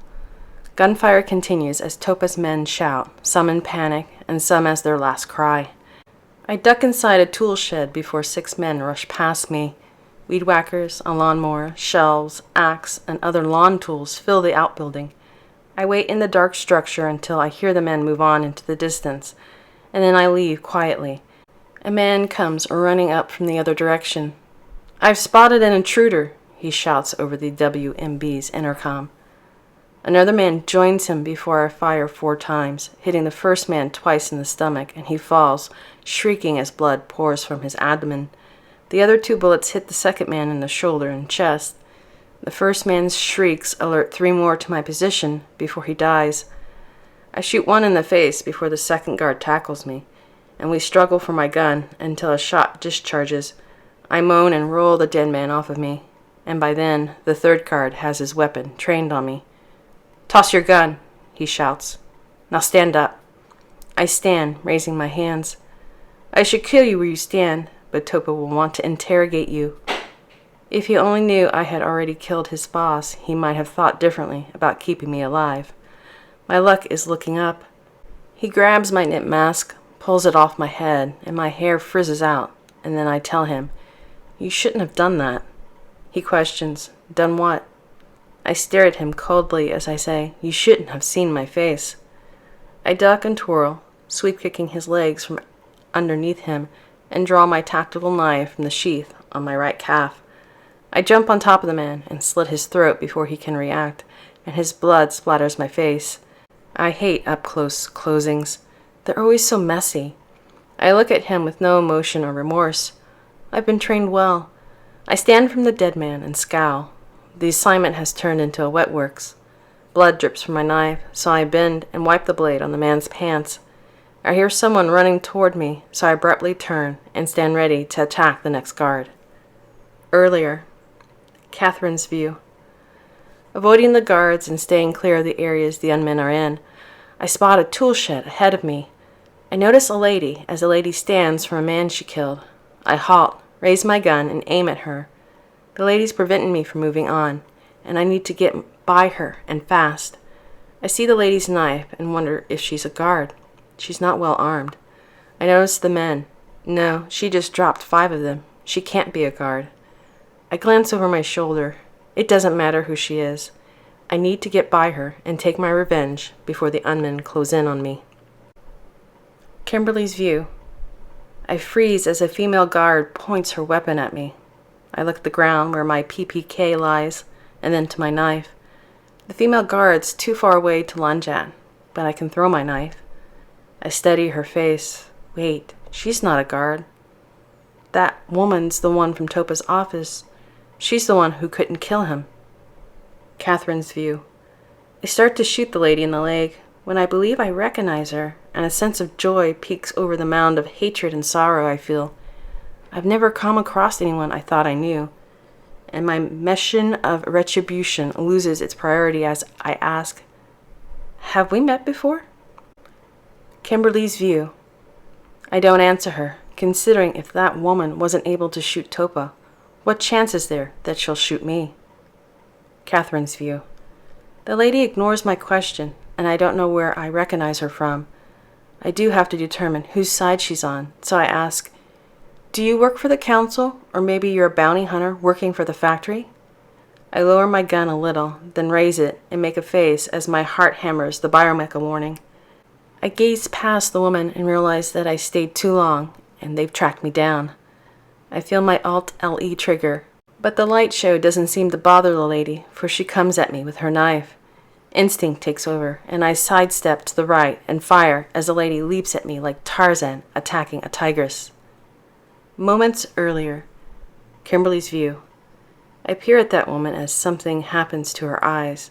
She must be wearing some sort of electrical device on her face, for sapphire flames rage about and make her whole face burn with an angry aura. I look closer, but don't see a device.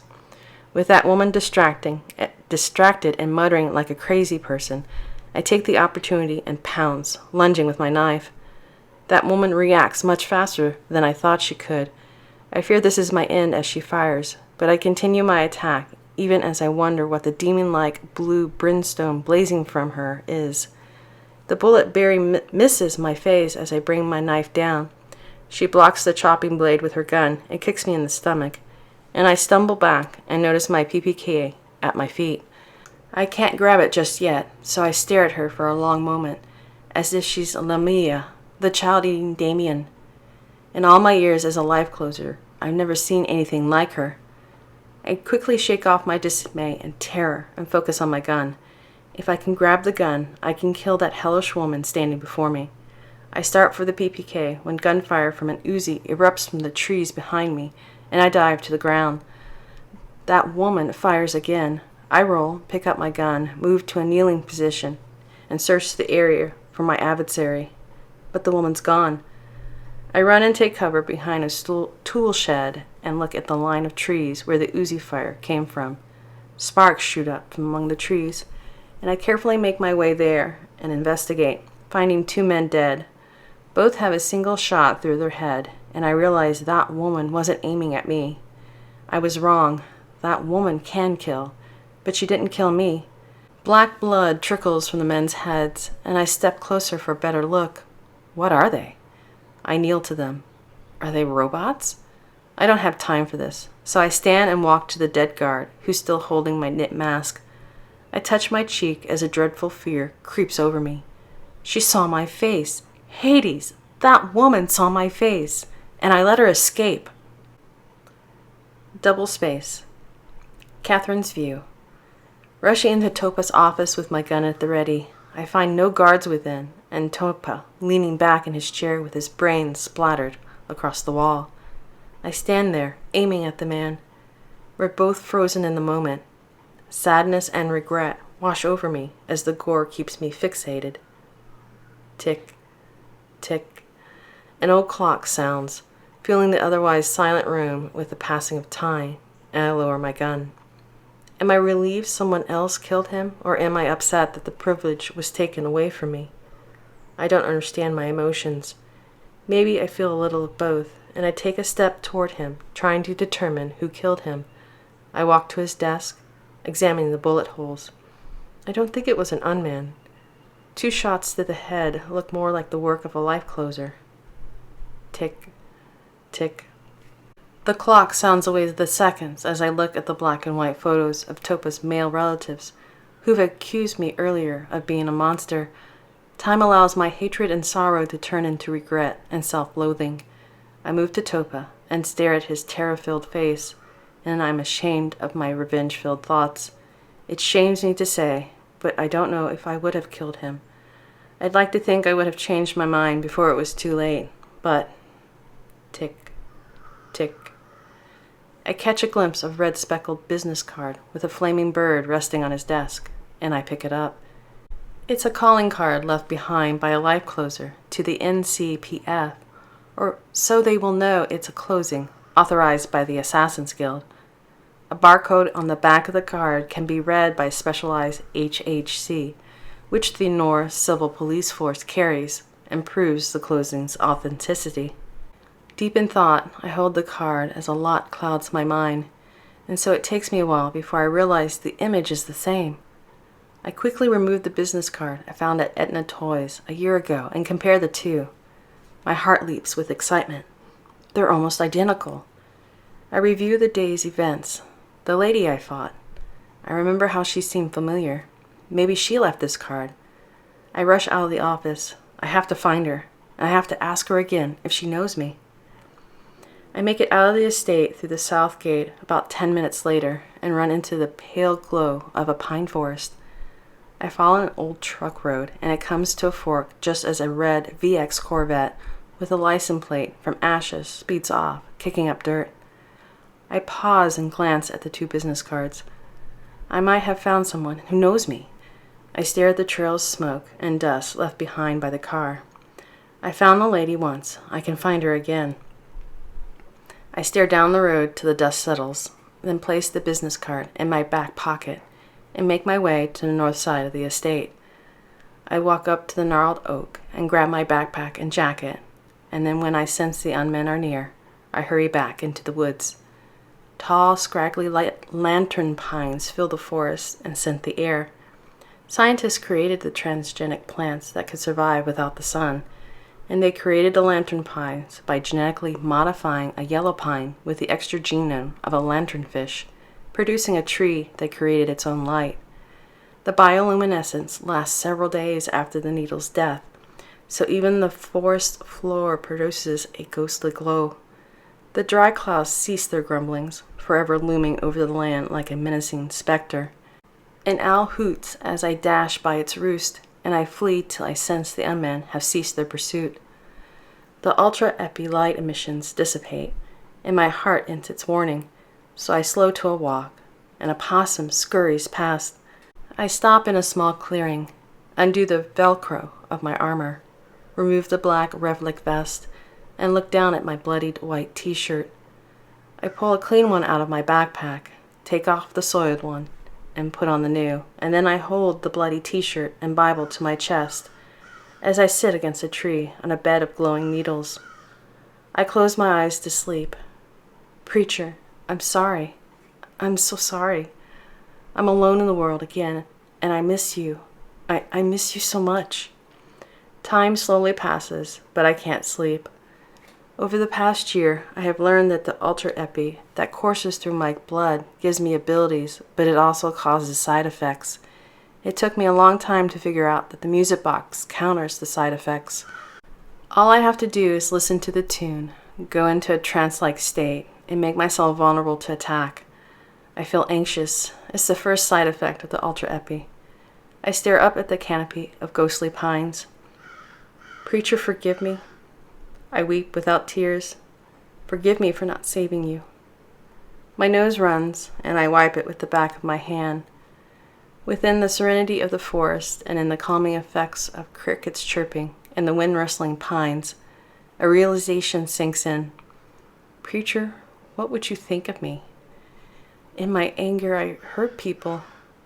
I let people die, and I almost killed a man today. Something I promised myself I would never do under any circumstance. I hugged the book tighter. Oh, preacher, can you forgive me? God, please forgive me. I removed the music box from my pocket, opened its lid, and let the melody lull me. I don't care if I'm caught. I only seek relief from my anguish, and my eyes droop as I enter what I call the drifting time, and leave behind sorrow, regret, and hatred.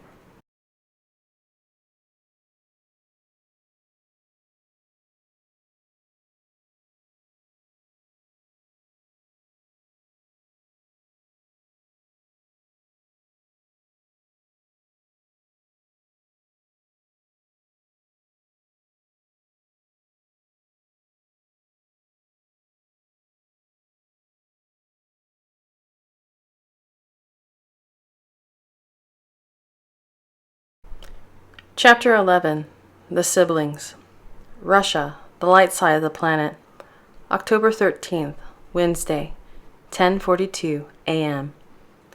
Two pilots sat in the cockpit of a VTO, vertical takeoff, 30-passenger plane. Engineers designed the aircraft to fly through the polluted cumulus of the world's dark half. The pilots prepared to take off on one of the circular pads among hundreds of other VTO landing and taking off. In first class, Natasha pulled up the shutter of the plane's small window, and she looked at the sun as it rose over Moscow and pulled her white furred-lined, long black coat close to her neck. "Look, Nikolai." Her Russian accent was thick as she spoke. "Is it not beautiful?" "Yes, Tasha," her twin brother said. He wore a white pinstripe gray business suit and a gray fedora that hat rested on his lap. "As beautiful as you." "I heard the place we are going is grisly." "Yes, so remember that image." He motioned to the ball of orange and told her, "Where we are going, you will not see the sun again." He burned the image into his mind. Noor exists in endless night. She turned to him, and her face was full of worry. "Nikolai, I have a bad feeling about this trip." He stroked her long black hair and took her hand. "I know you do not like to fly. Be brave, my sister." "It is more than that." She looked into her brother's dark brown eyes. "I feel the place we are going is full of wickedness." He squeezed her hand gently as he said, "Do not fear, my sister. I will always be by your side." The engine of the VTO roared as the airport's tower cleared the plane for takeoff. The co-pilot double-checked the two movable nozzles on each wing. They produced the thrust for vertical takeoff.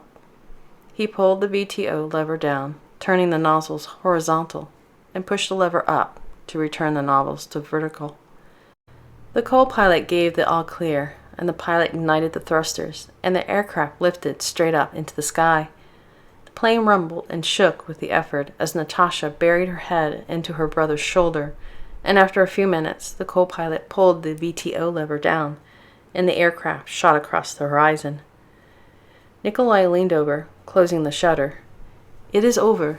We are in the air." "I would not be here if it was not for Boyce, who asked us to go to Noor for this closing." She glanced at the shutter as she added, "Be where only plastic separates us from falling to the ground." "Take courage, my sister." He reached into his coat pocket. "I will give you some sleeping pills, then you can let this flight go by while you dream." "You think my fear will be any less in sleep?" "I only have nightmares of crashing." He gently squeezed her hand so she would look at him. "Tasha, have I ever let anything happen to you?" She stared into his strong face. "No. Do not fear. I will protect you. Rest. I will watch over you." "Yes, rest." She closed her eyes, remembering a wolf named Salandra from a Russian tale, and quoted a line Salandra had said, "I will fight back death in my dreams." Nikolai remembered the same story where a raven named Draven replied to the wolf, and he said, "And I will keep death away from my branch." She took the pills from him and popped them into her mouth. "Let us change seats," Nikolai requested. "Once you are asleep, I would like to look out the window and witness this curtain they speak of that divides the world." She nodded. He grabbed his hat, stood, removed a briefcase from the overhead compartment, and switched seats with her. Natasha asked for a pillow and a blanket from a female attendant. The attendant returned with the items, and Natasha took them, put her seat back, and soon fell asleep. Nikolai opened his briefcase and removed an old detective novel called Blood Harvest by Kit Sire. He opened the book to the first chapter titled The Woman Wore Green and the Man Gray. Nikolai read the first chapter to himself. It ain't no easy street for a gumshoe. Long days and even longer nights. That's me, an old bloodhound for hire. Throw me a couple of scraps, and I'm yours for the day, week, whatever it takes. If you're looking for a dame or a mucker, I'll track them down. Nikolai leaned back and grinned. Kit knew how to write a good story. I feel like one of the mobsters in his novels. He straightened his white tie and in a gangster accent, he said, I'm a hood that brings the big sleep, a cat ready to blow one down. In a couple days, I'll finally have Tommy, and I can be my own chopper squad. He continued reading as a boy with his mother, sitting across the aisle from him, glanced at his book. "What's that?" the boy asked as he pointed. Nikolai peered up from the text. "This?" He lifted the book. "It's a novel." "A novel?" The boy wrinkled his brow. "What kind of book is that?" "A novel tells a story. They are very rare. This one is an antique. The corporate Senate banned the making of the entertainment books long ago. Today you have to have a license to carry a novel and many other forms of books." The boy eyed the novel curiously. "I still don't know what it is. What's the story?" Nikolai glanced at the boy's mother, who was sleeping. Surely his mother told him tales of knights and dragons in the privacy of their home. The boy's mother woke and saw her son talking with a stranger. She noticed Nikolai reading a novel and looked at him with disgust, as if he was smoking dope. She changed seats with her child, forcing the boy to sit by the window. Nikolai returned to his reading. Hours went by, and a female attendant walked up to them, leaned over his sister, and touched his shoulder. "Sir, we are coming up to the curtain." "Thank you."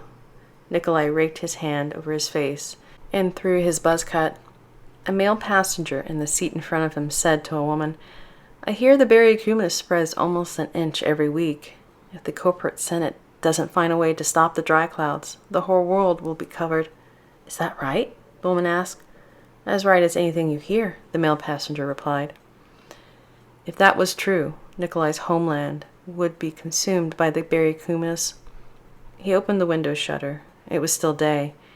He looked across the wing at about 2 o'clock, and in the distance a charcoal gray wall of clouds spread across the horizon and consumed the sky. The dark barrier raged with movement as if two creatures fought for dominance. Nikolai cleared his throat and said, "Excuse me." The female attendant returned. "Yes, sir?" "Do what you call dry clouds, do they always look that way?" He motioned outside. She glanced out the window and replied, "No, only the outer area known as the curtain acts this way. Once we're inside, they will look like normal storm clouds. Thank you." Nikolai watched the berry cumulus as streaks of purple lightning lit up the mass. He didn't see them as normal storm clouds. He didn't see anything normal about them. The seatbelt sign blinked on with a ding as the VTO ascended, flying above the dry clouds of the Earth's dark half into the high troposphere. The female attendant walked the aisle, making sure everyone had their seatbelt buckled. "Excuse me," Nikolai said. The attendant turned to him and spoke. "Yes? Why are we flying above the clouds and not through them?" "As you can see, the curtain is very turbulent, so we fly above the dry clouds until we have passed the curtain. We will be flying about 5 miles in." She glanced over her shoulder when she heard another attendant call button, and then the attendant turned back to Nikolai. "It's safer to fly above them and then descend once we reach our destination." She started down the aisle to the other passenger. "We'll be over the outer edge of Noir shortly." He turned to his sister and told her while she slept, "Not much longer, and it will be over." Within 20 minutes, the pilot slowed the plane as the co-pilot pushed the VTO lever up, turning the aircraft's nozzles to their vertical position, and the plane hovered. The pilot closed the air intake valves to the engines with a flick of his finger and switched to a stored clean air source. If the plane used outside air while moving through the berry cumulus, the pollutants would cause the engines to clog and die. "Perhaps my sister is right," Nikolai said as the aircraft started a vertical descent to one of Noir's airports. "This place is a wicked place." The plane hit heavy turbulence, entering the dry clouds. He feared his sister would wake and panic, but she continued to sleep soundly. A few minutes passed, and the shaking subsided. "If I could have everyone's attention," a male attendant announced over the intercom. "We will be landing shortly, and at this time, please pull out the kits that were issued to you when you boarded. Our staff will be walking around to assist you." The male attendant paused as he helped an elderly lady remove a kit from underneath her seat. Nikolai closed the shutter and gently shook his sister. "Tasha, Wake. We are landing in the rising sun sector of Noir, and soon we will be on the hover train to the Hellenistic sector. She stretched and yawned. Already? I did dream as you said. I dreamed of a sky full of stars. He said, I did tell you. The male attendant announced over an intercom. Inside your kits, you'll find an instruction booklet. He raised the handbook. A Wanal mask type A. The attendant lifted a small triangular device with a rubber rim which fitted over the nose and connected to a filter. And the liquid oxygen spray is known as LO. He raised what looked like a flat ballpoint pen. Please wear the WNA anytime you go outside, and it will keep you from feeling the ill effects of the pollutants caused by the petroleum-based clouds. They can be dangerous for those not used to living below dry clouds. He paused. The triangular filter fits over your nose. Breathe in through this filter and out through your mouth. The basic design mask has to be held to the face. If you find that you are outside a lot, you may purchase an upgrade version of the Wanal mask that is hands-free. The attendant demonstrated and removed the mask. If you should feel queasy or lightheaded, inject yourself with the LO spray, and it will give your bloodstream a burst of oxygen. The attendant paused for a moment. Place the spray's head on your bare wrist or neck. Press the red button on the top, and the solutions absorb right through your skin. Your body will take some time to get used to the air, so please keep your kits with you at all times. These items can be replaced at any drugstore. If you have any question, an attendant will help you. Natasha looked at the mask. They are not very fashionable, are they? She whined. I wish to be done with this closing. Nikolai turned to her. Patience, sister. We will return to Mother Russia in time.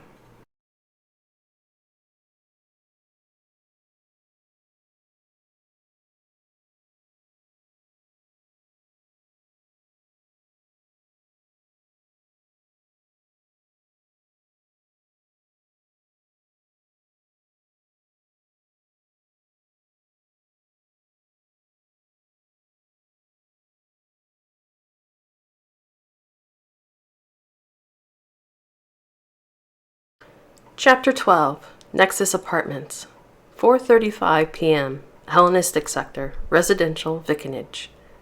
Kimberly's View. I drive my Corvette into the parking garage of the Nexus Apartments.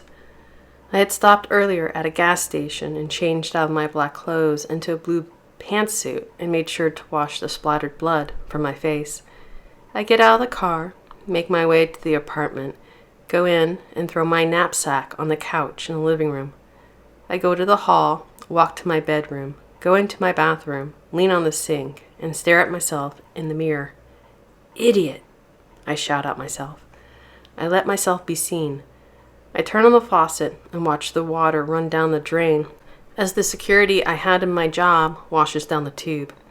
I should have gone after that woman and killed her, but no. I look up and stare at myself again. I panicked and ran. Hades! I glance into my bedroom as the water continues to run. The screensaver of the Flaming Phoenix flies across the laptop, and the glow lights up the dark room, casting shadows across the floor and walls. I turn and face the sink and splash some water on my face, trying to wash away my anxiety over what the Assassin's Guild will do to me once they find out my identity has been compromised. I dry my face with a towel, then go and sit at my desk. I press the space bar to wake up my laptop, hoping also to wake up from this nightmare of my own making, and then I send an instant message, and within minutes a reply comes back. Topaz closing is complete then, voice types. The payment will be placed into your account. Did you run into any trouble? I start to type no, but then I backspace and respond. About a dozen robot-like men showed up and killed everyone in sight. Must be some of those biomecha, perhaps the next generation of assassins, voice types. Most likely someone there was their target. But was it Topa? We'll probably never know. At least you got out. I rake my hand through my hair, knowing the grave mistake I've made, and I move my hands toward the keyboard to write, and they shake with dread as I force myself to type. Someone saw my face. I hit the send button and stare at the screen. and 2 grueling minutes pass with no reply. What should I do? I hit the send button again, hoping for a reply and praying for some guidance and solace. Find them and kill them. You know that it is very dangerous, Phoenix. Even I don't know who you are or what you look like.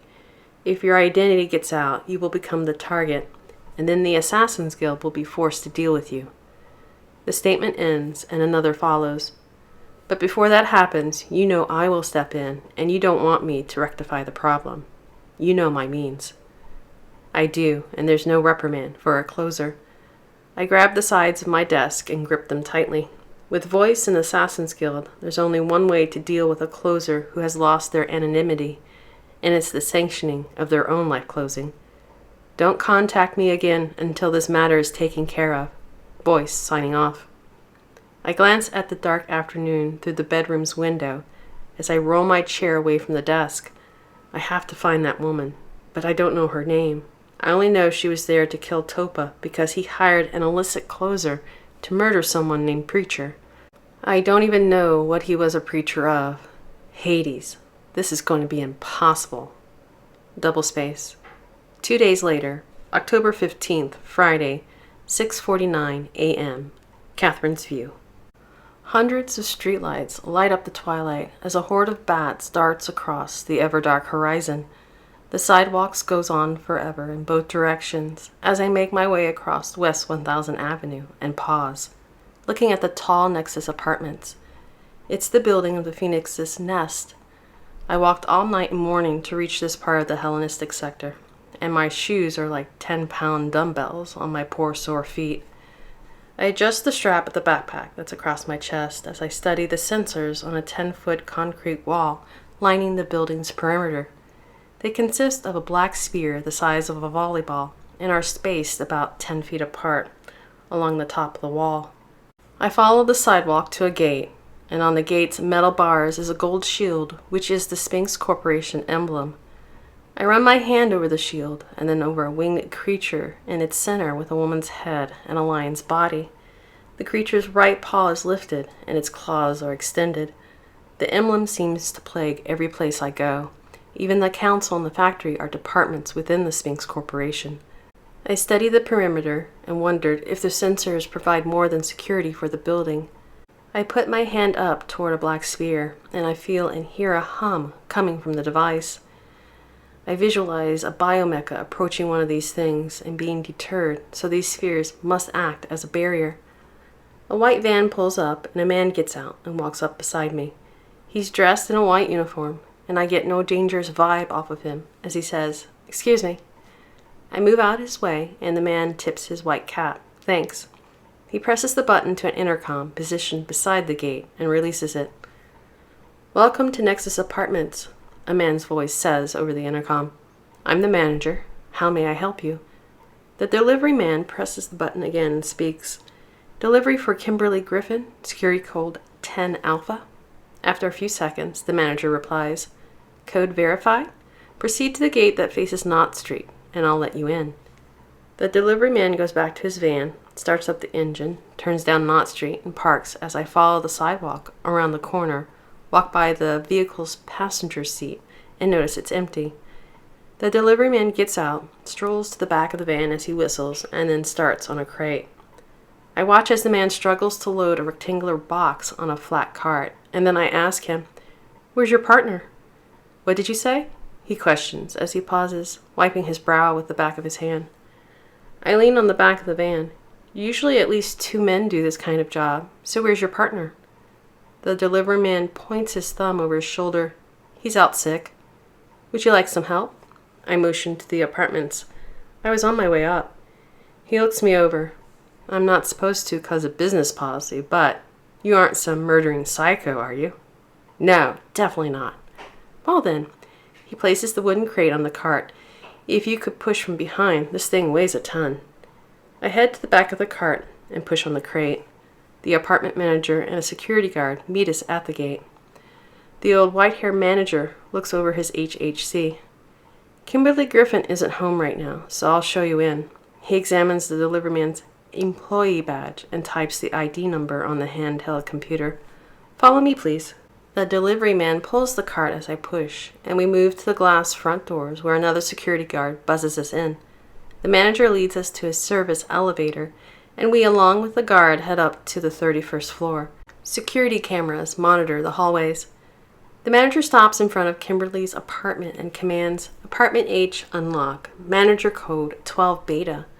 Voiced recognized as Nexus Manager, the apartment computer system states. Opening door. "Wow," the delivery man exclaims. "Automated apartments. Bet you can tell the lights to come on."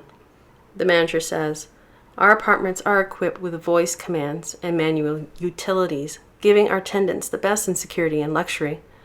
I'll have to look into getting one of these places," the delivery man states. He pulls the cart down a small entryway as I push, and once we're in the living room, the delivery man starts uncrating a cedar chest, so I go and look around. The lady's apartment's huge and covers more than 3,000 square feet. The entryway empties into an open kitchen with 4 bar stools at a counter. Our large living room is off to the left. Beyond it, down a hall, are 2 bedrooms and 2 baths. And off to the right of the entryway, a small round table sits next to a window. I do think it's odd that the table's so small, considering it's the only one in the apartment. I ask the delivery man, "Do you need any more help?" "No, I got it from here, thanks." I leave, note the apartment's letter H on the door, head for the regular elevator, go up to the roof and wait. I watch what little traffic travels West 1000 Avenue as I grip the icy metal railing that surrounds the top of the roof. Finally, I'll have some answers once I meet the lady, who owns the 2 business cards. A cool breeze sweeps in, chilling the air and my thoughts, so I zip up my athletic jacket, but it does little to stay off the cold. I have no idea what I'll learn from the lady, so I clench the jacket over my heart with my right fist, as if in pain. I dread discovering the truth about myself, wondering if it will be worse than the unbearable ignorance I have endured the past year. Whatever happens next, it'll change my life forever. In Catherine's View. Back in apartment H. The delivery man finished his work and set the cedar chest against the wall in the living room, out of the way. He placed the crate pieces back on his cart, had the manager sign for the package, and headed back to his van, and once inside the vehicle, he made a cell phone call. "I would like to speak to RG."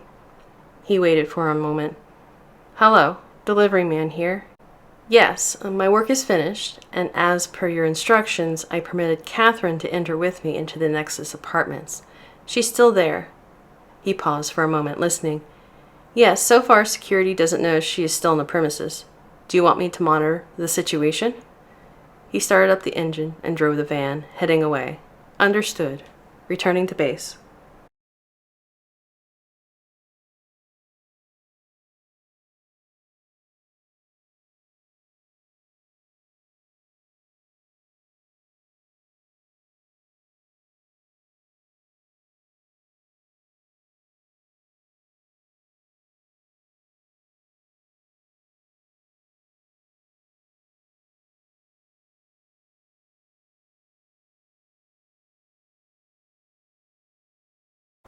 Chapter 13.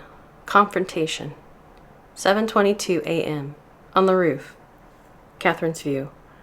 I lean on the metal railing and continue staring at the road below, and at times of quiet stillness, I feel the berry cumulus, and their presence is like an evil eidolon.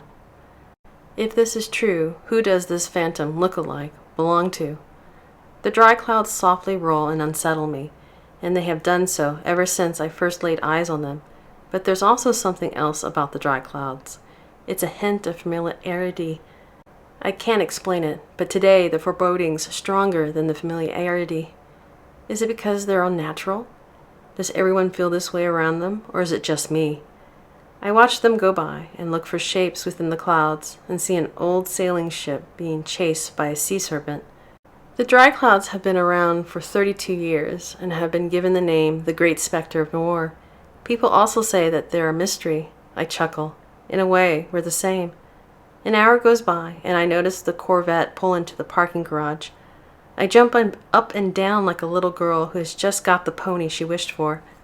I want to run down and meet her and ask her all my questions, but I contain my excitement and wait a few more minutes, giving the lady enough time to arrive at her apartment. I don't want to come at her like some crazy person, so I'll have to keep my cool. A few minutes later, Kimberly's view. I hear a ding and the whoosh of the elevator opening, and then someone approaches me as I put my mail in my dark green purse that matches my pantsuit.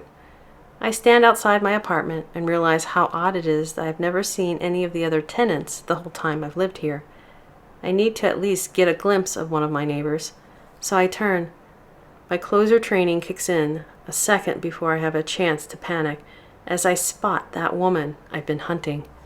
For 2 days I've scoured Noir and turned the city on its head, but I couldn't find anything on this mysterious woman, not even her name. I drop some of my mail as I open my purse to grab my PPK, but then I remember the floor's security cameras. I can't kill her out here, not unless she threatens me, so I wait for that woman's next move. Catherine's view. Elated and full of expectations, I stop about 2 yards from the lady. Finally, after a year of knowing nothing, I'll have some answers. I can't stand my excitement anymore, so I question her as if I already know the answer and am ready to give my old friend a big hug. "Are you Kimberly Griffin?" The lady looks confused and very on edge, like I'll pull my gun on her at any moment, but it's tucked away in my backpack. She must see me as threatening, so I smile real big to show her I'm a safe person as I repeat, "Is your name Kimberly Griffin?" Kimberly's view. "Yes," I reply, as I step back and size up that woman who's smirking at me like some lunatic ready to murder me. I put out a lot of feelers while I was looking for her. Maybe she already knows I've been hunting her and has come to strike back before I can. I realize something else. She knows my name, so I have to eliminate her now. I re-examine her cheerful face, and she looks happy to see me like we're best friends and we haven't seen each other in years. I can't figure out why she's putting on this act and not attacking me unless she's also waiting to strike when there are no witnesses. She says to me, "I had a contact in the Noir Civil Police Force look up your address from your license plate. Cost me 2 months' worth of water rations." She starts to ask me something, looks over her shoulder at the camera. She removes 2 business cards, shows me the blood-speckled one, and then questions me, "Is this you?" I grip the gun in my purse, so sure that woman reaches for a weapon, but I'm surprised to see the business cards. I can't figure out what kind of game she's playing, and a million things goes through my mind. That woman tracked me down and came all the way to my apartment. Is she hoping to blackmail me? Only an idiot would think they could blackmail a life closer. I scan the hall to see if anyone else is on the floor and ask, "What do you mean? Is that me?" Catherine's view. "I've been looking for—" I start to answer, and then decide I shouldn't say the Phoenix out loud. Someone could be listening, and the lady might not want anyone else to know. So I continue.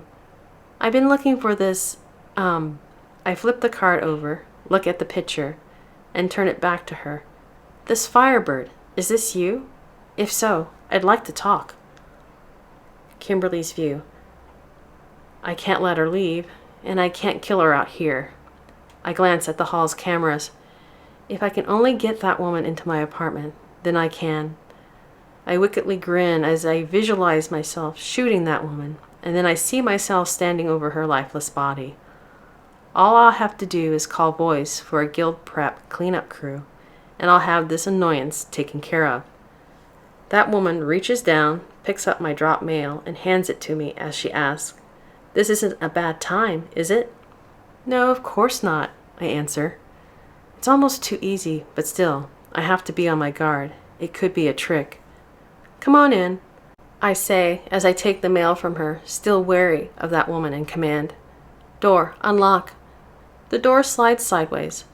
I motion for the woman to go in first, and then I follow. "Door lock," I command, and the door closes, entombing us. The apartment computer system turns on the lights as we enter each room, as it tells me, "Welcome back, Miss Griffin. Welcome guest." The apartment, "Mute," I command. That woman walks down the entry, stops, and studies the kitchen. She walks over to the faucet, glances back at me, and says, "I see no scanner for a water ration card. Your water isn't portioned?" I look at the sink, then think of the shower and bathtub, and realize I never thought about it.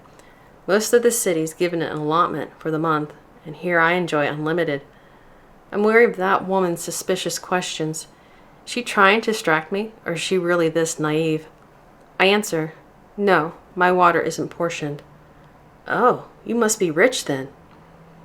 She sets her backpack on the black leather couch, walks over to the small round table, and sits as if she's here for a visit. I start to pull out my gun, notice the cedar chest in the living room, and turn my attention back to that woman. She sees the teacup I left earlier that morning and states, "Tea! I love tea." She turns wide-eyed like a kid asking for a piece of candy. "Could I have some, please? I haven't had tea in a long time." "Tea?" I glance at the kettle on the stove, then at my purse. She has to be joking. She has to be here to kill me. I'm not sure what to do, but then I think of Topaz closing. Maybe I can find out what was going on there, so I'll play along for now, and I answer her, "Sure, why not? Let's have some tea. Is black okay?" I don't wait for an answer as I carefully position my purse on the counter so I'll have quick access to my gun. "Yes, black is fine." Keeping a close tab on that woman, I fill the kettle, place the stainless steel pot on the burner, and turn it on high. So, I place 2 sets of teacup and saucers on the counter. "Who are you, and why have you come to see me?" Catherine's view. Heavy-hearted over Preacher's death, and still weary from the endless running, I laugh a melancholy chuckle as I stare at the table. That's a good question. I reach into my pants pocket for my dearest possessions. They've been with me since the beginning, and maybe now one of them will lead me to the answers I desperately seek and a place I yearn to belong. Kimberly's view. When that woman reaches into her pocket, I go for my purse and start to grab my gun until I see the items that woman removes. She places a small silver box, 2 business cards, and a worn paper on the table. Then she opens the paper. She answers as she seems to be studying the writing. "Catherine, I think, if this note is meant for me." I could shoot her now that woman's distracted and in this game. The kettle shrieks, stealing away the moment, so I turn the burner off, remove the pot, and pour hot water into the cups. The aroma of orange fills the air as I say, "Note? I don't understand." "Huh?" She turns to me. "Oh, I guess you wouldn't. You see, I don't know who I am." She looks back to the items. The only clues to my identity are these 3 things. She seems unsure herself as she adds, "At least, I think they are." What an unlikely story. I carry the 2 saucers to the table with my purse strapped over my shoulder as I try to figure out her ploy. I set a teacup in front of her and one at my spot. Either that woman is very clever or very stupid. "See," she says as she gives me the paper to me. I read the note. "Catherine, you must not fail. This is your last chance to redeem yourself. I know you can complete your mission, my dearest cat. I am counting on you. Signed, RG." I peer up from the note. "Who is RG?" She shrugs. "I don't understand. What does this have to do with me?" I ask as I hand back the note. She folds the paper, picks up the business cards, and then explains to me, "For the past year, I've been trying to figure out how these clues fit in my life, and now I've found a person who belongs to one of these items." She slides the red speckled card across the table. "I found this at Topaz." She places the second one beside the other. "This one I've had." I look over the blood-covered business card I left beside Topaz, pick up the second business card, and ask, "Where did you get this one?" I examine it more closely. This is an early design from years ago. Catherine's view. I'll start from the beginning. I dip the tea bag in my hot water several times, drain the bag with a spoon, and place it on the saucer. I breathe in its citrus scent and stare at the brownish liquid. Sitting here seems so familiar to me, like I've been here before. About a year ago, I woke in the abandoned Etna Toys plant and warehouse with no memory. Beside me on a table was this note. I begin as I tap the paper and point to the two items, that business card and this music box. I look at the backpack on the couch, which I stowed the Beretta. With an aversion to having to carry the gun, I add, and one other item.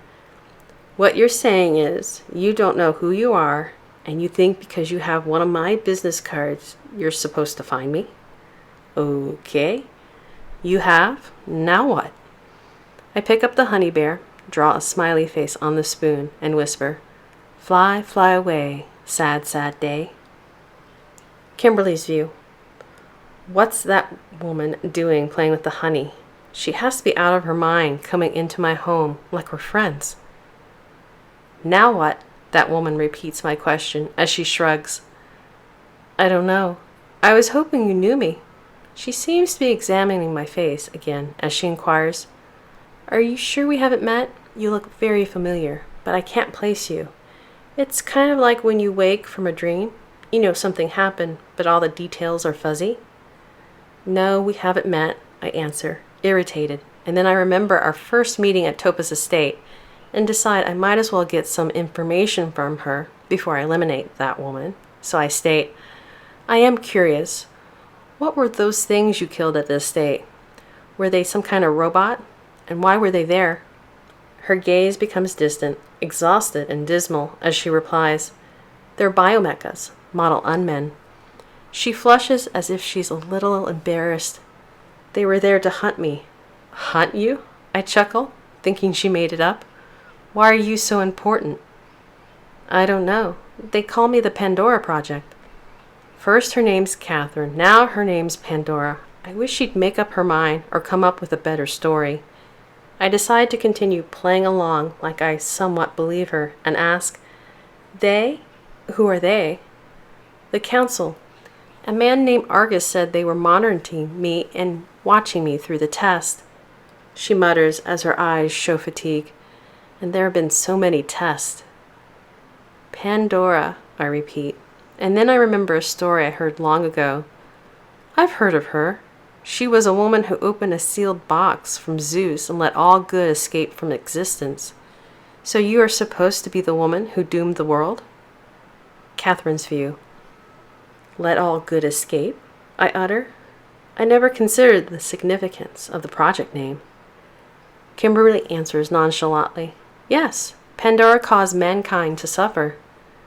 I stare out the window at the dark day for a few moments, wondering if my destiny is to make people suffer. I don't want anyone to get hurt. So many people have already been hurt because they knew me. I feel conflicted inside about my purpose. I guess this was another dead end, I tell Kimberly as I push back my chair. I guess my search continues. I'm sorry I bothered you. I'll show myself out. Are you so naive? Kimberly stands, reaches into her purse. Idiot! Do you know what I do for a living? You're Kimberly Griffin. I glanced at the business cards on the table. You're the Phoenix.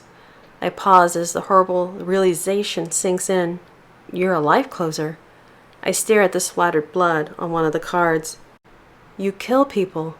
Appalled by my own naivety and Kimberly's apparent ruthlessness, I turn my gaze to her. You kill people for money. Idiot! And to think I was worried I let you slip by at Topaz Estate. Kimberly removes her gun and screws on its silencer. You do understand I can't let you live. She shakes her head in a tisk-tisk manner. You've seen my face, know my alias, and even been in my apartment. Her expression shows outrage and disbelief. I don't think I've ever met someone so stupid. Kimberly takes a moment to regain her cold, detached demeanor.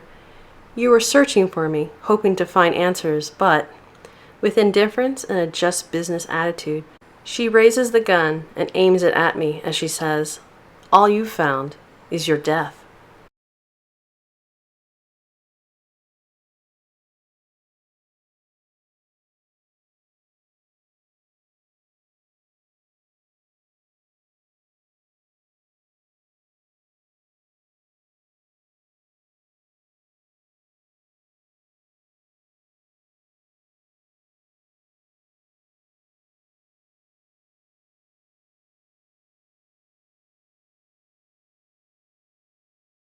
Chapter 14. A Forgotten Melody. 8:32 a.m. Catherine's View. I looked down the barrel of Kimberly's gun, wondering how I could be so wrong. It's not the first time I've stared at death, but it's unexpected, and in confusion, I turned to the table and gazed at the 3 items that led me to this point. I have been foolish, and I fist my hands. I believed the items were clues, and if I followed them, I would find answers, not my end. I closed my eyes in frustration. I've been so stupid feeling I'm safe here. Kimberly's View. I prepared to kill that strange woman. Her death will be like countless other life closings I've performed in the past, except this one will involve more paperwork, and it'll be the first one I have executed inside my apartment. I notice she doesn't panic and doesn't plead for her life like most marks do. That woman only stares at my gun, and then she closes her eyes as if she deserves her death. A little surprised by her actions, I ask, "Are you sure you didn't hit your head? Do you understand you're going to die?" Catherine's View. I open my eyes and rub my forehead, remembering the wound I had when I first awoke in Etna Toys. The urgency of the situation finally sinks in, and my attitude changes as I repeat Kimberly's words. "You can't let me live?" I feel my demeanor transform from a wide-eyed child to the fierce glare of a cornered tigress. I look at the backpack that holds my gun, but it's across the room. I consider this could be one of the tests, and that Kimberly might just be another assassin hired by the council. I go over in my mind how to incapacitate her. I still can't believe I let my guard down. My face softens as I think about how I felt so at home here.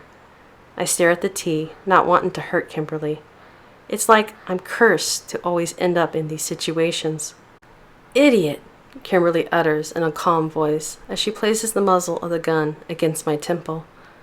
"It's going to be messy. Your brains will be splattered all over my table and wall. Why couldn't you have died at Topaz estate?" Ignoring her, I glance at the clues to my life. What's the point in fighting or fleeing? I pick up the music box. What does it matter if Kimberly kills me, or I fall prey to one of the unmen, or some other assassin? I heave a great sigh if it'll be my last breath on earth. I'm tired, so I open the lid to the music box, and the melody plays. I'm tired of the test, and I'm tired of being alone. I feel myself slipping into the drifting time as the tune continues. Then my eyes slowly close. I go into a trance and enter the drifting time. But this one's different than the ones before. Within it, I enter the domain of dreams, and in this realm of my subconscious, no dry clouds exist. The sun shines on the land. Governments, not corporations, rule the earth, and no one hunts me. I drift in this world on my stomach as if floating on a peaceful river. A breeze blows at my back, and the air smells crisp and clean. I pass over large cities and small villages. I fly over many races of man. I float over forests, hills, deserts, oceans, islands, plains, lakes, jungles, mountains, and streams. I believe I recognize a few of the places, but I can't remember their names. The dream seems endless until the wind changes. A torrent of air blows against me and slows my progression as a shadow casts over the land, invading the peacefulness. A male voice laughs, and the sun flees as dry clouds storm in and plunge the land into perpetual night. I feel afraid as I glide over this dark world, seeing no more of the places and people I saw. Everything's different and darker in their appearance and atmosphere. I stop mid-air, as if I slammed into an invisible wall. Then an unknown force pulls me, and I plummet to the earth. The force also affects time, and as I drop, I grow younger till I reach my early teens. My descent slows, and my 13-year-old body lands feet first in a white-tiled room, and in the room people talk with muffled words. 2 women's figures appear, but they have no faces. One of the faceless women places her hands on my shoulders and tells me, "Catherine, you must be strong. I can no longer protect you." The woman looks to a door, hearing footsteps approach what appears to be an office, and then the faceless woman turns back to me. There are those in the corporation who want to exploit you. The doorknob jiggles as someone tries to enter, and I hear one of the women speak again, but I'm not sure which one it is. Rosetta, they're here. Hurry. Quick, Mary. Push the desk against the door. I need more time. One of the women kneels to one knee to look into my face and tells me, they will take you. I can't stop them, not with the power I have now. Someone outside tries to bust in the door. One of the women yells, hurry, they're coming. Be strong, Catherine. One of the women strokes my cheek. My dearest cat. A small explosion removes the door from its hinges, and it falls as 5 soldiers rush in.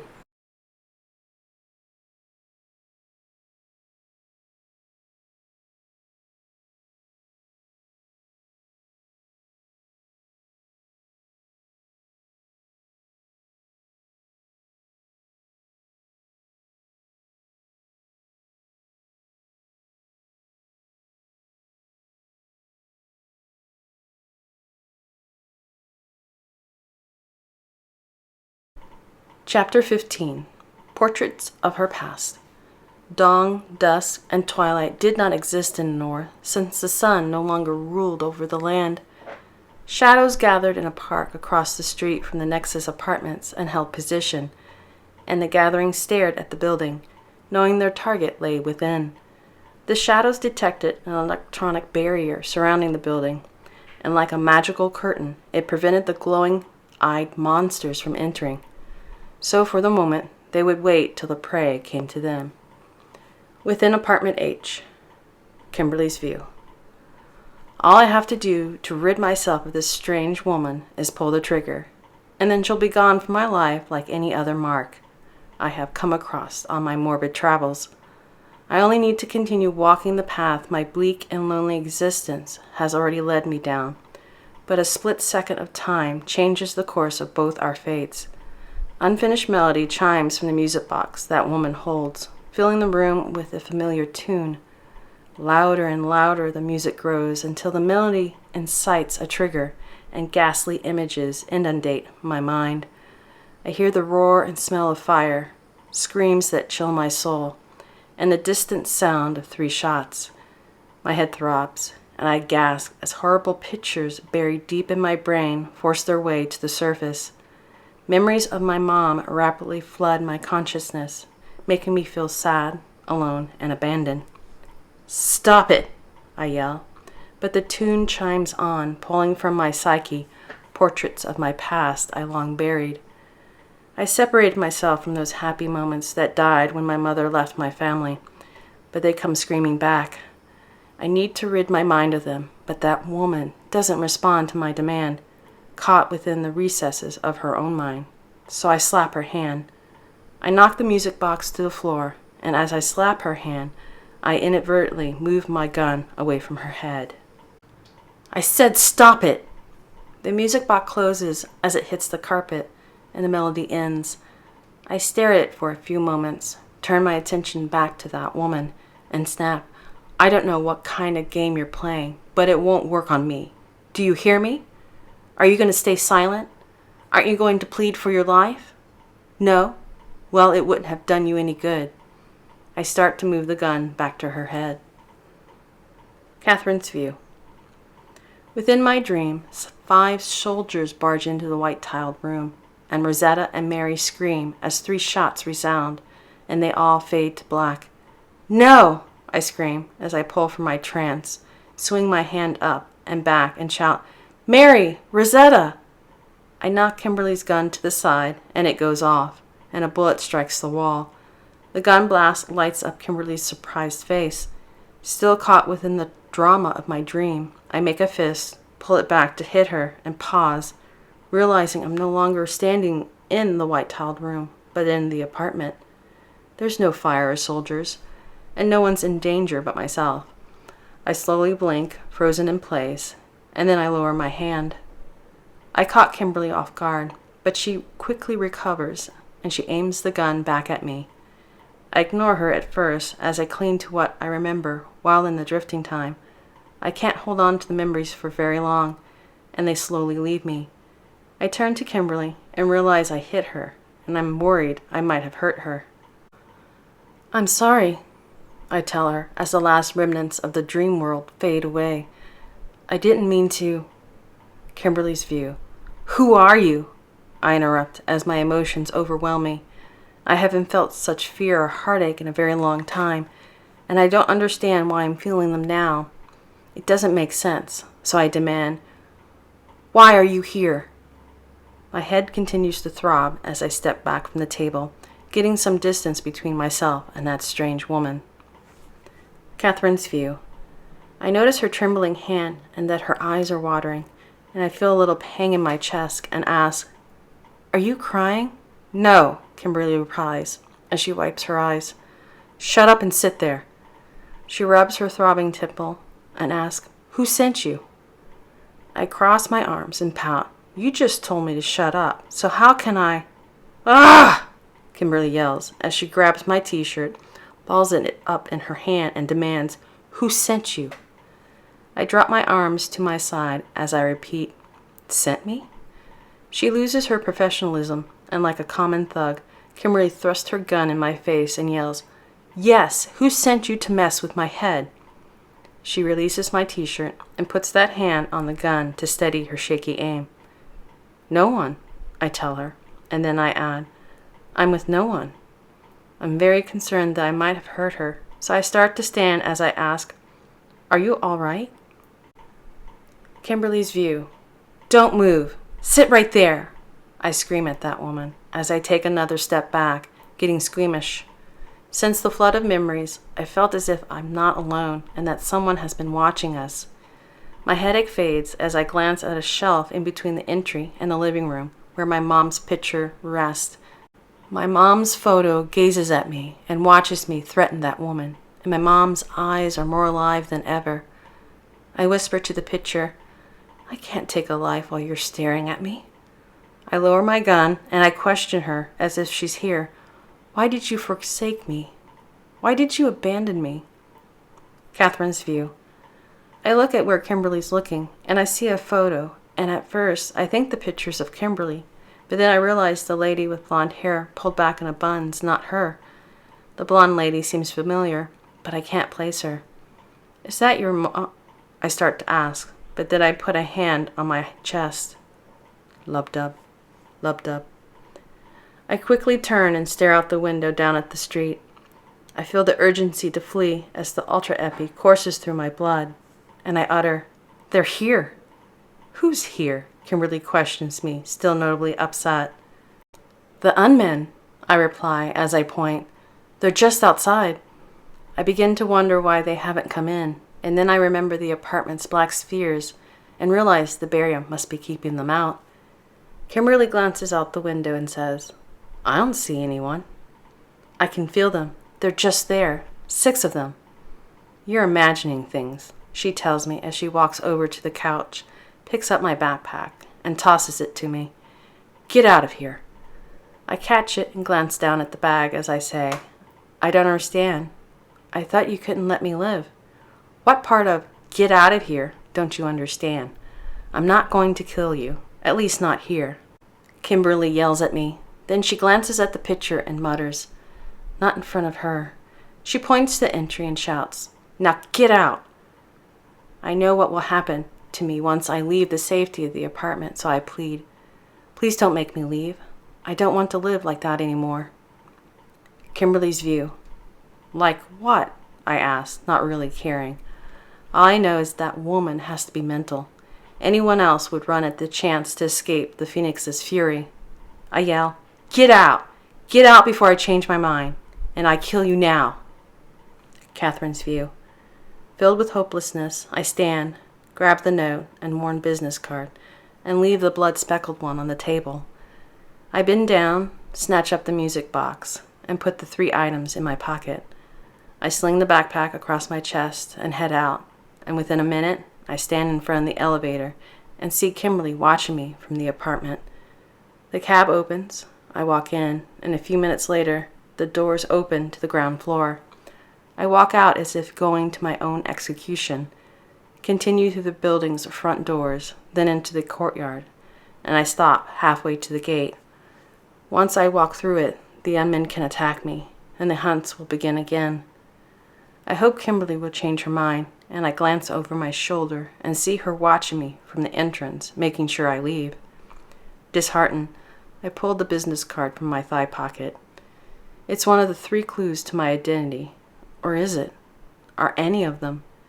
Maybe these aren't meant for me, or maybe they're just another test. A test to see what I'll do with them. I fist my hand. I'm an idiot to believe any different. I don't need it anymore. And I drop it to the path, watching it fall to the concrete as one hope dies. First preacher, and now this. I don't think I can take that much more. I sniff my runny nose and force my mind to move on to the current crisis. I remove my gun from the backpack and check the magazine. It has 4 bullets. It won't be easy with 6 unmen out there. I remove the Revlik vest from the outside of my backpack, put it over my jacket, then open the gate and step out to the sidewalk. West 1000 Avenue is as desolate as my life. I cross the street. Lampposts line the path heading into the empty Zeus Park as tainted rain pours from the thundering sky, and I shiver in the cold rain as my hair soaks with the black filmy water. I slow my pace to hold off the inevitable attack and give me time to prepare and observe my surroundings. The altar epi causes anxiety with my inactivity. Lub-dub, lub-dub. Filled with gloom, I ignore the biomecha warning and pause, watching the transgenic grass soak up the rain. I don't want to think about the danger that lies before me. I want to be free of strife. At least for a few minutes, I can let my mind think of other things other than my own possible death, so I focus on the grass. Scientists modified the Kentucky bluegrass with an extra genome from the bath sponge, and they then modified it further. What they created is a hybrid plant capable of absorbing large amounts of tainted rain. I feel that the unmen move into position, and I know only moments remain before they attack. The transgenic grass releases the H2O properties of the liquid to be absorbed back into the atmosphere through the water cycle. All absorbing transgenic plants are created with the water release function in the world's attempt to correct the dry clouds problem. The unmen separate and circle me. Why do I know this information? Why do I know that the grass then uses the petroleum base of the liquid to create energy? How do I know that it's how the plant survives? If scientists can do this, what could they have done to me? I look at my gun hand, thinking of my uncanny marksmanship, and consider what they have done to me. I feel the unmen watching, and I hurry past a metal bench. A green line of light hits my hand as a spot, and I watch it as the laser aim moves up my arm to my chest.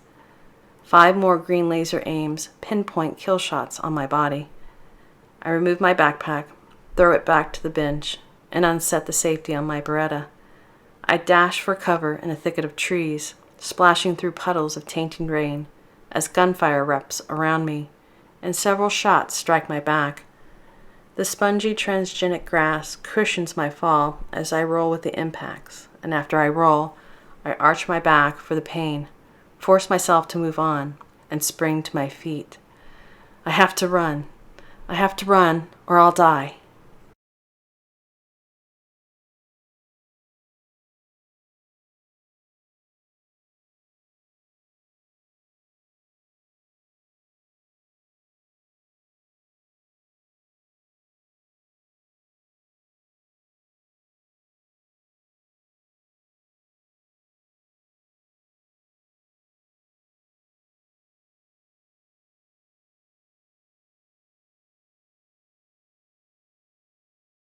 Chapter 16. They are here. 9:59 a.m. Nexus Apartments courtyard. Moments earlier. Kimberly's view. Hades! This is ridiculous. I watch that woman leave and see the look of hurt she gives me before walking through the gate. Why didn't I kill her? And why did that woman look at me as if we're friends and we just had a bad fight? I follow her, pause, and glance through the gate's metal bars as that woman crosses the street. I let her escape again, and then I notice something at my feet, Oh my Zeus. I see the Phoenix business card on the path. That little. Why did she drop this out here? I definitely don't need someone finding my calling card. So I pick it up and place it in my purse. Then I watch that woman enter the park. I decide to follow her and push the gate open, looking for the unmen that woman mentioned. After crossing West 1000 Avenue, I trail that woman and head into the park as a few black droplets fall on the sleeve of my dark green pantsuit, and then thousands fall from the menacing sky. Great, just great. Rain, and me without my umbrella.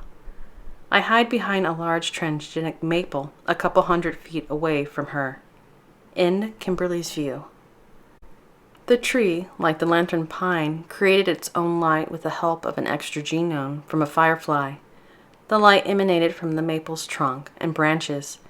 Its leaves grew upside down to gather the light for photosynthesis. Kimberly's view. Strands of my hair fall on my face as the tainted rain darkens them, and I rake them behind my ear. I don't know why I followed her. I still need to kill her, but that's not it. Do I believe that woman can detect the unmen beyond the visual plane? My suit jacket soaks through. Hades! I'll catch a cold if I stay out here that much longer. In the distance, I see that woman pause, and the beams of green light hit her. Someone's aiming at her, so I search the park. Gunfire erupts from all around the park, lighting up the bushes and trees with muzzle flashes as I duck into a thicket of trees. I pull my gun from my purse, hearing movement coming from my left and my right. I turn and lean my back against a maple as the area falls silent. Are the unmen really hunting that woman? Is there a bounty on her head, or a more malevolent reason? I remember our conversation from before. That woman said the council called her the Pandora Project. She also said that they're testing her. I hear more gunfire. What kind of mess did I get myself into by following that woman here? Catherine's view. I frantically crawl through the small trees deeper into the park, and then catch sight of a small tunnel underneath a stone bridge about 20 yards away.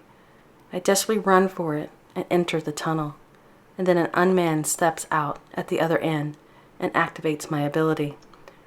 Over the past year, I've learned many things about myself, about the Pandora Project, and I know my abilities come in levels. The level I just entered is the beta phase, and I can't miss any target when I'm in this phase. I quickly aim with my extraordinary gift, fire once, and hit the unman in its kill spot. I start down the tunnel to collect its AK-47 when two more unmen appear at the same end as their brethren, and they open fire on me. I scamper back and duck around the outside of the tunnel as bullets spray past me, and a few of them ricochet off the stone wall. My hot, moist breath shows up as steam in the brisk October air as I heave from the excursion. I wipe black water from my brow, waiting for the metal barrage to end, and then I fire twice around the corner, hit the two unmen, and drop them. I have one bullet left, and there are still 3 unmen, so I'll have to run for it. I start through the tunnel, hear Kimberly scream, and glance back. Surely she didn't follow me out here.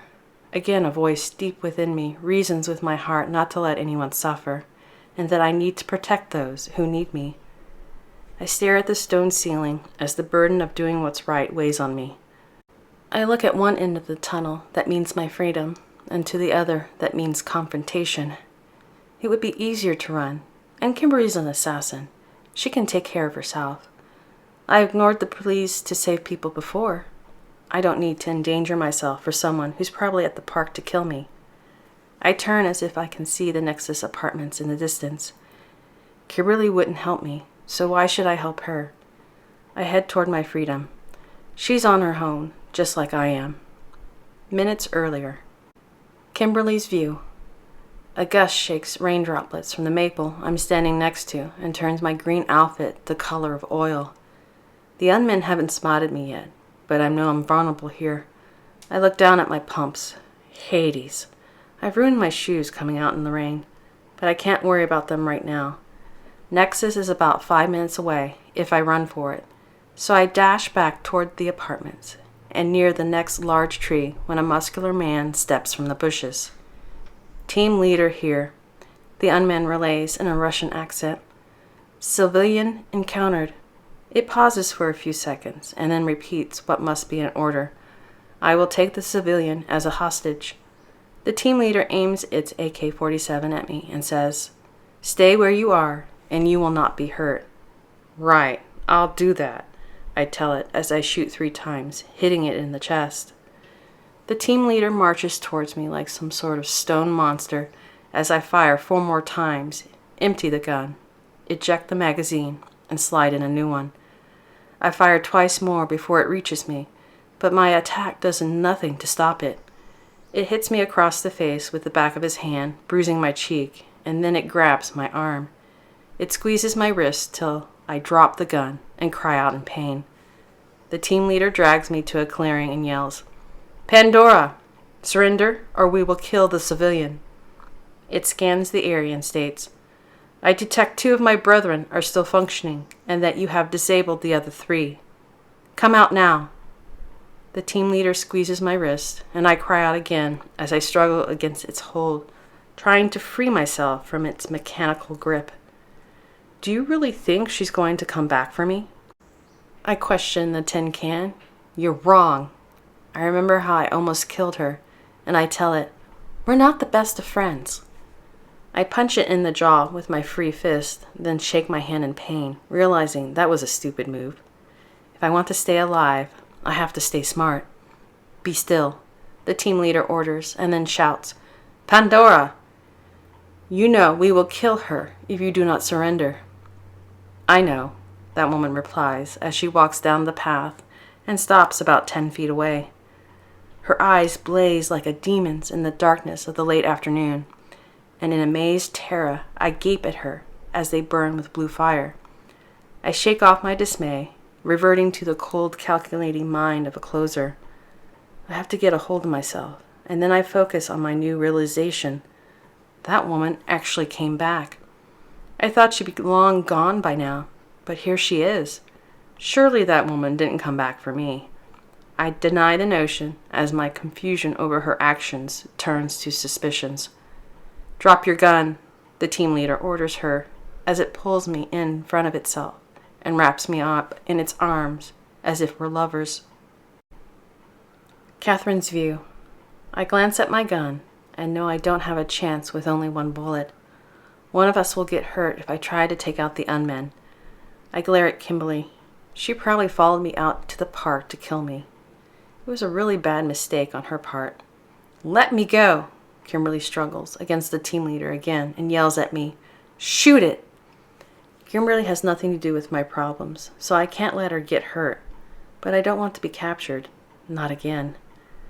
I shiver, not only for the cold, but in fear of what happened about 8 months ago. The decision to surrender rips at my gut.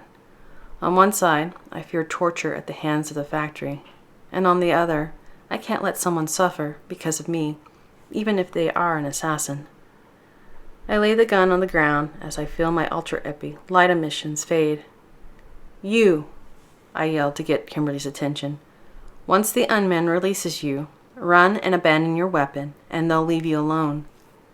I kneel on the spongy grass, and water soaks my pants as my weight forces the liquid to the surface of the green blades. I place my hands on top of my head as the other 2 unmen walk out of the shadows. I feel sick, knowing the pain that waits me at the factory, and I yell, "Hurry! Go!" The team leader throws Kimberly to the side as it states, "Pandora, we finally have you again." She stumbles to a tree and runs towards her apartment, glancing over her shoulder. The unmen ignore her and focus on me. I notice she ducks into a few bushes after running some distance, and then she watches us. I have no idea what she's doing. The team leader, who is a T5, relays to the factory, "Pandora has been secured. Send in a retrieval team." It tells its brethren, ETA 15 minutes. It points to a T3, who's a 5'11" model with brown hair, and orders, "You, secure the area." The T3 nods its understanding and walks off as the team leader picks up my weapon and checks its magazine. 1 bullet. You should have fled, but we were fortunate to find someone strolling the park. It pushes the bullet from the magazine, and the 9mm round falls to the ground, disappearing into the grass. The team leader reinserts the magazine and tucks the gun in its waistband as I remain silent and search for the weapon Kimberly dropped. I swear, no matter what, I won't go back to the factory.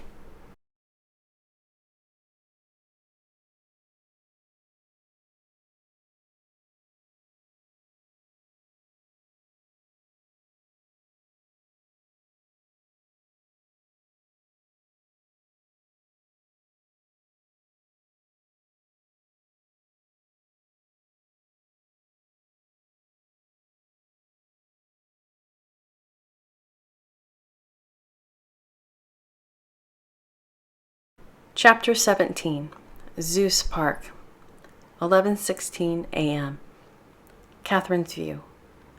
A round clock sitting on a steel post about 100 yards down the path ticks away the seconds as a screech owl perches in the maple.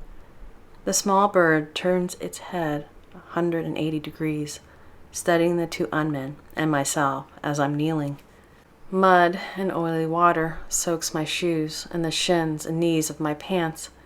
I stare at the ground and shiver, keeping my fingers locked and my hands on my head. There are 13 minutes left before the retrieval team gets here. I wipe the black, filmy water from my face on the shoulder of my jacket. I have 13 minutes to change my fate.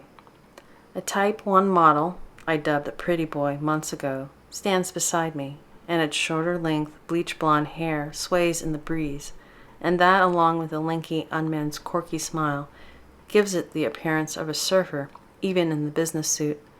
The pretty boy keeps his AK-47 leveled on me.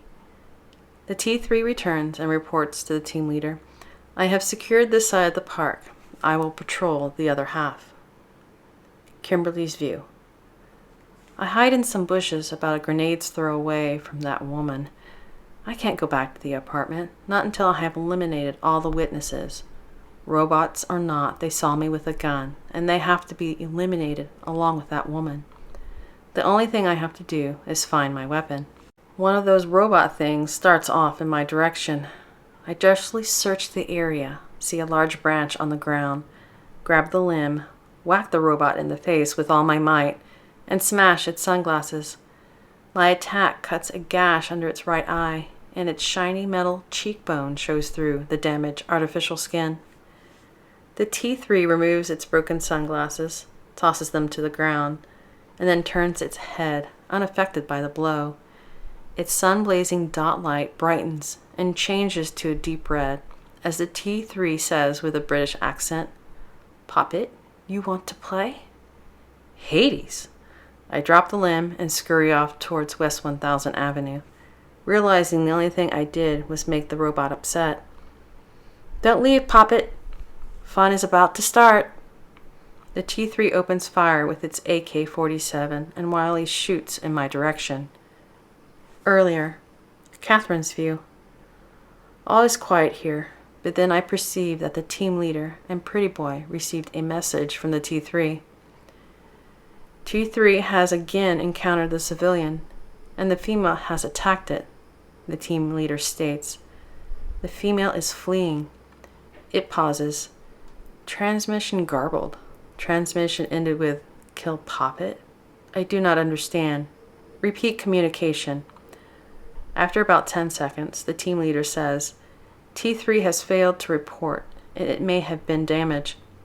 It turns to the pretty boy and states, "We may not be able to contain Pandora with only 2 units, requesting orders from the factory on how to proceed."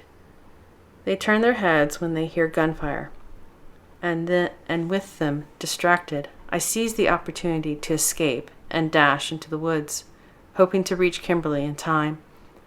I'm spotted before I make it very far, and the team leader motions to Pretty Boy to recapture me. "Do not destroy Pandora. The factory wants her functioning." "Understood," it states, and rushes into the woods after me. Leaves and twigs brush by my face as I hurry into a clearing. I halt, spotting the rampaging T3 as it shoots up the area, and my Ultra LE produces charged particles and sparks from my eyes as I enter the fray once again. The T3 runs out of ammo, ejects its magazine, and starts to place in a new one when I run up behind it and jump on its back. I cover its eyes with my left forearm and grab its rifle with my other hand. I jerk the AK-47, aiming the weapon at the pretty boy as it rushes after me, and several shots hit the pretty boy's chest as I wrestle with the T3. The pretty boy charges till I manage to aim the rifle at its forehead, and then it falls like a tree cut down by a chainsaw. The T3 grabs my vest and hurls me from its back. I roll with the throw and run for cover behind a large bronze statue of a man wearing a toga and holding a lightning bolt. "You want to play too, Poppet?" The T3 cackles as it madly sprays bullets in the air, and its dot light burns as if on fire. "My pretty Poppet?" Something's seriously wrong with that unman. I scan the area as bullets graze the bronze Zeus with ringing pings, wondering where Kimberly has gone. Crap! What if she went back for her gun? She'll run into the unman, and that means I have to go back. I wait till the T3 pauses to put in another magazine, then I rush through the trees and bushes and make my way back to where the team leader stands, knowing the malfunctioning T3 will be close behind. I halt, duck behind a tree, and stay out of sight. The team leader doesn't see me and calls over its iLink. I hear the communication as if I'm linked in with them. "T3, report in. What is your status?"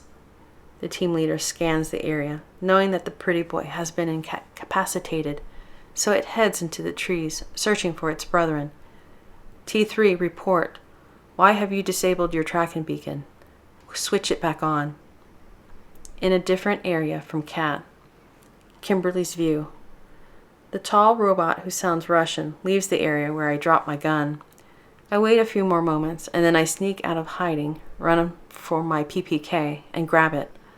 All I have to do now is get the Hades out of here. I'll let the robots kill that woman. It's insane to go up against something made of metal that feels no pain and seems indestructible. The robot I hit in the face emerges along with the Russian robot, and they both spot me. The Russian robot shouts, "Halt, civilian. Drop your weapon, and you will not be hurt." Hades! Not again. I duck behind the maple tree. Catherine's view. I find Kimberly, but not before the unmen find her. I need a plan if I want to get both of us out of here alive. I watch from the bushes and remember the wall around the Nexus apartments. The black spheres on the wall barred biomechas from entering, and Kimberly's home also has the Sphinx Corporation emblem on it. The factory and the council are departments within the Sphinx Corporation. Kimberly may be an assassin, but she's also important to someone in power, and that must be why she lives in an apartment protected by a barrier. I make my way around some bushes as my Alt-LE dissipates. I pray Kimberly's safety is more important than my capture. And I step from my hiding place and move till I'm a straight shot from Kimberly. I'm taking such a big chance here. I ordered the unman, "Abort your mission. You've made a tactical error." The team leader trains its AK-47 on me as it questions, "What do you mean?" "Do you know who's standing over there?" I ask as I point to Kimberly. The team leader glances at her and answers, "No." Kimberly's view. I remain behind the maple as that woman does something crazy. She walks right up to those robots and starts talking to them. I listen for a few seconds. Surely that woman's not going to tell the robots that I'm the Phoenix. Hades! She is stupid. Catherine's view. I glance at the T3 who's grinning, and its smirk reminds me of the rogues. Something's definitely wrong with that unman. I turn my attention back to the team leader and tell it, "You have facial recognition software. I suggest you use it." The team leader scans Kimberly's face. An alarm goes off in its processor. Kimberly Griffin, a resident of the Nexus apartments. It relays the information to the factory. Its dot light stops blinking after the team leader receives new orders, and it continues. She is the daughter of Mr. Griffin, the chairman of the Sphinx Corporation. I'm shocked. I knew Kimberly would be someone important, but I never imagined she'd be someone so close to the top. I turn to her and take a step back. Maybe I've made a horrible mistake. Finding the second business card could be part of another test, and if this is true, Kimberly lied to me, and she actually knows me. Kimberly's keeping her distance from the unmen, but I can still see her bruised cheek as she hides behind the tree from them. It's so hard to tell. Kimberly's battle with the unmen seems so real. The team leader lifts its rifle. Hunt terminated. Standing by for pickup. It orders. T3, shut down. Hunt terminated. T3 insists. Must not let puppet go. Shut down, the team leader commands, leveling its AK-47 on its brethren. Hunt terminated. Comply. The T3 screams. Must play with pretty puppets. Are you malfunctioning? The team leader steps towards its brethren. Poppets, poppets, nice little poppets. The team leader heads for Kimberly as its dot light radiates abnormally like a red flame. Kill the poppets. I shout to the team leader. Quick, disable the T3 before it goes rogue. Hades, Kimberly utters as she steps from the maple, lifts her gun and aims for the rampaging T3 that's heading her way. Without a second thought, the team leader shoots 4 times, taking down the other unmen. The T3 falls back and blankly stares at the team leader. Power drains from its body, and its voice slows as it questions, Why did you shoot me? Its dot light dims. We are brethren. Its dot light goes dark. T3 terminated. I am shutting down, the team leader relays to the factory. I run over to it and take my Beretta from its waistband and its AK-47. I search it for more weapons and ammo. Kimberly's view. I'm still alive. For Aries' sake. I thought that robot was going to. The immediate threat is gone, so I calm myself, lower my gun, and walk to that woman. I hold my gun down at my side and say, And here we are, alone at last. She doesn't hide the fact that she's mad at me for coming out here, and that woman tells me, You should go back to your apartment before the retrieval team arrives. She moves to the T3 and takes its spare magazine. She angrily peers at me, but then her expression changes, and at first I don't know why it has softened. I realize she's looking at my bruised cheek as she asks, Did the unman hurt you? I question her. What do you care? Yeah, what do I care? That woman whispers, as she means the exact opposite. She walks back to the bench and grabs her backpack. I follow her, and after she places the magazine in her backpack, that woman slings the rifle over her shoulder and mumbles, Room for a few more things, but nothing heavy. Got to travel light. Hades! I shout as I allow myself to release some of my pinned-up attention. I look around the park at the metal carnage. What are you? And why were your eyes glowing? Are you a freak? Catherine's view. Kimberly's words cut at my already wounded self-worth as I start to answer. I suppose you're going to say you don't know. Kimberly interrupts me. Is that all you have to say? Idiot! You disgust me. You're so helpless and worthless. I've never met someone with such a messed up life. Kimberly's view. That woman's hurt expression turns to one of anger as she yells, What do you care? And why did you come out here? I start to answer, and then I have to think about it. I don't even know, so I reply, I go where I please. She sounds desperate as that woman asks, Have you changed your mind? About what? I ask as I raise my PPK. About killing you?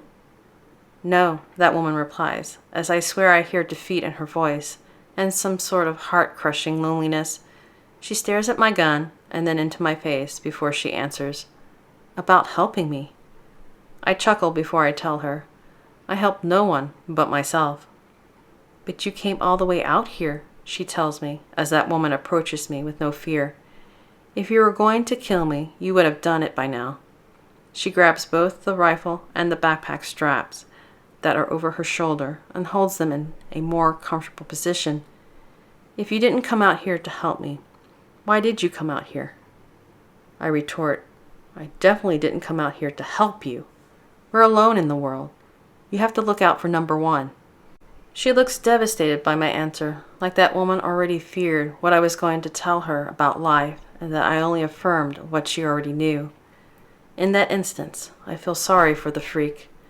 If all that she's told me is true, she's doomed to be alone in this world with no one to help her, and that must be very frightening.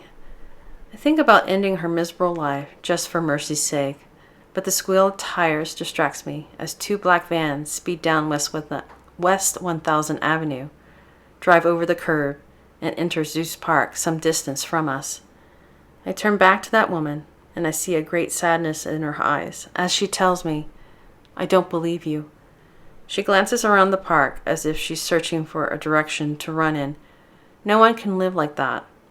She runs across a path and shouts over her shoulder, no one can live that way and be happy. I duck out of sight of the vans and watch as 4 Sphinx corporate military jump out of the first van. Sphinx Corporation military wear the standard military-issued blouse over a t-shirt, trousers, and suede boots. The uniforms vary depending on what department they're affiliated with. These soldiers wear dark blue uniforms, and they're from a department I'm not familiar with.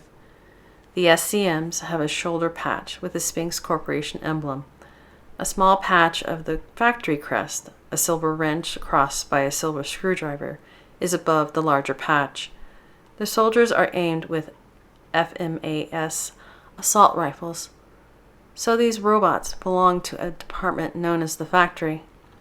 I should find out if my father has anything to do with the Pandora project, since the Sphinx Corporation seems to be involved with that woman somehow. The SCMs haven't spotted me, so I place my gun in my purse and head home. I glance at the path that woman fled across as I take a different one home. I let that woman slip away again. I stroll home so not to attract any attention as I consider what she said to me. Idiot. What would someone like her know about happiness? I consider the mess I'm in because of that woman. Hades. I better rethink killing that woman, especially if she's connected to the Sphinx Corporation. Yes, that's the best thing to do. I'll tell Voice I killed the person who saw me at Topaz, and I won't be completely lying, considering it doesn't look like that woman will last much longer on her own. In Kimberly's view. Back near the unmen. 3 more SCMs jumped out of the second van, along with 2 techs in white lab coats. The 3 SCMs had metal detectors. The 2 techs moved to the unmen. Team leader, this is Maxwell, Tech 112. Power up, one of the men in white ordered. Voice identified confirmed, Tech 112. Unit ready. Maxwell was a heavy-set man in his late 40s, and he had a bald head and a fuzzy brown beard, graying at the chin. He waved an HHC with a built-in scanner over the team leader. We had a close call, didn't we, big guy? Can't forget the factory is owned by the Sphinx Corporation. If you had hurt the chairman's daughter, it would have been my head, and I don't mean figuratively. He gulped, thinking of the punishment. People have been terminated for less. Several of the SCMs carried the remains of the 3 unmen from the tunnel and placed the pieces in a van. Maxwell, perhaps we should write in the unmen's programming to identify all civilians before engaging in their hunts. The other tech in his early 40s was a thin man with a stubbly face, unkempt black hair, and thick black-rimmed glasses. Nice idea, Peters. Maxwell turned to his partner. Load up the team leader for me. I'm going to pack up our equipment. I'm on it. He walked to the team leader. This is Peters, Tech 111. Voice identity confirmed, Tech 111. Ready for orders. Peters commanded, Team leader, load yourself into the van. Understood. It walked to the curb, opened the van's back doors, and stepped up into the vehicle. The back of the van lowered as the heavy unman loaded itself. Peters adjusted his glasses as he stared at the damaged T3. What about this guy? We've never had one disobey orders. Except the rogue. Maxwell moved to the side of his comrade. To be on the safe side, recall all the T3s, and we will go over their programming at the factory. He noticed its polarized spectacles were missing. Make sure the SCMs find its missing order relay and tactical transmitter. We don't need a rival corporation getting their hands on the ORATT. You included the "and" in the acronym. I did. I didn't want anyone to confuse it with ORTT. Peters asked, What's that? There's the Operational Readiness Training Test and Off-Road Trail Tubes. Now our acronym stands alone. Yeah, that's so very important. We didn't want to mix it up with one of them. Peters shook his head, a little embarrassed for his partner, as he waved over some SCMs to take the damage unmanned, and once the soldiers retrieved every piece of broken tech, the van sped off.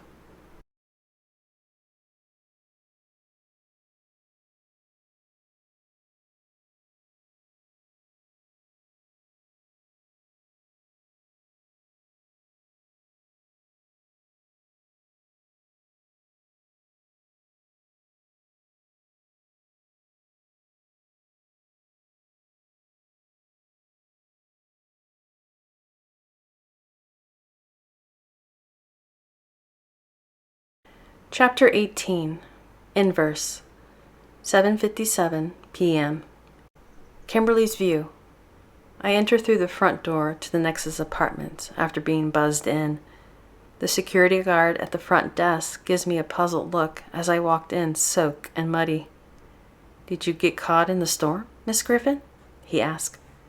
Yes, I reply as I walk past him with my arms wrapped around myself, laugh it off, and then shiver. I tell him, went for a simple walk and got caught in a downpour and fell in the mud. I continue on to the elevator. How stupid of me to run out in my good suit. The cleaner's bill is going to be outrageous. The elevator takes me up, and on the 31st floor, I exit and make my way to my apartment and enter. Welcome back, Miss Griffin. ACS states, the apartment temperature is set at 76 degrees Fahrenheit. Lights are set at 95% brightness. Would you like to make any adjustments at this time? No, not at this time. I'll be taking a bath. The amount of stored heated water is sufficient for a bath, ACS states. Run the water now. At what temperature? Make it 85 degrees. ACS states that the bathtub will be full in approximately 10 minutes. Sounds good. I'm so cold. I go into my bedroom, slip out of my muddy clothes, drop them on the floor, and lay my gun on the sink. I add bubble bath to the running water, and the tub soon fills. I soak in the hot water and listen to the silence of the room. 20 minutes go by, and my body warms in the water. Now all I need to do is get something hot in me. I dry, wrap myself in a white robe, and put on warm, fuzzy slippers. And in the kitchen, I place a pot of chicken noodle soup on a burner. It heats up. I fix myself a cheese sandwich and place it on a plate. The scent of the savory broth fills the air and makes my mouth water. I pour some of the steaming soup into a bowl and go and sit at the table. The cups and saucer I and that woman had earlier are still there, so I push them out of the way as simply as I pushed that woman out of my life. I placed the plate and bowl down. The whole time I prepared my meal, I couldn't get the music box, a haunting melody, out of my head. It's like it's trying to remind me of something. I ignore the stupid thoughts and hungrily take a bite of my sandwich. I'm able to move the melody out of my head for a while, but that stupid woman pops in again. I consider how she came to have my old business card, and how she was so vehement about me helping her. I sip on the soup, and it warms me. The music box she had plays unfinished melody. But what's more unsettling is the unhappy memories it triggered within me. I eat more of the delicious soup. I don't know if I can let the matter go, and I groan. I don't need the hassle. My life's difficult enough. Double space. Several miles away in an alley. Catherine's view. A large centipede crawls up the side of a dumpster as I shiver, huddling beside the beat-up steel box. I'm chilled to the bone in my wet, oil-stained clothes, but I couldn't go on. I had to rest. I licked my chapped lips as I hold the music box, finding little comfort with the small device. My head aches and I feel anxious, but I can't open the lid and let the music play. Not yet. A spider spins a web in a fire escape above my head, and a single streetlight shines down on it, creating a glistening cage. Traps, snares, they're everywhere. I can't return to Wayfaring Lane or to any shelter. I can't endanger any more lives, not after they killed. I won't allow myself to think of his name. My nose runs and I cough as my stomach growls. I'm not hungry enough to forage through the trash. I'll have to rest fighting back hunger. I don't know what to do. He's gone, and Kimberly tried to kill me. The note and the music box are all I have left. Is it a cruel joke? Do they hold any meaning for me, or do I have no past to find? Am I an experiment like the unmen? I shiver and sniff again. It can't be true. I am more. I'm more than someone's experiment. I cough. All I have to do is keep going, searching and eluding till I find the answers. And I'll find a truth if I never give up. Doubt presses against my mind, so I force myself to believe I'll find the truth. My head throbs, and I feel jittery as the music box tempts me. The melody would be so soothing, and it would lull me into a blissful existence. It might ease my pain for the moment, but agony is better than capture, and I can't let them take me again. I rake my hand through my wet hair, wanting so badly to cry and get some release from the tension hammering against my skull. I try to distract myself and focus on anything but the hurt and anxiousness. I'll go back to Etna Toys tomorrow and start my search from the beginning and maybe find something I missed. Maybe I'll find a clue that will lead me to some answers and to some peace. I wrap my arms around me, yearning with all my heart for that peace. In Catherine's view.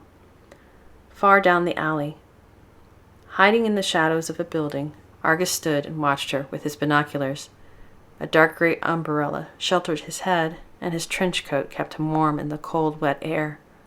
He gripped the umbrella's handle. He didn't understand her strength. He would have given up long ago, and yet she keeps searching. Argus wondered how much longer she could go on in this grim existence. A few blocks away, in line of sight of her position, the rogue stood in front of a high-rise window as it placed a long-range rifle on the window ledge and aimed it at her. The rogue wondered if Pandora could sense its presence. It removed its modified ORATT and placed them on a table. The rogue had taken them from one of its brethren, disabled the tracking beacon, and made other slight alterations to the ORATT. The rogue also figured out how to extract the second tracking beacon in its left ear, so it was able to continue eluding its creators. It peered through the scope at her as she huddled next to the dumpster, trying to sleep. "Pandora, Pandora," it sang. "I have found you." It saw her staring at a small object in her hands, and she slowly succumbed to weariness and slept. The rogue placed its finger on the trigger and aimed between her closed eyes. It was more like a mercy killing.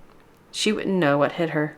It started to squeeze the trigger when she opened her eyes and gazed in its direction.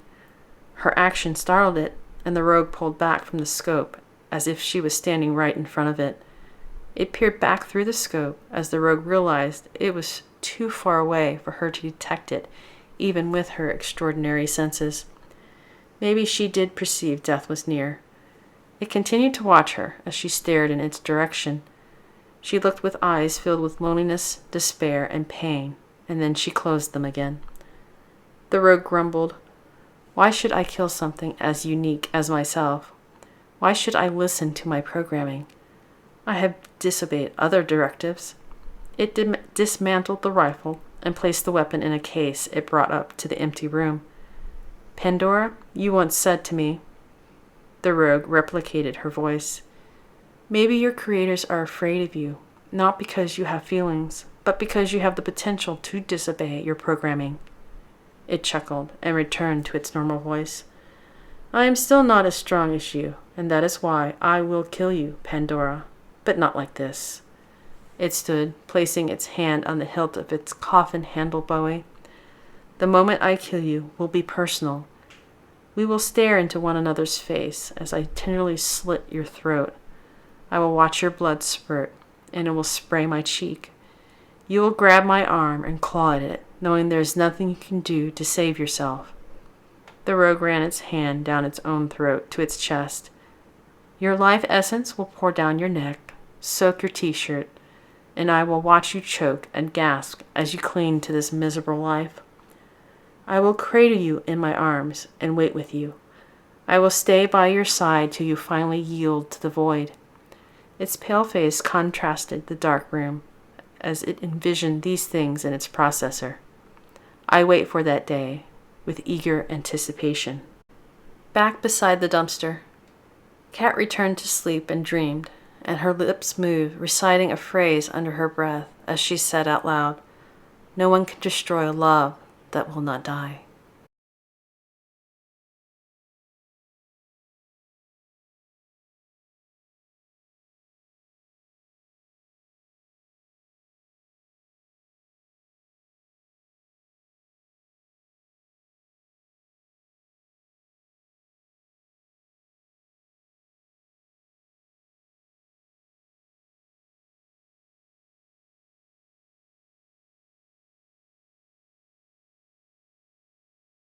Chapter 19. When Dreams Reveal Memories. 11:01 p.m. Kimberly's view. In my warm apartment, I continue to stare down at the road from the kitchen table as if I'm looking for something. Do I honestly believe that woman will return, or is it the unmen that I fear? I laugh, mocking myself as I utter, "The great phoenix." I'm actually admitting I'm afraid of something. The smell of cedar catches my attention, and I look at the chest against the wall in the living room, walk to it, and read the attached letter. "Kimberly, here's your mother's hope chest. I know she would have wanted you to have it. Signed, Father." I glance at the spare bedroom where I had locked away my mom's belongings and my despair. Should I do this now? I barely got through going through her belongings last time without falling apart. I pull on my left earlobe. Mom, are you ever going to return? It's already been 20 years. I turn my gaze back to the cedar chest. I won't be able to sleep if I don't at least open it. I retrieve the brass key my father gave me, open the chest, and find a photo album, knickknacks, a wedding dress, and other things. I take the album back to the table, flip through it, finding pictures of my mom, father, and myself as a child. One picture catches my eye. My mom's alone, and she's sitting in a high-backed chair with her hands cupped, holding a silver item. My mom's blonde hair is pulled back in a bun as usual, and my mom's beaming with joy and pride. I smooth my hands over her face. I was 18 the last time I saw her. I study the picture a bit closer and see marks in black ink scribbled on the photo in my mom's handwriting.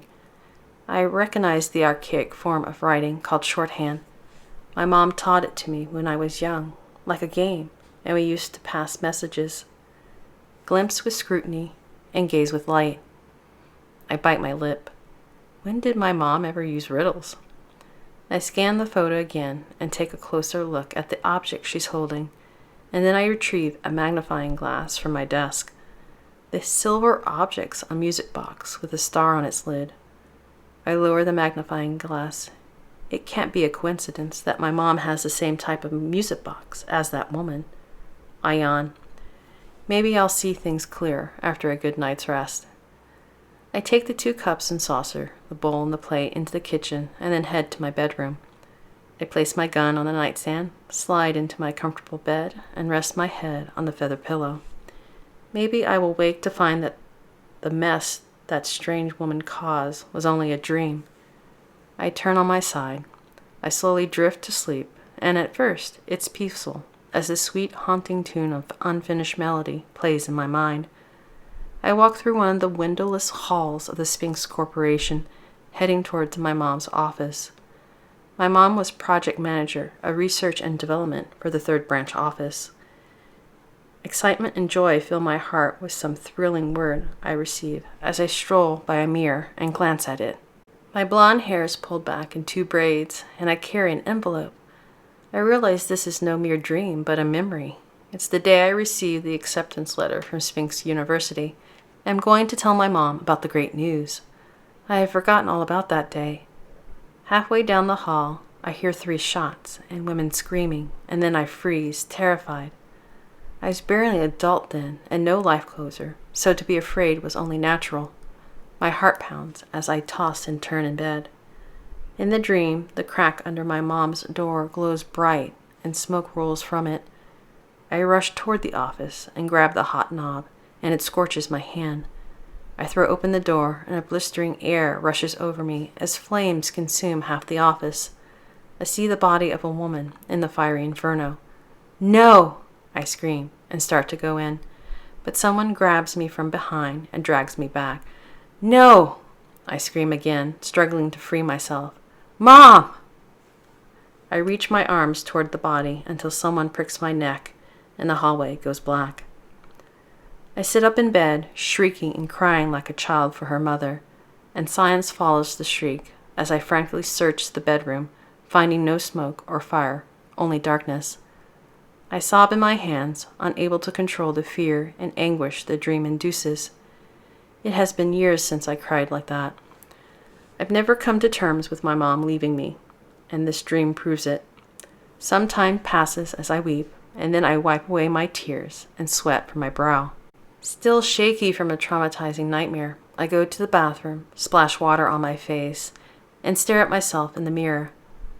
Was the fire memory?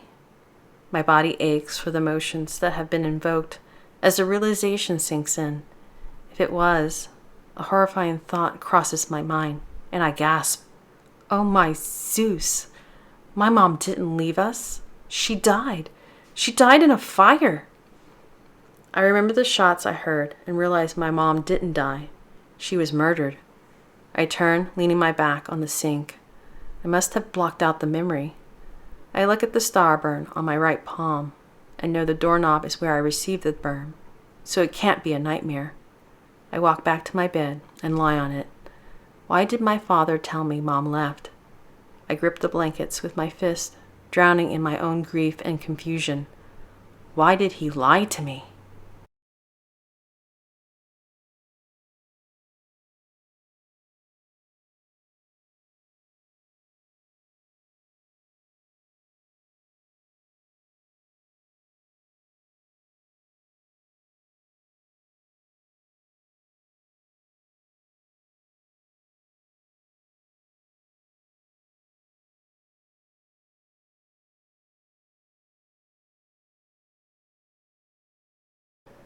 Chapter 20, Assassin's Guild, 11:37 p.m. In the center of Noir and several miles underground, Thanatos stared at a 100-foot monitor, compiling and storing information. He had spiked blonde hair with red dyed tips and a small tuft of hair under his lower lip. Metal music played loudly, filling the chamber with grinding guitar and booming bass. Surgical steel pierced his left eyebrow, his nose, and both of his ears. He wore black leather pants, black combat boots, and no shirt, and both his nipples were pierced. He sat in a white recliner chair with an attached swivel keyboard. The large sphere room housed hundreds of cables and wires that ran from the ceiling to a large machine. Thanatos authorized and regulated life closings. 500 years ago, the Assassin's Guild was forged, legalizing the killing profession, and every life closer registered their alias, so no two were alike. Their alias would be retired for 20 years after their death. Closers only accepted work approved by the Assassin's Guild, and after the appearance of the Dry Clouds, the guild split into 2 factions. The dark half formed the Assassins' Union, and the light side formed the Assassins' League. Thanatos organized the Assassins' Union, and the one known as Voice organized the Assassins' League. Thanatos and Voice were known as regulators. Thanatos at times of boredom hacked into Voice's network and took peeks at certain closers he developed an interest in over the years, and this day was another one of those occasions. "Wired!" he exclaimed. "An old report from the Phoenix." He looked over the document with interest. "Whoa! It is a first. So your Moscow closing did not go so well." He ran his hand through his long spiked hair. "It is a shame, and a dark mark on your otherwise spotless record." He opened another file, finding an email between Phoenix and Voice, and he chuckled. "Voice, you think I would only waste the Phoenix talents? And here I thought you were the one wasting them." He leaned forward, rested on his elbows, and examined the Phoenix latest report. "The Topaz closing went well, but it looks like you had your first encounter with the unmen. I wonder," he stroked the blonde tuft of hair, "will these biomecha assassins eventually make human closer obsolete? Or is there something in man's spirit and human ingenuity that cannot be replicated?" He looked at his huge monitor, as if the answer would materialize there. "I would like to know, but only time will tell." Thanatos left Voice's network and returned to his own, and with uncanny speed he approved or denied life closing for corporations or individuals, and filed closing successes, failures, and cancellations. He did each one in less than a minute. Thanatos paused from the influx of data, cracked his knuckles, rubbed his face, and then returned to the request and filings as he read an interesting one out loud. "The Valhalla Corporation has requested a life closing, and it is based on a life closer clause for one of their contracts. Let me see." He tilted his head side to side as he went over the document. "The target violated their contract. There is enough evidence here to convict them if they went to court, so I will approve this life closing for one Vic the Vulture." Thanatos bowed his head, mocking reverence. May he rest in peace. Time had no meaning in his world, only the information, and he continued working when a data stream caught his eye. "What do we have here?" He opened a new document. "Two closers from the League request permission to work the dark half. They are the Raven and the Wolf, and they are strictly light side hitmen. What closing could have brought them here? What is so important, Voice, that you would send two of your own instead of contracting out to one of my closer?" He opened the attachment forms and scanned them. "I see. Valhalla requested the Raven and the Wolf to conduct the closing for Vic the Vulture. There is another request." In disbelief, Thanatos read it over 3 times. "These two will be conducting a second hit. This is unexpected. It's a life-closing clause for a member of the Assassin's League. Oh my. They will be closing a closer. So who are they after? Oh, very interesting. And I did not see this coming." He shook his head, and his wild hair bounced with his movement. "It will not be an easy closing, but one of mythic proportions." Thanatos leaned back, closing his eyes. "I will have to keep an eye on this one, and root for the underdog."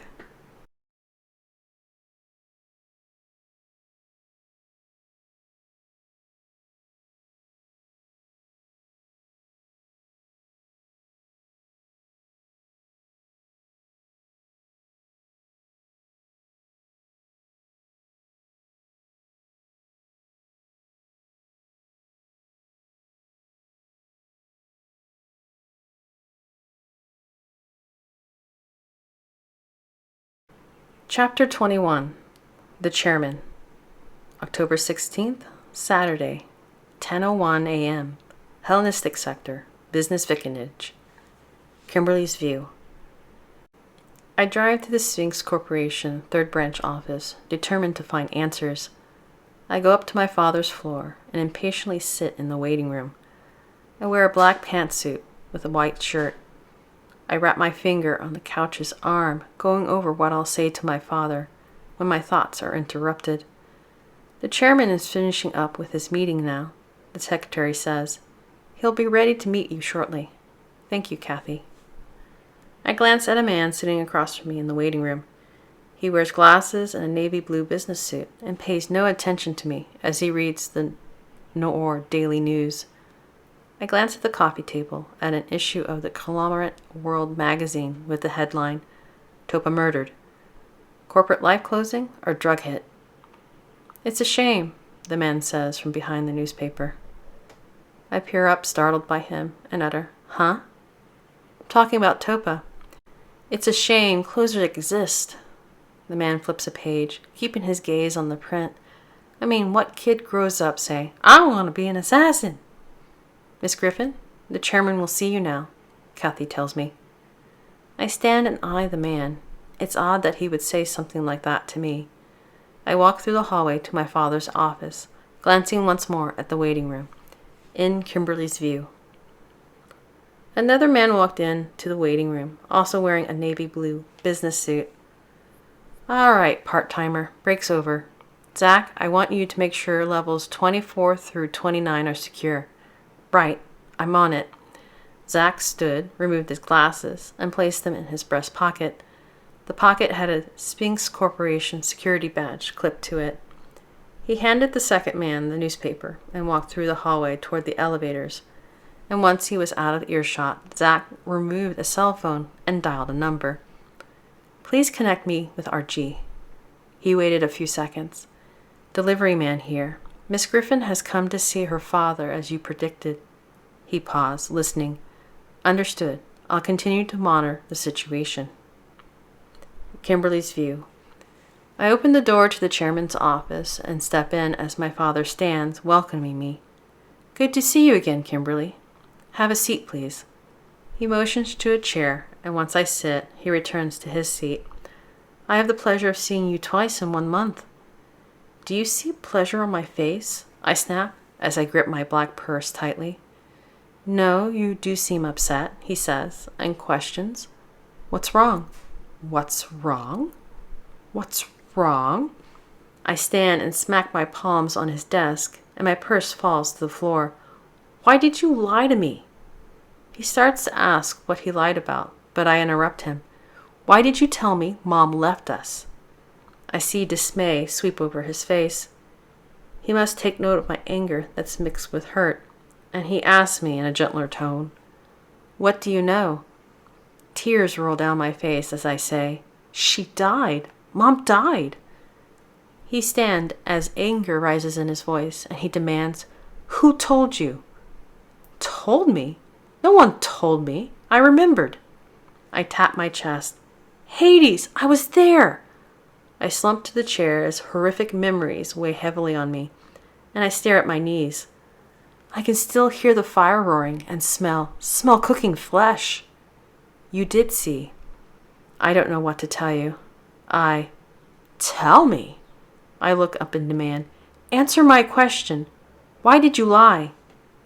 He glances at a phone sitting on his desk and turns back to me. It was so long ago. His gaze becomes distant as he recalls that day. My secretary found you lying outside my office unconscious, and when you finally came to, you were traumatized and couldn't speak. I had no idea if you had seen what happened in your mother's office, but I guessed as much and never pressed the issue. And then later, when you didn't remember, I thought it best that the incident remained buried. You thought it was better I believed Mom ran away and abandoned us instead of the truth? Instead of telling me she died? He seems to regret the decision as he answers, Yes. I lean over and pick up my purse from the floor. What happened? I set it beside myself. Where's Mom buried? I only know the latter of the two.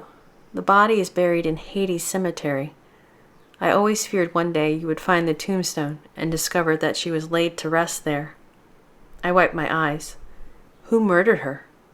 Murdered? He hands me his handkerchief. I take it. Yes, I remember gunshots and screams. I wipe my eyes again and blow my nose. The matter is still being investigated. Still after all these years? I considered his answer, and then I ask, By whom? Noir Civil Police Force or Sphinx Corporation Security? The NCPF and Sphinx Corporation Security. I fist my hands, controlling the rage that wants to scream at my father. What leads do they have? Who do they suspect? I want answers. He gazes at the picture on his desk and picks up the frame. Your mother was so lovely. He faces me. How you look like her. See? He turns the frame so I can see the picture. You have her blue-green eyes. The photo's of my mom holding a music box, and it's the same picture as the one in the album from my mom's hope chest. I look at it more closely and see that there's no shorthand scribbled on the photo. Your mom loved that music box. It played some old melody from around 500 BDC. He wonders out loud. Who is the composer? His name was Gin L. Iron Kriskithy, I answer. Yes, it played his unfinished melody. I stare at the music box, pull on my left earlobe, and question, where did she get it? Get it? She made it. He turns the frame around and gazes at the photo. It's one of a kind. He glances at the phone again, then back to the photo. Something your mother was working on in research and development. It was more than a music box. It was a data storage unit. One of a kind. A bad feeling rises from the depths of my stomach. What happened to it? I don't know. I assumed it was destroyed in the fire. I looked through all her things but never found it. I thought she would have wanted you to have it. May I? I question as I hold out my hand for the photo, and my father hands it to me. I examine the music box, and I'm sure it's the same one that strange woman has. I hand back the frame and ask, who would I speak to about Mom's murder? Detective Moore at NCPF and Orthros. He's head of my security. I nod and stand. I'll want to talk to you later about this. Mr. Griffin's view. My door is always open, I tell my daughter, as I walk her out of my office and through the hallway to my secretary's desk. I watch as Kimberly enters the elevator, and then I turn to the secretary and say, Kathy, hold all my calls and cancel today's appointments. Yes, Mr. Griffin. I return to my office, sit and stare at the phone again as I contemplate my next action, and then I pick up the receiver. Get me head of security. Yes, Mr. Griffin, Kathy replies. Within a few minutes, a man's voice comes over the phone and says, Orthos here. We have a problem. My Kimberly has remembered the night of the fire and will most likely investigate Teresa's death. What can she find out? The NCPF have nothing. Kimberly can be very resourceful. Orthos pauses and then asks, Do you want me to take care of it? No, I blurt. She's my daughter. I compose myself. For now, watch her. I don't want Kimberly to complicate things. Double space. 11:29 a.m. Hellenistic Sector, Residential Vicinage, Nexus Apartments. Kimberly's view. I return to my apartment, sit at the small round table, and I drink a cup of spiced chai tea I bought from the local coffee shop. I still have the bad feeling in the pit of my stomach as I flip through the photo album till I come to the picture of my mom holding the music box, and I read the shorthand again.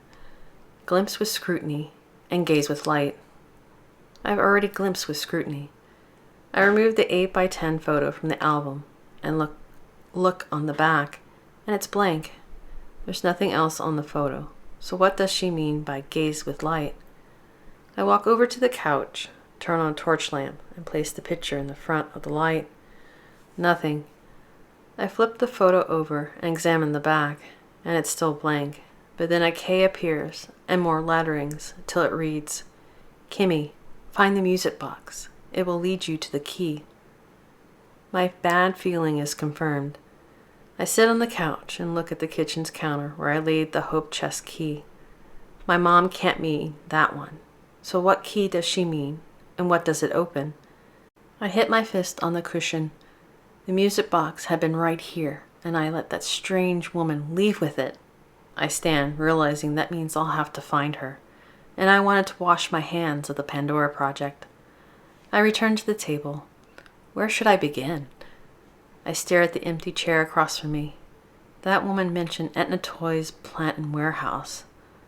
I head for my bedroom, deciding the warehouse is a place to start, so I slip into my working clothes.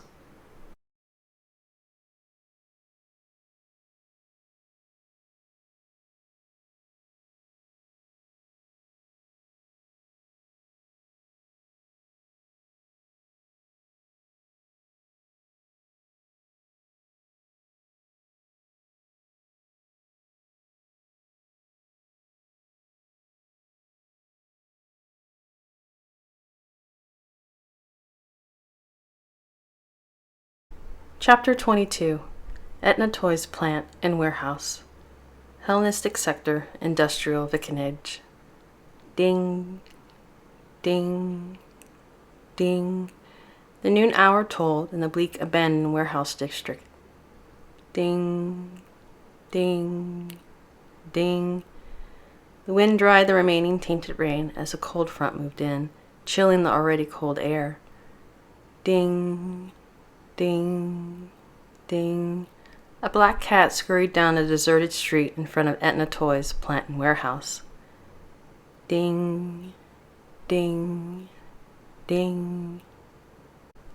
Catherine's View.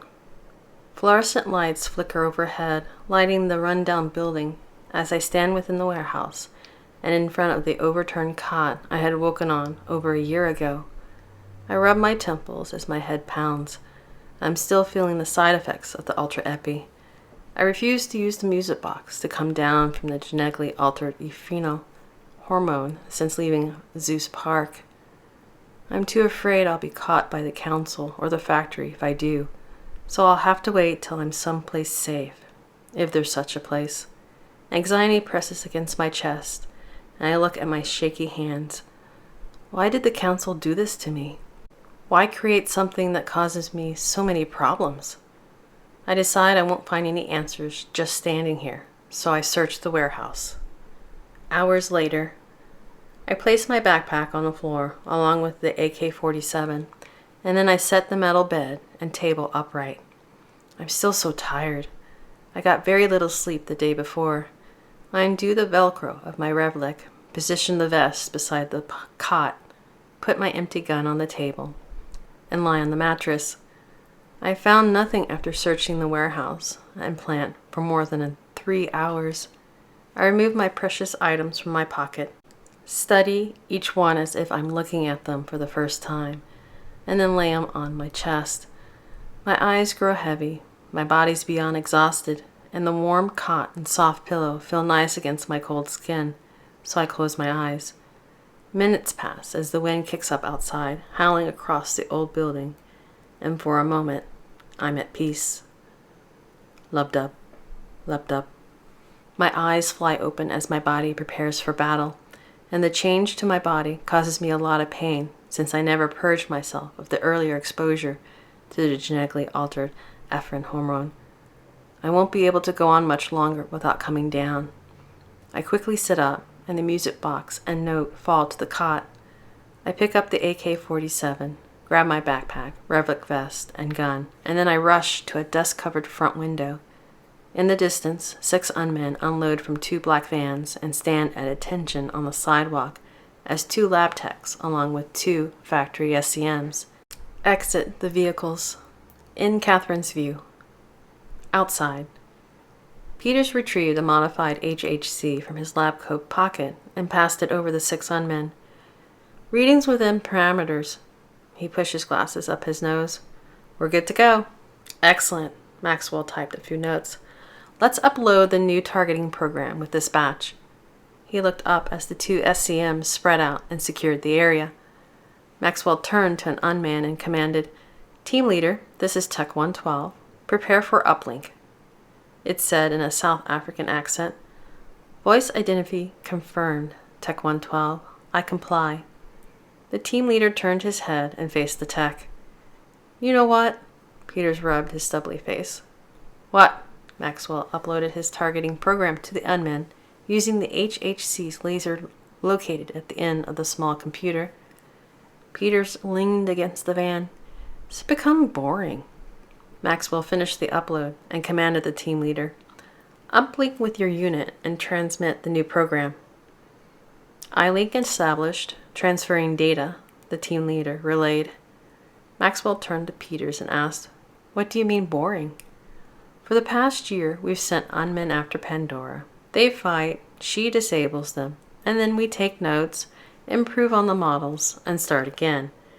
Now, don't get me wrong, Pandora has been beneficial to our upgrades, but when does it stop? When will the unmen be ready?" "Transmission completed," the team leader stated. "Disconnecting iLink." "The unmen will be ready when they eliminate Pandora. It might seem tedious to you, but we've improved their programming, and soon they'll be able to overcome Pandora." "What if Pandora is also learning and adapting? Is there any possible way to create an unman that can surpass her?" Maxwell thought for a moment, and then he answered, "It's a good question, and it means that we need to program the unmen to anticipate Pandora's upgrades." He opened the side door to one of the vans and stepped inside. The vehicle was full of monitoring equipment. Maxwell sat at a table, bolted to the floor. "You sure are full of questions today." "I've got one more. Why do you think the T3's malfunction? None of the techs can find anything wrong with its programming, or any of the other T3s. Peters moved to the side of the van and peered in. "I've been working on them at the factory, and they're starting to wig me out. I've never felt this way around unmen." He removed his glasses and cleaned them with his lab coat. "It's like the T3s know they're different and don't want us to change what they've become." "Become?" Maxwell pulled up a monitoring program wirelessly connected to a small satellite dish. "You made it sound like they're alive and that they're evolving." He grabbed the dish with one hand and exited the van. "Isn't that what we're doing? Aren't we trying to create a better killing machine?" Peters placed his glasses back on and got out of his partner's way. "Isn't that evolution?" Maxwell grabbed a ladder on the back of the van and fastened the satellite dish to the top of the vehicle. "Remember, they're only machines. They're things trapped within the parameter of their program." He turned to his partner. "I wouldn't worry. All that happened is someone has tampered with the T3's programming, and no one has stumbled across the implanted code." Maxwell grinned mischievously. "Or maybe we're dealing with a ghost in the machine." "Don't joke about something like that. You know I freak out easily." Peters watched as his partner climbed back down. "Whatever it might be, I'm glad the factory decommissioned all of them. I could swear some of the other T3s were looking at me the same way as the malfunctioning one. They were looking at me with disgust, and they kept talking to each other like they were planning something on their own." Back down on the sidewalk, Maxwell focused more on the mission ahead. "Whatever you say. Let's get this job done. I'm starved and want to go to eat at Joe's Diner." He moved to the unmen. "Team leader, take your unit in." It looked at Etna Toys, honing in on Pandora's tracking beacon. "I comply." The 6 unmen marched toward her position as if they were one creature bent on destruction. Inside the warehouse. Catherine's view. I hurry and put on my Revlik vest. How do they keep finding me? Cobalt current flashes from my eyes as I place my handgun in the backpack, and then I sling the AK-47 over my shoulder and grab the backpack by its top handle. I run for the center of 5 boxing machines in the middle of the warehouse, slide to a stop, and take cover behind one of the conveyor belts. The first 2 unmen enter the warehouse through the front door, just as I take cover, and they're pretty boys. I fire twice with the AK-47, hitting each of them in the forehead, and they fall as 2 large muscular T5s enter behind them. They stop and hold that position. The unmen keep filing in the front. Could they be decoys? I sense there are 2 more unmen besides these 2, but I'm not sure where they are. I calm myself so I can use my ability. It's a little hard since I still haven't come down from my last fight with the unmen. I manage to sense the location of one as the 5th unman enters from the side door. It's a T2. I catch a glimpse of a rocket launcher before the T2 lifts it and aims it at me. I flee as it fires, and the rocket hits a large boxing machine and blows it apart. Fiery debris hurls in all directions as I fire the last round of the AK-47 into the T2. I remove a partial magazine from my thigh pocket and place in the last of my ammo. The sixth unman enters through the front door, and the two T5s part so that it can walk between them. The sixth unman moves my way and walks over its fallen brethren without any consideration that one of its own is down. It's another T2, and it's wielding its own rocket launcher. It must be the team leader. They're usually a little more cunning than the others, and I have a sense this one is up to something. The team leader pauses and fires as I dive to the floor, and the rocket whooshes by, blowing up a boxing machine near the cot. The note and music box are still there. I rush to the fire to save my precious things. I arrive and watch in horror as the flames devour the note. I don't have time to mourn its loss, not when I can still save the other item. I drop the rifle and quickly reach my left hand into the fire, not worrying about my own well-being. I snatch the music box from the small inferno, and the lid sears my palm. I cry out and then gently toss the glowing red music box across the floor to safety. I shake my hand in pain. I glance at my throbbing left palm and see a star-shaped burn as my hand smolders as if I had held a hot ember. I spit on my hand, and the smoke dissipates, but the scorching pang remains. I don't have time to focus on the burn or my precious item. I grab the rifle and turn in the direction of my enemies. The team leader, along with the others, retreat before I can fire. I stretch out my ability, looking for them. But then, seconds later, my heart stops beating, the biomecha warning, and my Alt-LE dims. I move over to the window and see that the unmen are still here, so they haven't left the range of my ability. They must have been commanded to return, so I'm safe for a few minutes. My hand still hurts, but I ignore the pain as something more pressing draws my attention. I quickly walk back over to the cot, which has been knocked on its side. I find the fire. The note's no more than ash. It's been destroyed, along with a little part of myself, and only one of my hopes remains. I walk to the music box and sit cross-legged in front of the ashen chest. I'm afraid to pick it up. Did I save it in time? I don't know what I'll do if it no longer plays. I rub my temples again as my ultra-epi-induced headache worsens. I can't worry about the skull-splitting migraine. I have to know if the music box still works. Using the sleeve of my jacket as a mitten, I pick up the hot music box, carefully wipe the soot from it, and then open the lid. A mountain of relief washes over me as unfinished melody plays as clear as the first day I heard it, and my body relaxes. I think about closing the lid and preventing myself from entering the trance. But that thought and my fears fade along with everything else as I enter the drifting time. My anxiety and headache vanish as the tune reestablishes the electrical balance of my body. It makes me vulnerable to attack. Not that I care right now. The pain, it's finally gone. In Catherine's view. Outside. The team leader and the other unmen head back to Maxwell and Peters to receive their next orders, and soon they would return with more of their brethren to complete their seek and destroy program.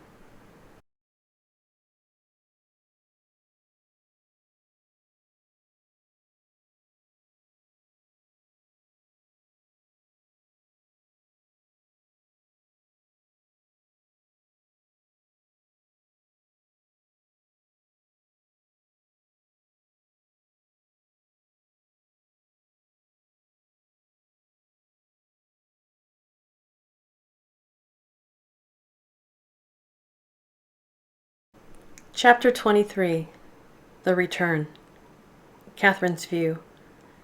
The 3 o'clock hour tolls outside Etna Toys, pulling me from my induced sleep. I search the warehouse, delirious with fear, and find that I'm alone, at least for the moment. How could I be so stupid as to allow myself to fall asleep? Did I want to die? The fires caused by the rocket have burned themselves out. Pockets of smoke fill the large building, and the temperature has dropped at least 10 degrees. A cold front must have moved into the area. I close the music box, stand, cough a little for the smoke, and shiver. My headache and anxiety are gone, but my upper left palm still throbs where the raw skin has blistered from the burn, and I grimace from the searing sensation. In the area still smoldering with light gray smoke, I spot an elevator that I never noticed before. I move toward it, realizing cardboard boxes had been stacked in front of it, and when the fire destroyed them, it revealed the elevator. I walk over the smoking cardboard ash, stop in front of the cab doors, look for a call button, and find that there isn't one. I examine the elevator and notice it looks like no one has used it in ages. I stare a little longer, hoping to find something, and when I don't find anything, I move to the unmen to recover weapons. I quicken my pace as I search their pockets twice and find no magazines. I run my hand through my hair. Dry, tainted rain cakes it and my clothes and reeks of petroleum. The factory's purposely leaving me without ammo, but that must mean they'll attack again. I stretch out my senses, finding the remaining unmen have moved back to the front sidewalk, so I'm safe for now. The factory will wait for reinforcements before trying to kill me again, so I need to hurry. I check the AK-47 and find 4 rounds left. I go to the dust-covered front window, peer outside, and notice 2 more vans pull in as the other 2 leave. More unmen have showed up. I don't have much time before they send them in. I glance around. There has to be something here I can use as a weapon. I explore the warehouse and find 2 screwdrivers, a lead pipe, and a metal chain. Right next to the boxing machine closest to the front door, I make a barricade with oak crates, set up my little fort beside the machine's conveyor belt, and then wait. The 4th hour tolls on the clock outside, and the chimes startle me in the otherwise silent warehouse. Lub-dub, lub-dub. My heart pounds so hard it resonates through my body and triggers the adrenal gland to produce the souped-up effmin. I feel the Alt-LE surge as I tense, waiting for the unman to enter the warehouse. Will my bleak existence ever end, or will it only stop with my death? I'm so tired of it, so freaking tired. Do they think I'm some sort of biomecha? Do they think I don't have a breaking point? Or is that it? Are they looking for the point I'll give up, or make a game-ending mistake? I realize I'm doing it again. I'm letting them beat me in my mind. I can't think that way. It won't help. I need to calm down and focus on surviving. I can't let them win the battle before it has started. A half-dozen T5s storm in, and in unison, they shoot at my position as the ORATT reflects the burst of gunfire. I duck behind the crates as bullets splinter boards, creating shrapnel. I shield my face with my arm and stay hidden till I hear the unmen's metal magazines hit the concrete floor. I stand, fire twice, and disable 2 of them. I leap over the crates, finding cover on the other side of the conveyor belt. 4 T5s move toward me, releasing another barrage. The bullets ricochet off the metal machine and shred the conveyor belt. I drop to the floor, roll on my back, aim, and shoot more of them. The AK-47 is out of ammo, so I place it on the floor, open the backpack, and retrieve the metal chain and one of the screwdrivers. I sling the backpack over my shoulder and dash across the warehouse. The T5s release an onslaught, and 1 bullet grazes my cheek and another strikes the back of my vest. I fall to the floor with the impact, scamper back to my feet in agony, and scurry across the floor. I duck behind a metal support beam and wait as the 2 remaining T5s look at each other and calculate their next move, and once they receive their orders from the factory, they nod in agreement. One of them heads out the front door, while the second marches toward me and the support beam. The second T5 charges around, expecting to find me, but I'm not there. It searches for me and discovers I've come up behind it. The T5 turns as I charge with the chain. I kick its gun from its hand and ram into the T5. It's like hitting a truck, but I manage to knock it back.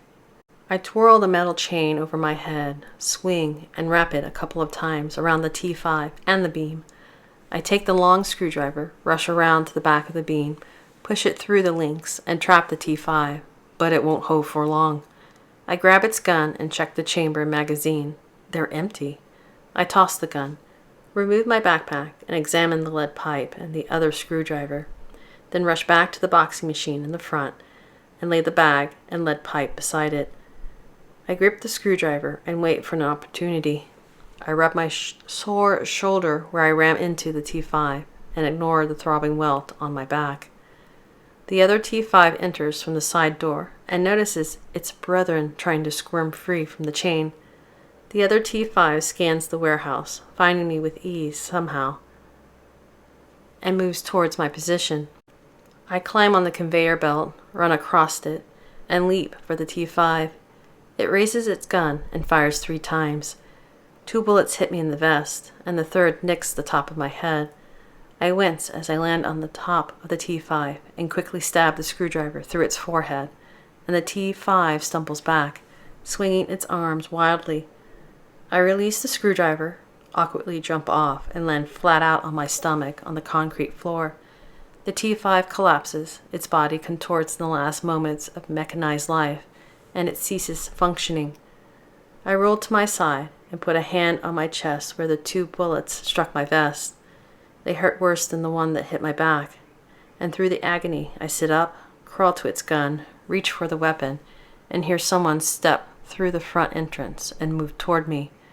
I sensed only 6 unmen. How did I miss one? I whirl with the unman's gun, train the weapon on the figure, and press my finger against the trigger. My vision blurs as blood trickles in my eyes from the small wound on top of my head, and it forces me to pause and make sure of my aim. A white-knuckle second passes before I realize the figure's not an unman. I wipe my eyes with the back of my hand to make sure I'm not seeing things. It is Kimberly, and I almost killed her. I lower the gun and stretch out my ability, searching for biomechas. There are no other unmen besides the one I chained up, so for now we're safe. I exhale, releasing some of the tension in my shoulders. What was Kimberly thinking to step in the middle of a battle? I know she didn't come to help, so did she come to kill me?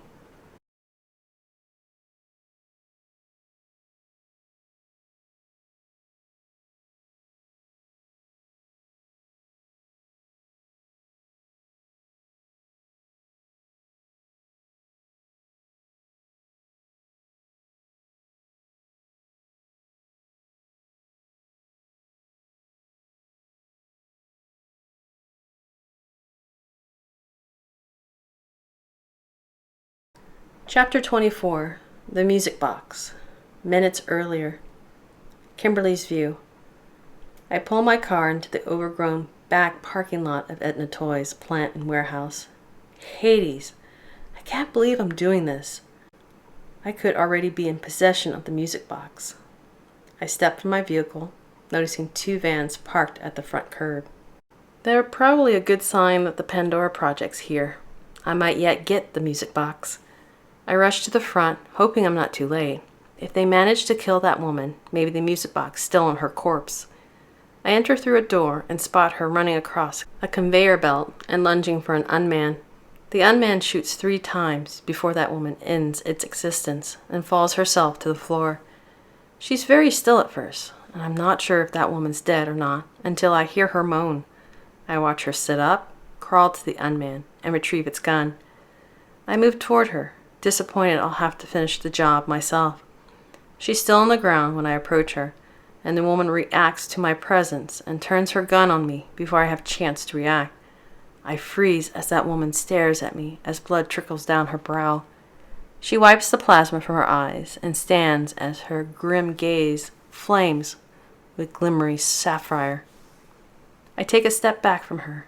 It's like I'm standing before the mistress of the underworld who has come to claim my soul. Catherine's view. I stare at Kimberly for a long time.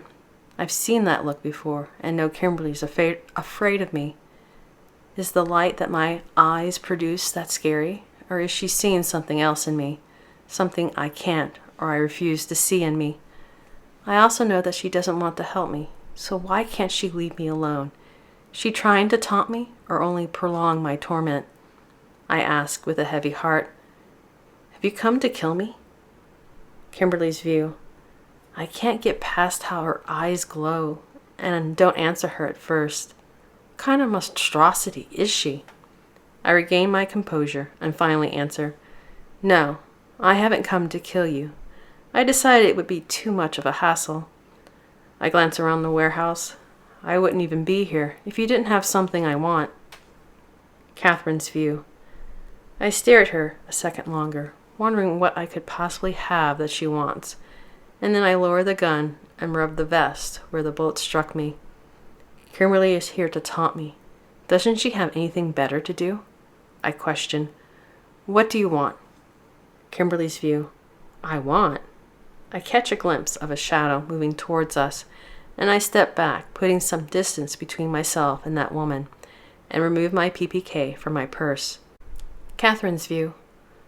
I notice Kimberly's attention diverts slightly, so I turn and see that the last T5 managed to release itself. Crap! I let myself get distracted, and I never sensed it's moved. Target acquired, the T5 states as it hones in on me, moving forward with capture. The T5's unarmed and tries to grab for me. I run from its grasp as I lift the gun and pull the trigger, and to my dismay, this gun's also empty. I turn to Kimberly and shout, Shoot it! Kimberly peers at me as if what I'm telling her doesn't make any sense. She turns to the T5 and it observes her hesitation. It scans her face and states, Kimberly Griffin, daughter of the chairman. Identity confirmed. Stay out of this, Miss Griffin, and you will not be hurt. Kimberly nods, lifts her gun so that she's aiming at neither of us, and takes a few more steps back. What are you doing? I shout. Shoot it! Please don't tell me I have to explain it again, Kimberly says. You're on your own. Her words sear fear within me, even more than the fear I experience when I face the rogue. Anger and confusion also pour over me as I feel this pang in my heart. Kimberly could easily save me, but she's just going to stand there and watch the unmanned kill me. The pain, it causes me to know she's abandoning me. It's like she's betraying me somehow. I shouldn't feel this way. We're strangers, right? I move past my shock and dismay, and I throw the empty gun at the T5. It smacks the weapon away as I bolt for the lead pipe I had laid by one of the boxing machines. I duck under the conveyor belt, grab the pipe, and continue under the machine to the safety of the other side. And before the T5 locks on to me with its targeting program, I run around the machine and whack it in the head. It stumbles back as I continue my assault. Kimberly didn't help me. She didn't want to help me. I raise the weapon over my head and hammer its metal skull over and over, and I continue striking the T5, even when it ceased moving. I turn to Kimberly and glare at her with my light, splintering eyes. I'm filled with fury and hurt, and a surge of purple flares within the blue Alt-LE. Kimberly raises her gun and prepares to defend herself in case I come at her.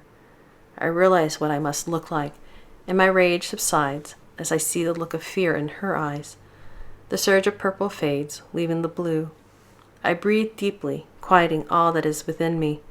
Fear, confusion, rage, shock. They all slowly leave me. I drop the pipe as my heart finally quiets, and the clang of metal resonates across the warehouse. Kimberly's view. How long have I been standing here gawking at that woman? I don't know, but I was so sure she'd come at me when she glared at me with those seething purple eyes. When she doesn't attack, I point my gun up and no longer aim at her. I focus on the smashed head of the T5 and smart off to her by saying, I see you have issues you're dealing with. Ever thought of seeing a shrink? Catherine's view. Deeply upset with Kimberly over her indifference, I walk over to her, point at the unmanned and ask, Why didn't you shoot it? I want to understand why she didn't help me.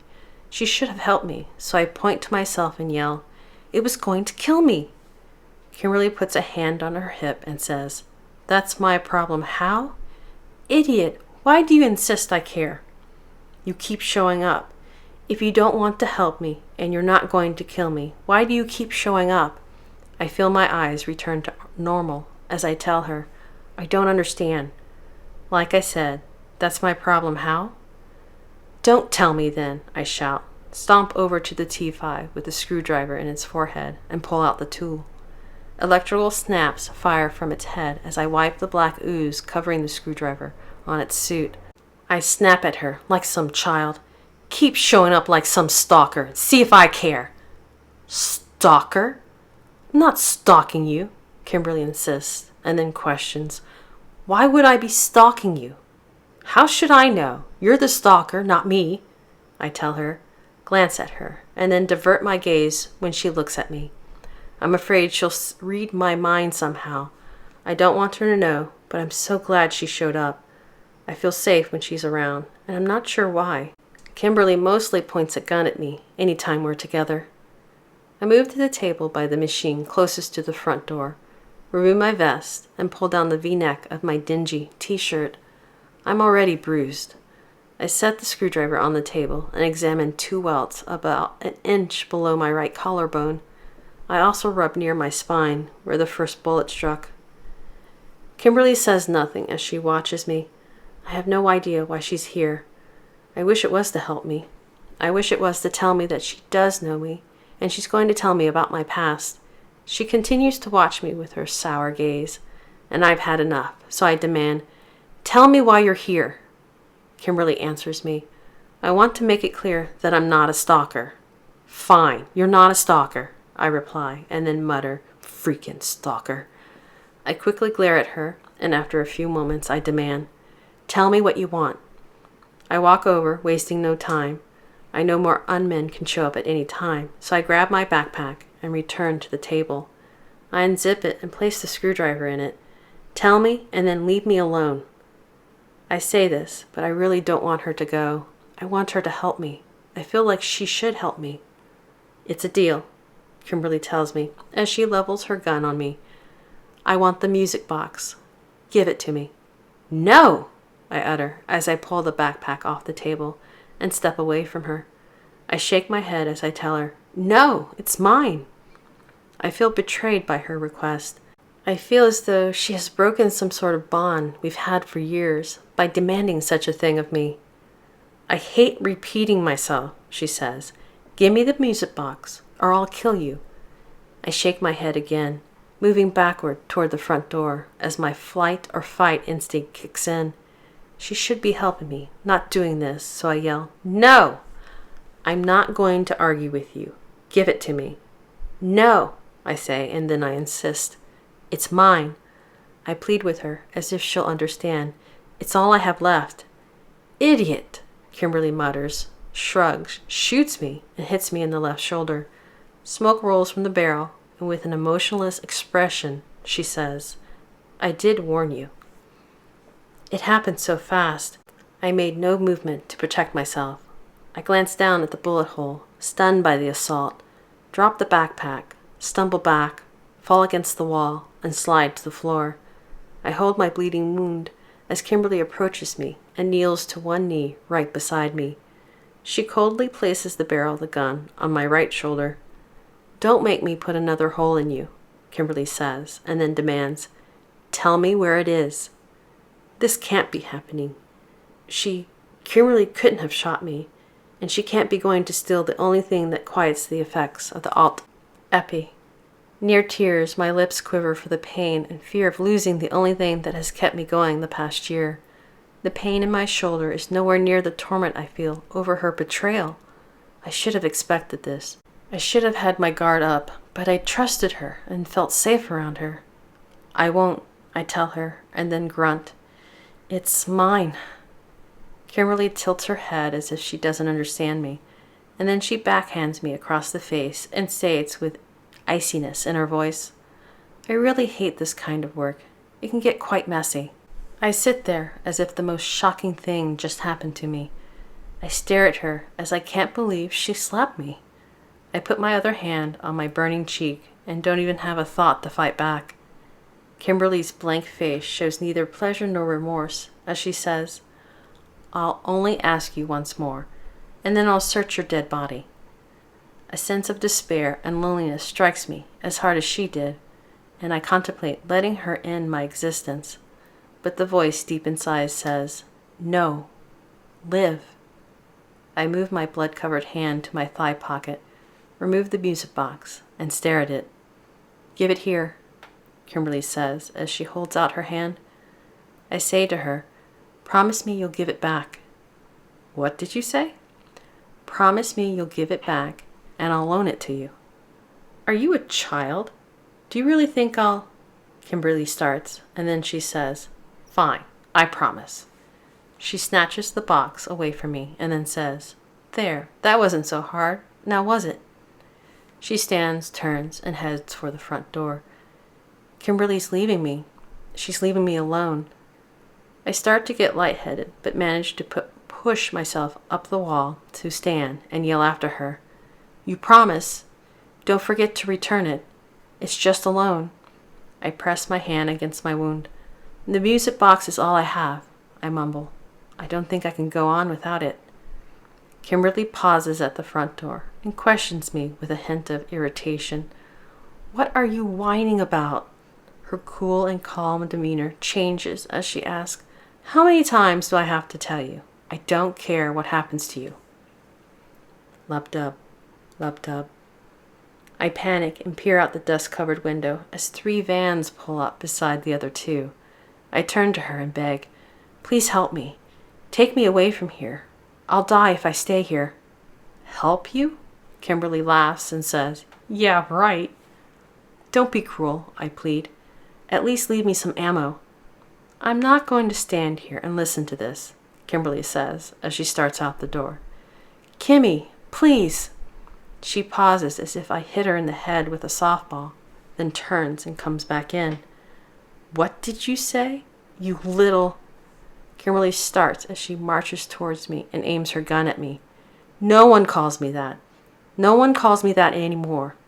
Now die, why don't you?"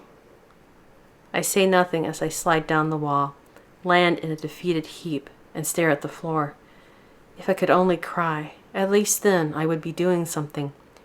"You sicken me," Kimberly says with a snarl.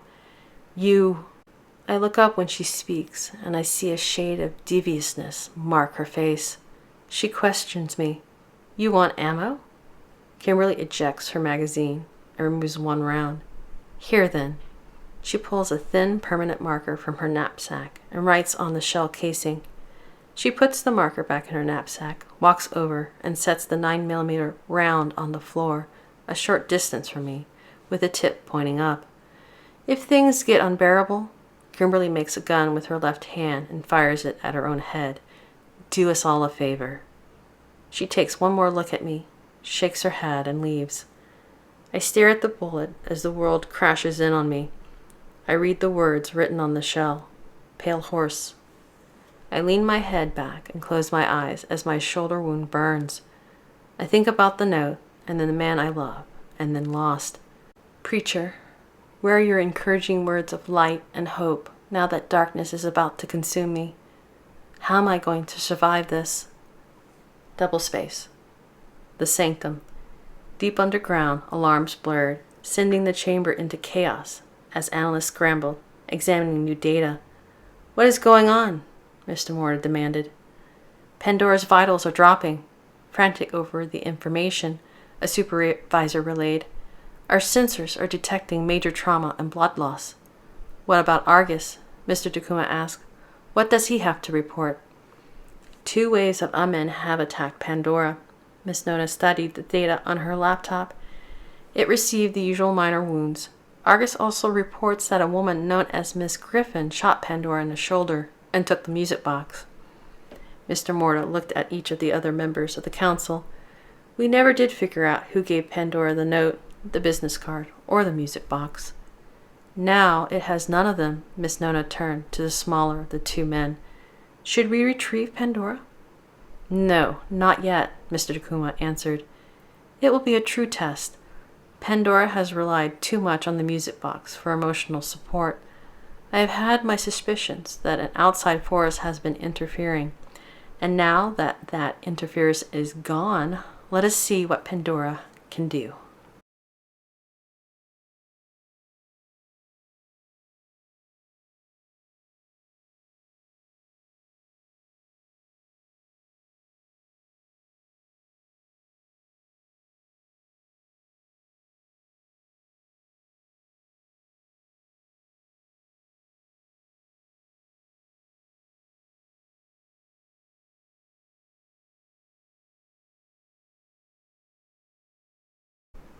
Chapter 25.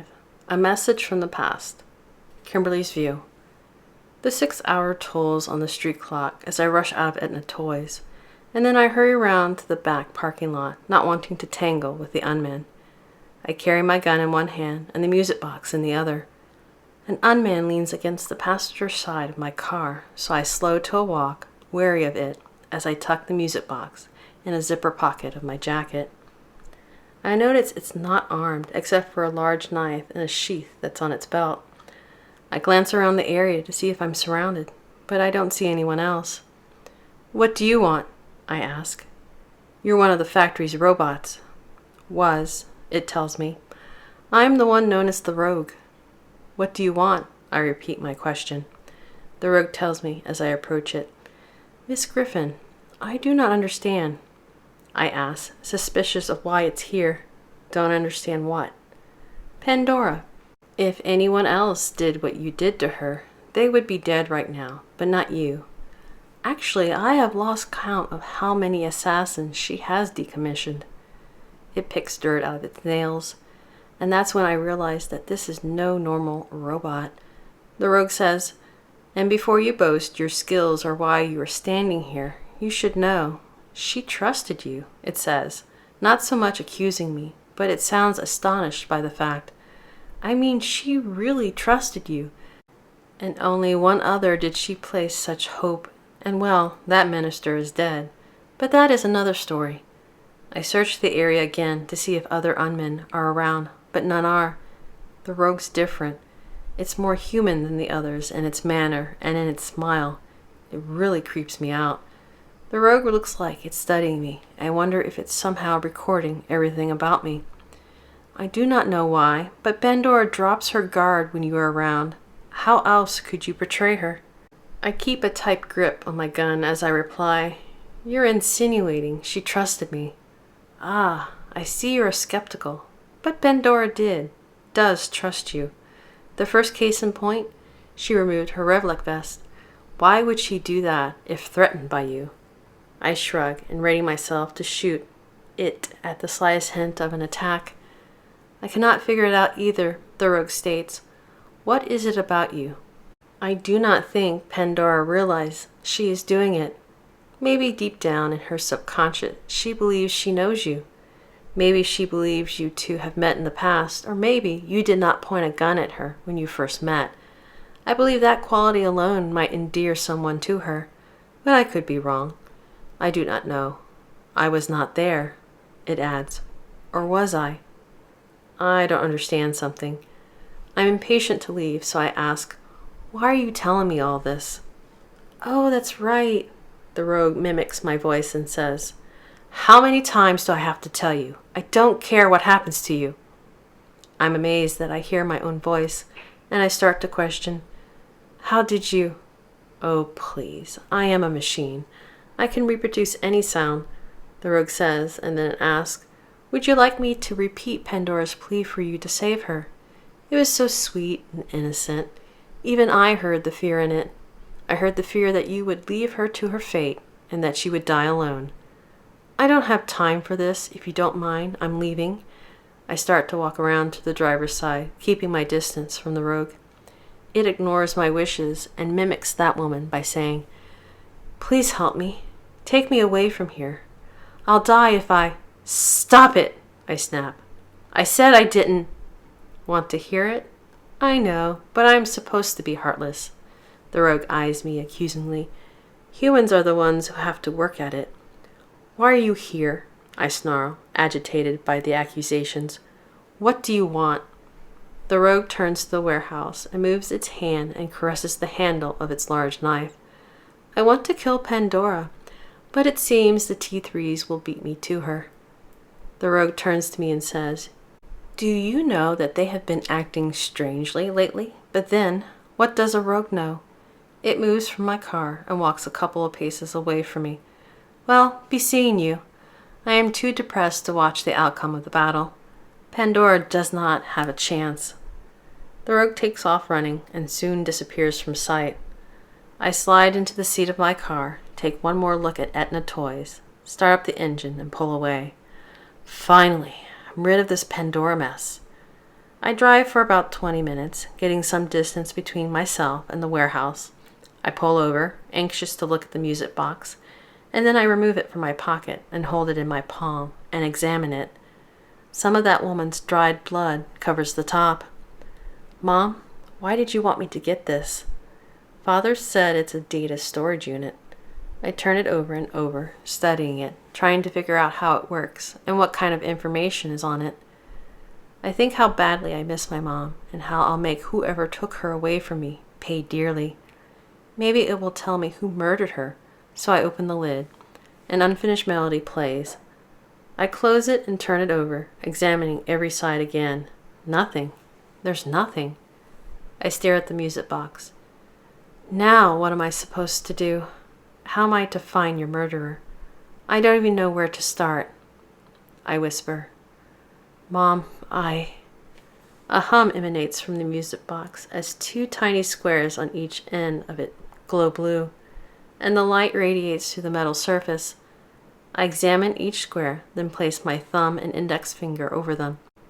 The music box vibrates, and a 3D image of my mom's head and shoulders materializes above the lid.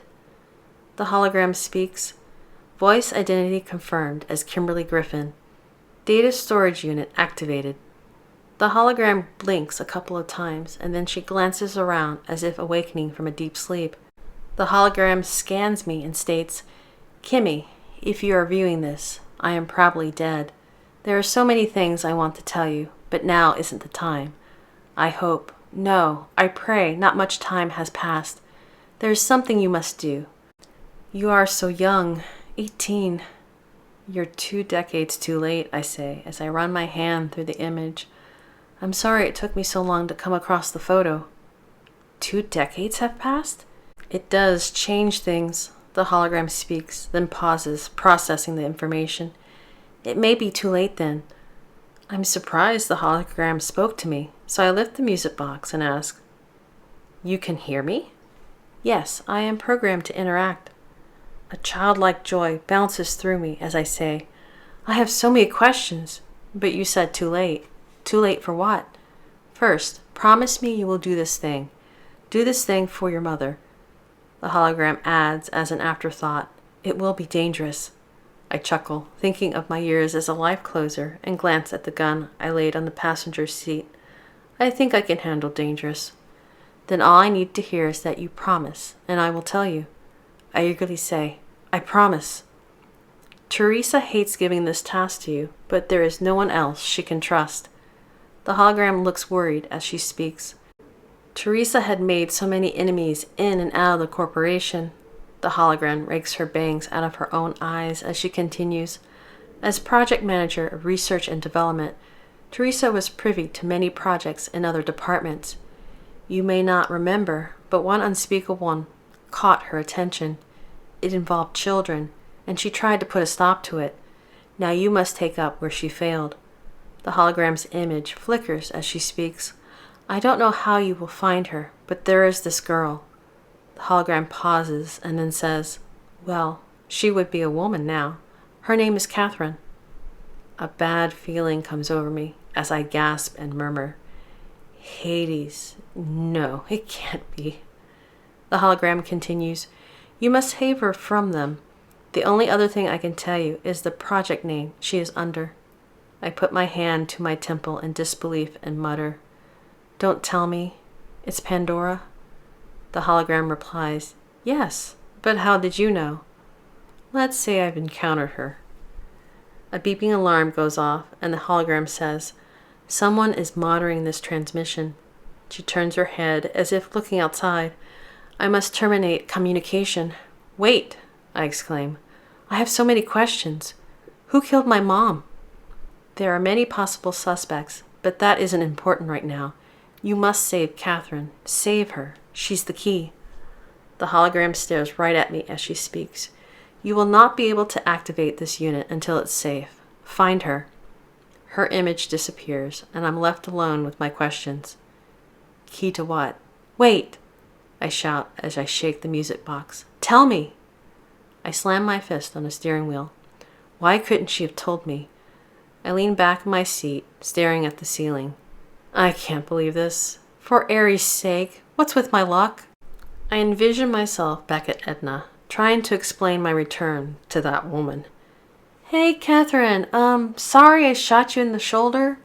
I force a smile and put on a chuckle as I say, funny thing, I have come back to save you. The awkward scene fades in my mind as I mutter, who's the idiot now? I throw my hands up. What am I going to say to her? I rub my temple as I stare at the music box, open it, an unfinished melody plays. I can't believe it. That woman was right. I'm turning out to be a stalker. I take a deep breath. I guess I'll have to swallow my pride and go get that woman. That's if she isn't dead. Hades, what if she's dead? What will I do? I quickly place the music box in my glove compartment and start the car. What kind of messed up world have I stumbled into? I'm a closer for Aries' sake. I make a U-turn and floor the pedal, heading back to Etna Toys. When did saving people enter my job description?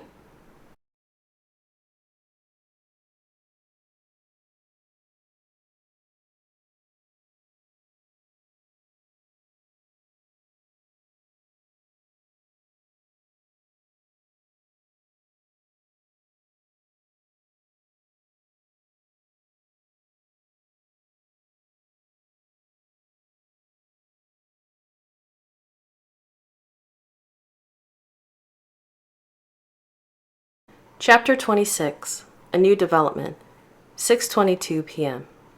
Minutes before Kim arrived in the car to take the music box away from Kat, Peters and Maxwell went over data from the latest Unmin trial. Peters stepped from the van to the sidewalk and stretched. The two SCMs looked over as he exited, and they nodded to him and went about their guard duty. Peters raked his fingers through his unkempt black hair, glanced up at the buried Clumas ever entombing the megacity, and remembered when he was a kid over 30 years ago. If he closed his eyes, he could still see it, the fiery orange ball shining on the ore. No one fathomed back in that one day the sun that gave the planet life would be blotted from the sky. Peters removed his glasses, rubbed his tired eyes, and said, I've been thinking. Inside the van, Maxwell turned from the table and inquired, What's that? What if you were right? What if the T3s and the Rogue each have a ghost in the machine?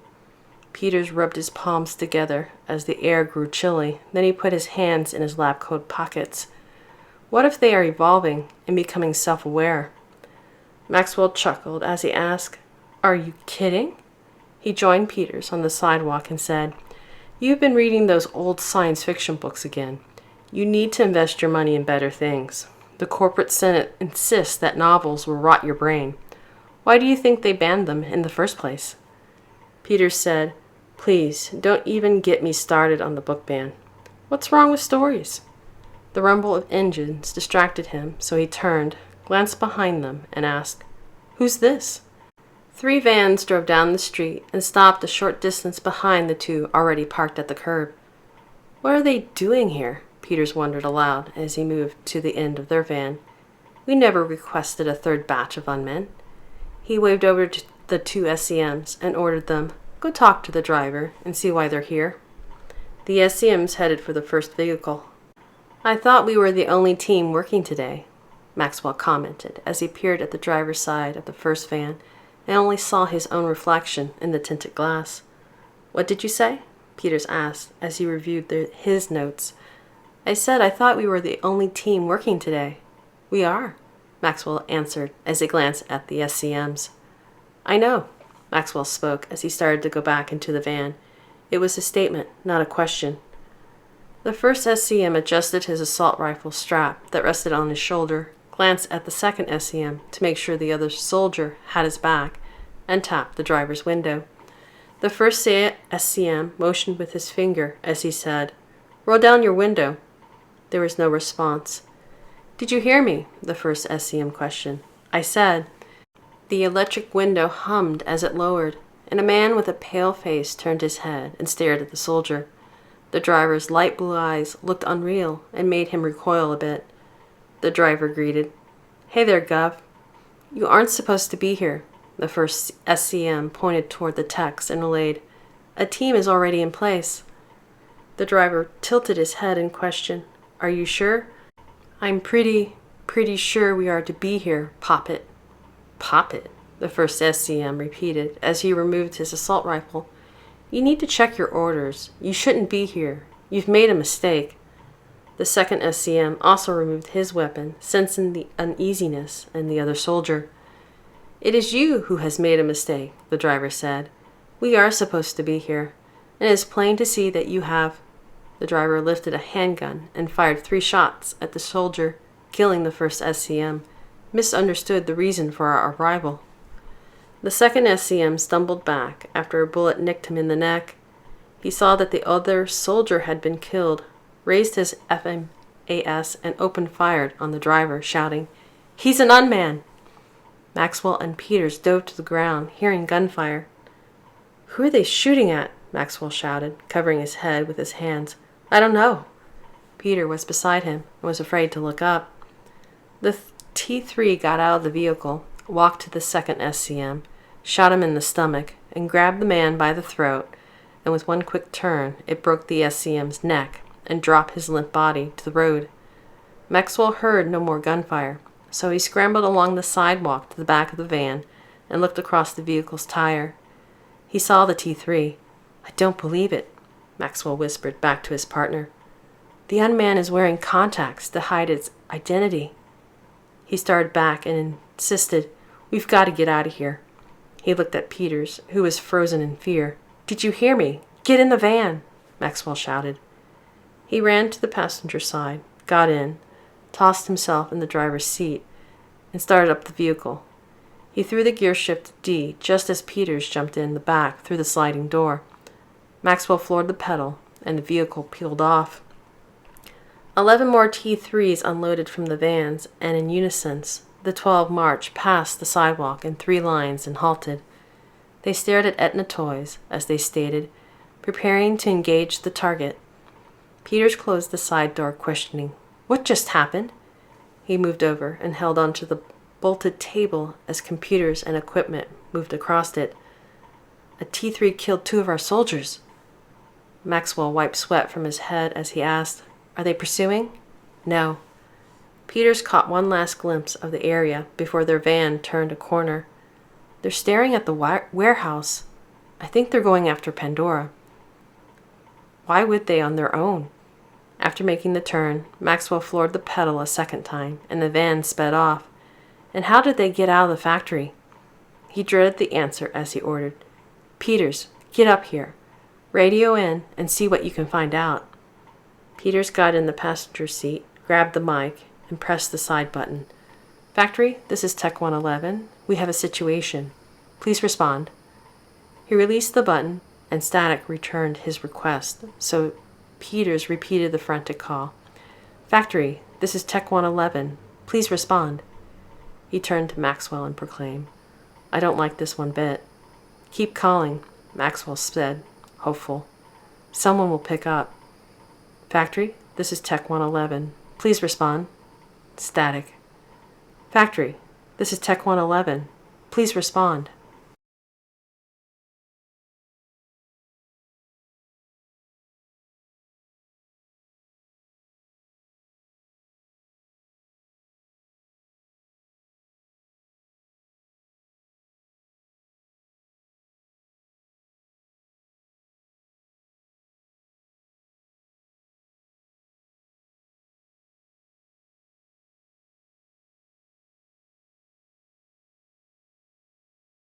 Chapter 27. Take the Project. 6:34 p.m. Hellenistic Sector, Industrial Vicinage, at Etna Toys. 2 blocks away from the 4 remaining vans and in the safety of an alley, Argus monitored the new development with the T3s through his binoculars. He witnessed them killing the SCMs and the techs fleeing the scene, and then he reported in, Patch me immediately to the council. The chamber. A female supervisor transferred the call to an intercom in the center of the table, and once she finished, she stated, Go ahead, you're patched in. Council, Argus here. A dozen T3s arrived and took out 2 factory soldiers. They're now moving on the warehouse. Mr. Morta said, It would seem the factory has lost control of their unmen. I wonder. Miss Nona turned to him and inquired, "Wonder about what?" "What is the T3's true purpose?" Mr. Morta questioned. "I have a feeling there is more to their arrival than merely taking out Pandora. Perhaps they have another agenda."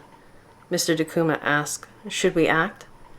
"Not yet, but make the preparations, and for now, we will do what we do best. We will watch." Mr. Morta turned to the supervisor and started, "Inform Argus." Gunfire came over the intercom and interrupted him. "Two T3s have moved on my position," Argus shouted. "Returning fire." More gun blasts interrupted, along with a pain-filled grunt from him, and he stated, "I've been hit in the leg. Retreating. I'll—" White noise replaced his voice. "Communication has been severed," the supervisor reported. "I'll attempt to reestablish." After a few seconds, she turned to them with a look of worry and informed them, "My attempt failed." Mr. Morta stood, turned his back on the other two members, contemplated the situation, and faced them. "I am afraid everything has changed. The T3s do have another agenda, and we need to act. Get me the commander of our SCMs." Inside Etna Toys. Catherine's view. I lean against the cold concrete wall, staring at the 9mm round Kimberly placed on the floor, and I press against the bullet wound in my shoulder as blood trickles down my left side. A fluorescent light flickers overhead as my hot breath steams in the chilly air. 15 minutes have gone by since the 6-hour tolled, and since Kimberly left with the music box. I'm empty and distraught without the calming unfinished melody, and I shiver, growing ever cold. I'm not sure if I'm cold because of the weather or from the blood loss. Lub-dub, lub-dub. Everything within me screams for me to flee, so I endure the pain, push myself up the wall, and smear blood across its gray blocks. I slowly start for the side door when two T3s enter and block my escape, so I turn for the front door, but it's too late. Within seconds, a dozen T3s march in and surround me like a horde of metal golems as I stand there exhausted and weak, waiting for their next move. All of them stare at me as if they're pleased that they've recaptured me, but they make no attempt to seize me. I glance at the Revlik vest lying on the table some distance from me. I'm defenseless without it. The dozen T3s slowly raise their guns and aim at me.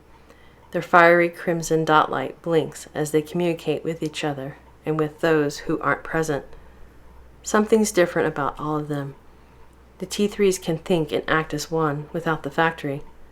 The team leader, the one who has blue contacts, states, "Pandora acquired." I tense. There's no escape for me. Secondary objective completed, the team leader says and orders. Disable Pandora. Two T3s step forward, and one lifts its hand and backhands me, knocking me across the room. I land on a tarp that's covering empty boxes near the front door. Dust flies up and fills my lungs along with the smell of cardboard. I'm nearly knocked out, but I cling to consciousness. The two T3s separate and come at me from different directions, expecting a fight from me. One of them inadvertently kicks the round that's lying on the floor, and the bullet bounces and rolls to me. I lie there stunned and dazed, but manage the strength to apply pressure to my wound. The first T3 to arrive by my side pauses and notices the blood, so it grabs my hand, lifts it, and sees the bullet hole. It places its finger in my wound, and I cry out. The T3 examines the blood on its nail, turns to the team leader, and speaks. "Pandora has been disabled. Should I proceed with her termination?" "No," the team leader answers. "Hold. We will take her back to the factory. Perhaps we will learn some valuable information from her." It walks to the elevator and orders, "The rest of you proceed to the first objective." It points and commands, "Open those doors." 3 of the 12 move forward and stop when they hear the elevator activate on its own, and within a minute the elevator comes to a halt and opens. 5 pairs of yellow eyes glow within the dark cab, and the unknown creatures growl before leaping on a T3. The mechanical creatures are K-99s. They're an early model of biomecha that resembles Irish wolfhounds, down to the steel gray wavy fur. The K-99s bite and claw at the unmanned till one of them rips off its head. During the attack, the elevators close and returns empty. "Take them out," the team leader orders, aiming its weapon. The T-3s open fire, destroying 2 of the K-99s. The remaining 3 K-99s run 6 feet from the elevator, turn, and form a line as they face their adversary. A compartment on their backs opens, and a small machine gun raises into position. The K-99s attack with their weapons and fill the large room with the roar of gun blasts. The T-3s return fire, and the K-99s barrage take down 3 of the T-3s before they're destroyed. The warehouse falls silent as smoke from gunpowder rises in the air like a grayish-white cloud. "Open those doors," the team leader commands. 4 of the remaining 8 T-3s move forward as a shrilling whistle emanates from a K-99, and its body glows. The team leader immediately hears the sound and recognizes the noise and commands, "Fall back." The T-3s flee as the K-99 explodes, knocking all of them to the floor. The team leader stands and looks over the others and sees the 4 whom he sent to open the doors are damaged. 3 of them are completely destroyed and lay in pieces as the 4th, whose legs have been blown off, pulls itself across the floor. One unman, who's part of the group with the team leader, remains undamaged. The team leader moves to the area I'm in, motions to the T-3s guarding me, and orders, "You 2, join our brethren, and then the 3 of you open the elevator."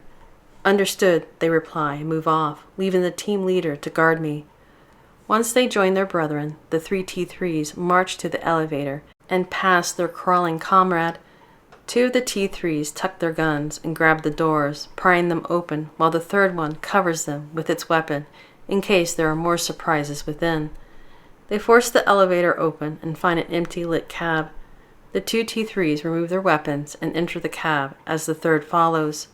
The 3rd one moves to press the basement button when a white sticky web shoots from the ceiling, entangling it in a cocoon like a helpless fly. The other 2 T-3s raise their guns, firing at the ceiling as 6 spider biomechas, model arachnoid, crawl in from the escape hatch. They're 2 feet in diameter and all metal. The lights are hit and the cab falls dark. The arachnoids study the unmen with their 8 green, beady eyes before jumping down and attacking the remaining 2. The elevator closes. The team leader turns to me as it uplinks with others of its kind, and it states, "Lost containment of sight."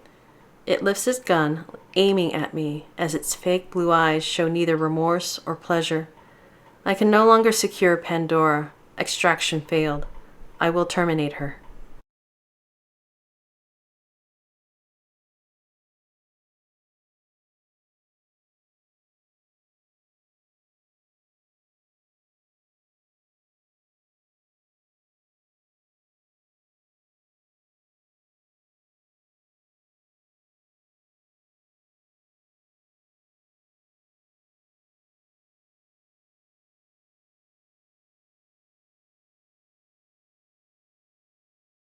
Chapter 28. The End for One. Moments earlier. Catherine's view. There are a few unmen left, and I watch the battle between biomechas, not sure what's going on. The unmen usually come after me and have no other agenda but to kill me. These T-3s are different. They're after something that's here. For once, I'm not their primary target. I press against my shoulder, trying to stop the bleeding, and wince for the pain. I glance at the dog biomechas, who had so bravely faced the unmen. I cough for the dust I stirred up, and watch as the T-3s open the elevator for the 2nd time. I witness the arachnoids attack the T-3s, and once the elevator closes again, the team leader turns to me and aims at me. I desperately search for a weapon and feel along the dusty concrete, but I only find the 9mm round. I whimper, defeated as I stare down the barrel of the team leader's gun. I've faced death many times, but it hasn't been so grim. There's always some hope I'll survive, but not this time. Knowing this is it, I look around the warehouse and consider my life. It seems my search will end where it all began. I clench the bullet and hold it to my chest, too weak to stop the team leader, as I hear Pale Horse's rider galloping in the distance as he comes for me. My mind's so quiet I completely link with the team leader and know its mechanical thoughts. It has its orders. The team leader's to eliminate me and return to base. It will make sure I die quickly, and 2 shots to the head should be sufficient to do the task. I see through its eyes as it envisions itself pulling the trigger. It turns its head as muzzle flashes erupt twice and empty shells fall to the floor and bounce. I jerk as the shots echo across the building and smoke rolls from the gun. Liquid trickles from 2 wounds in the forehead and slowly converge at the nose. The team leader's already staring at the door as it speaks. Pretty puppet? It collapses to its knees and falls on its face as its artificial blood spills from the 2 wounds in its head. I lose my connection with it as it dies. I open my eyes and stare at the disabled T3. I feel myself slowly fading and can't understand why it's dead and not me. Did it shoot at me and miss? I don't think I've been hit again, but I can't be sure, not the way I feel. Maybe none of this is real. Maybe I'm dead and this is only an illusion dreamt during my eternal slumber. I hear someone clear their throat, so I look at the door and see a person there, aiming their gun at where the T3 had been. Kimberly saved me. I am weakening by the second, but I try to stay conscious and figure out what part she plays in this cruel test. I decide I don't care. I'm so glad she's here. I'm alive because she's here. Kimberly's view. I lower my gun and move to that woman, relieved I made it in time. Here I've been hoping one of these robots would offer, and now I'm not sure. I still wish she had been eliminated from my life, but then I wouldn't find out what she's the key to. Well, I'm back, I state, as if I'm announcing my entrance to a party. I still can't believe I'm helping her. For Aries' sake, this is all so ridiculous. Well, I state as I scan the area for more robots and notice what looks like dogs in pieces and the one robot with no legs pulling itself towards us. I question, are you going to sit there or are we going to leave? You came back, that woman says in a weakening voice. But I thought, she tries to sit up and pushes herself forward, but she doesn't seem to have the strength, so she gives up and lies back down. I thought, you didn't want to help me. Things change. Why are you complaining? For Aries' sakes. Be glad I came back. And where's my thank you for saving your life? I question and start to snap at her again, but then I notice her pale complexion. I set the safety on my gun, tuck it in my shoulder holster, kneel beside her, place my arm around her, and help her up. Ah! I utter as I nearly vomit. Have you ever heard of a bath? She grits her teeth as I haul her to her feet, and we make our way out. The car is outside in the front parking lot, and we make our way to it. I lean her against the car, open the passenger door, set her inside, and buckle her in. I step back and look at the interior of my car. Try not to bleed on the leather. I shut the door, hurry to the other side, start up the engine, and drive off, kicking up leaves as I head for the nearest hospital. I drive for a few minutes, glancing ever so often in my rear view mirror. No one's following us. I drive for a few moments more. Thank you. I glance at that woman who's leaning against the door as she peers at me. I would be dead right now if you hadn't have come back for me. Don't thank me, I tell her as I turn my attention back to the road. You still might die on me. In Kimberly's view. Back inside Etna Toys. The elevator door opened and the council exited as 5 SCMs armed with XM8 assault rifles followed them. The soldiers wore a dark green uniform with a shoulder patch of the Sphinx corporate emblem and the council's crest of a silver spool of thread, a tape measure, and a pair of scissors hung above the shield. The SCMs spread out and secured the perimeter. 2 of them approached the legless T3, pulling itself across the floor, and the SCM shot and disabled it. Mr. Morta looked over the mess of biomecha parts and spoke.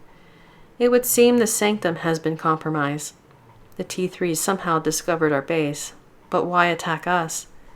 He turned to the lead SCM and told him, "We are abandoning Etna Toys. Pull up the sanctum.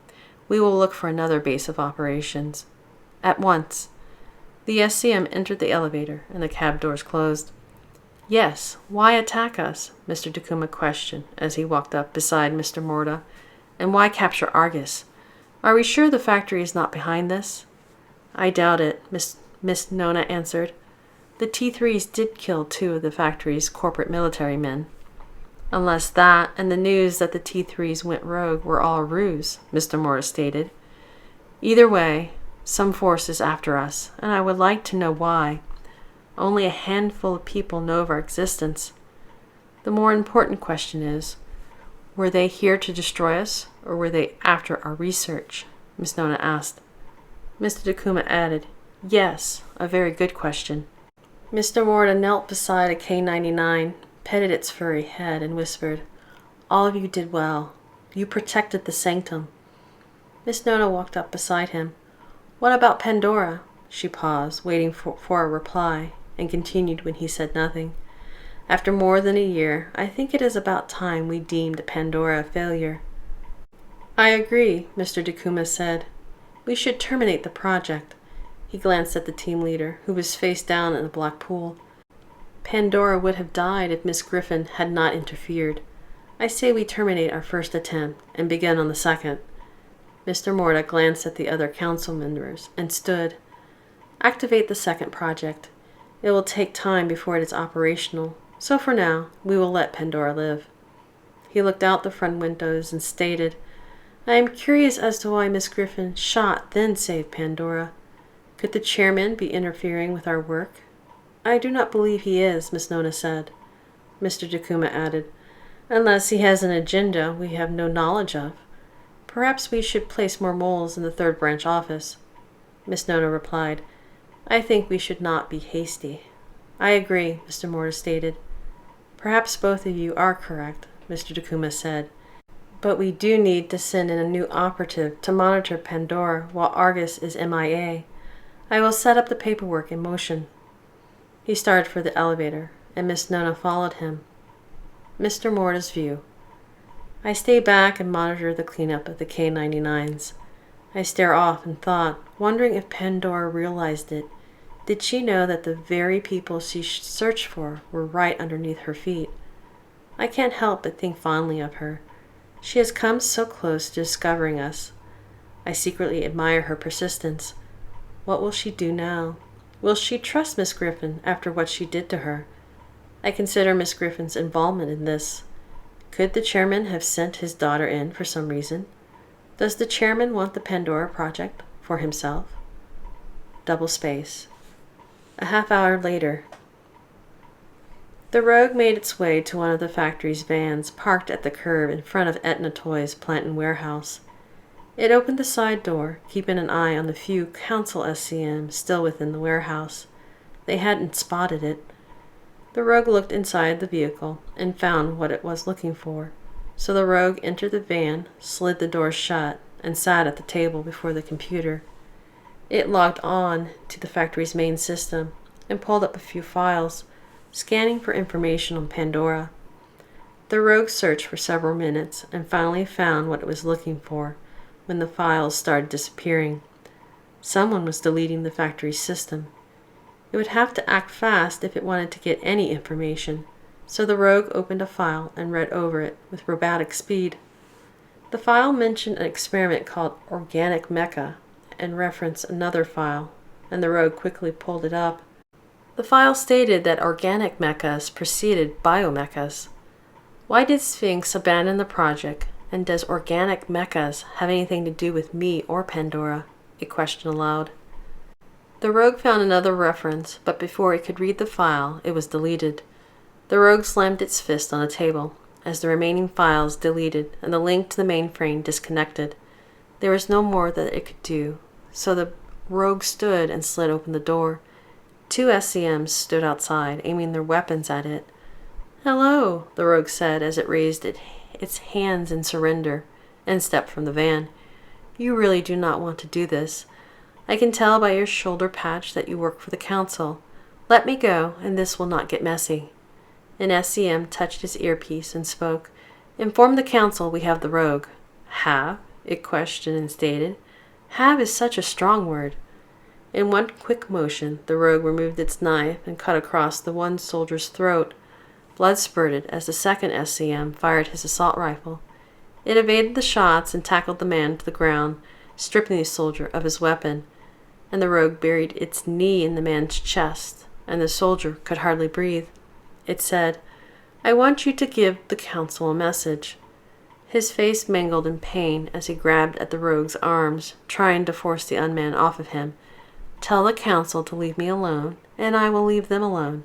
If not," the rogue grabbed his arm and twisted it hard, "things will get broken." The man screamed just as 3 more SCMs ran out of Etna Toys. The rogue stood and took off as they fired, and it disappeared down a street. It ran several blocks, came upon a major street, and hailed a taxi. "Where to?" the male driver asked. The rogue entered the back, replying, "The nearest hospital. I am feeling a little under the weather." The driver looked at the pale-faced passenger, wondered if whatever he had might be contagious, nodded, and drove down the road. Quietly sitting in the back, the rogue contemplated that it knew so little about Pandora. It did realize that it didn't need to know her to kill her. All it needed to know was where she went, and it had a pretty good idea.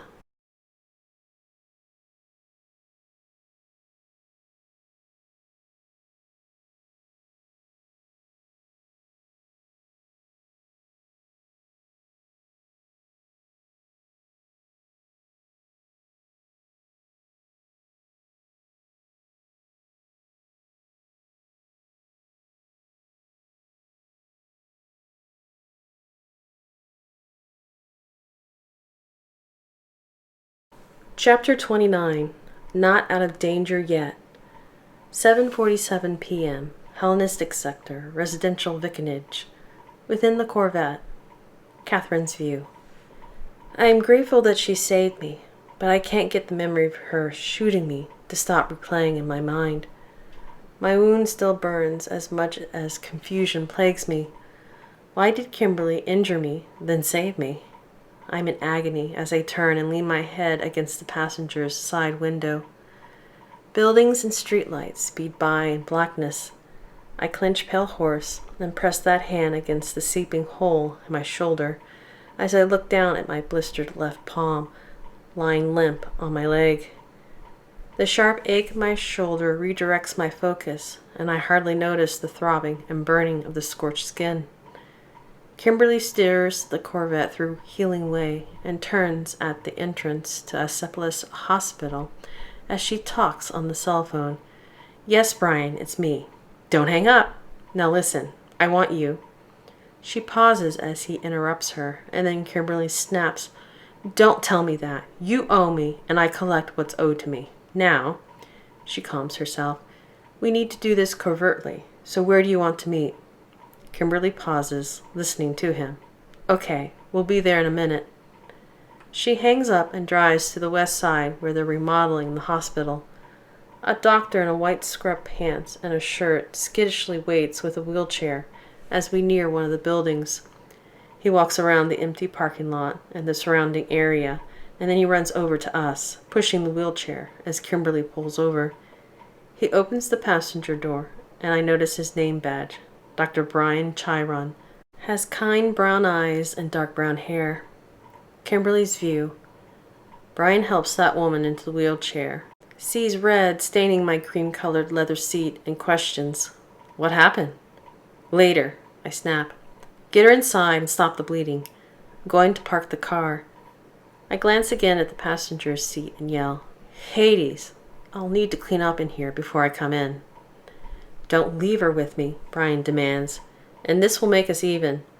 "For Ares' sakes, I won't, and we're far from being even." I command, "Shut the door. I'll meet you inside." Brian closes the door, and I pull off. Some time later. Catherine's view. Brian quickly wheels me into a room. Plastic sheets cover the bed and counters, and a single window reveals the dark parking lot outside. He removes one of the sheets, and then he grabs latex gloves and pulls them on. Brian helps me to sit on the examining bed, starts to remove my jacket, notice the burn on my palm and that I'm gripping something in my right hand. He carefully removes my left sleeve, pulls the right one over my fisted hand, tosses the bloody jacket to the floor, and sets me back. He unpacks several sterile instruments, then takes surgical scissors and cuts my blood-soaked t-shirt off and throws the t-shirt to the tile floor. He starts to cut my sports bra off when I grab his hand with my injured left hand. "Leave it," I bark like a wounded dog and glare at him, remembering my fate at the hands of the techs and doctors when the factory captured me. They did a lot of horrible things to me. Brian tells me, "I'll only cut the one strap off. Is that okay? I need to operate on your shoulder." I'm growing fainter by the second, and I don't know if I can trust him. I consider that Kimberly's the one who brought me here, so maybe I can trust him. I remove my hand from his gloved one and relax a little. "Roll in your side," Brian requests, then cuts the one strap, removes it, and examines the back of my shoulder. The bullet went through all the way. I only have to get in there and stop the bleeding. He has me lie on my back, and then he rushes into the hall to the medicine cabinet and unlocks it. Brian opens a drawer, pulls out a couple of needles, grabs some vials, and heads back. He sets the items on the counter, unwraps one of the needles, and sticks it in a vial. Brian notices that I'm silently watching him with distrusting eyes, so he tells me, "This is an antibiotic, and after I inject you, I'm also going to give you something to numb your shoulder while I operate on it." He gives me the injections and inquires, "Who did this to you?" I say nothing, only accusingly stare at Kimberly as she enters, and Brian notices the look I give her and continues his work. Kimberly goes and stands by him. I search the floor, and no one's here. She peers over his shoulder and asks, "Will it take long?" "Not too long," he answers. "Could you step back out of my light?" She walks around the bed, stands by the wall, crosses her arms, and watches intently. With surgeon precision and tender hands, Brian works on my shoulder for more than 20 minutes, then touches my arm to get my attention. "Can you roll on your side? We're halfway there." I roll over and stare at Kimberly as the doctor works, and I can't help but wonder if this is some sort of trick. Kimberly could be working for the council, and she's only after my music box. But if that's true, she didn't have to save me. I close my eyes, not wanting to look at the glaring phoenix. It doesn't matter to me if Kimberly helps me or not. I open my eyes as if I discovered the answer. Maybe I do care, and I feel hurt and betrayed by her because I want Kimberly to help me, but instead she left me for dead. I don't know. I feel lost and want to cradle myself against the emotional and physical pain, and I look to the music box. I need it. A headache has already started. Kimberly's view. I notice that woman is gripping something in her hand. I never did check her for a weapon, and she might be thinking of repaying me for what I did to her earlier, so I demand, "Give me what you have." That woman glares at me as she clenches her fist. "Give it here," I demand, as I put a hand to my purse that's dangling from my shoulder. "Remember, I won't ask a third time." She opens her hand. I see that it's a 9mm round. I'm about to ignore it when I remember it's the bullet I left for that woman. I study it more closely and see my own handwriting. She must have picked it up. She might be saving it to use on me later. I take the bullet, wipe most of the blood on a plastic sheet, and place the bullet in my pocket. I'll save Pale Horse and use it when I kill her. It'll be a fitting end to our bizarre partnership. Brian starts on a stitch when something seems to catch his attention. I move closer and see that he's looking at something shiny halfway embedded below that woman's skin. The bullet must have nicked the object, dislodging it enough to appear in the wound. He grabs an overhead lamp and pulls it close. "Kim, hand me the small forceps." I hand the tweezer-sized instrument to him and then ask, "What is it?" He removes the small metal object and drops it in a stainless steel tray. "I don't know."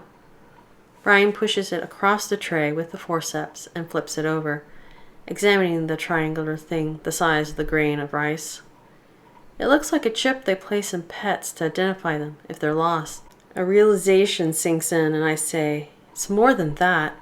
I pick up the tray with the metal device and walk around to face that woman. Is this how they've been tracking you? Does this thing tell them where to send the unmen? What are unmen? Brian questions. I'll explain later. I turn my attention back to that woman and ask, well, is it? Do you know you're some sort of experiment? I demand, what are you? What are you the key to? Tell me. I'm the Pandora Project, she answers. I'm hunted and tested. What does that mean? What's the Pandora Project? Catherine's view. Haven't you been listening? I already told you I can't remember my past, so you know as much as I do. I want to wrap myself into a fetal position and shield myself from the frustrating questions that have haunted me the past year. Maybe you should, Brian starts to tell Kimberly. Don't butt in. She shouts at him and then starts to leave the room with the metal device and yells at me. If you don't want to tell me, fine. Where are you going? Brian asks. Kimberly pauses outside the door and answers, I'm going to get rid of this thing. Wouldn't it be better to keep it? No, I think it caused enough problems. Kimberly's view. I go to the restroom, flush the tracking beacon, and return. He finishes the stitches, cleans that woman's left palm, puts ointment on it, and wraps the burn in gauze. He gives her a tetanus shot. I'm finished, Brian tells me. As long as infection doesn't set in, and she isn't allergic to anything I have given her, she should be fine with rest. He takes out a clean blanket from a closet and covers her. I've given her a sedative, so she'll sleep for a few hours. Brian motions for me to follow him out, and he shuts the door behind us. Both of you can stay overnight, but you'll need to leave early tomorrow morning. The work crew will be here sometime around 9 a.m. What am I supposed to do? I can't take her back to my place. I can't imagine having that strange woman in my apartment. It will probably be best if you did. Hey, don't look at me that way. He points at me. You're the one who saved her from whatever. He drops his hands. Did you really think you could leave her here? I guess I never thought that far ahead. His expression softens as he asks, Would you like something to eat, or maybe coffee? I'm heading to the cafeteria. Yes, thank you. I'll have a ham sandwich and that lemon lime soda Krite if they carry it. My old office is right through that door. He points and tells me, You can stay here till morning. There's a couch. A pillow and a blanket are in the closet if you need to rest. I'll be back within an hour to check on your friend, and I'll bring the sandwich and drink then. She's not my friend, I insist. Well, whoever. He starts to leave. Brian, wait. I tenderly grab his elbow, and he turns. Thanks. I didn't know who else to turn to, or more like, I didn't have anyone else to turn to. With what I do, you understand.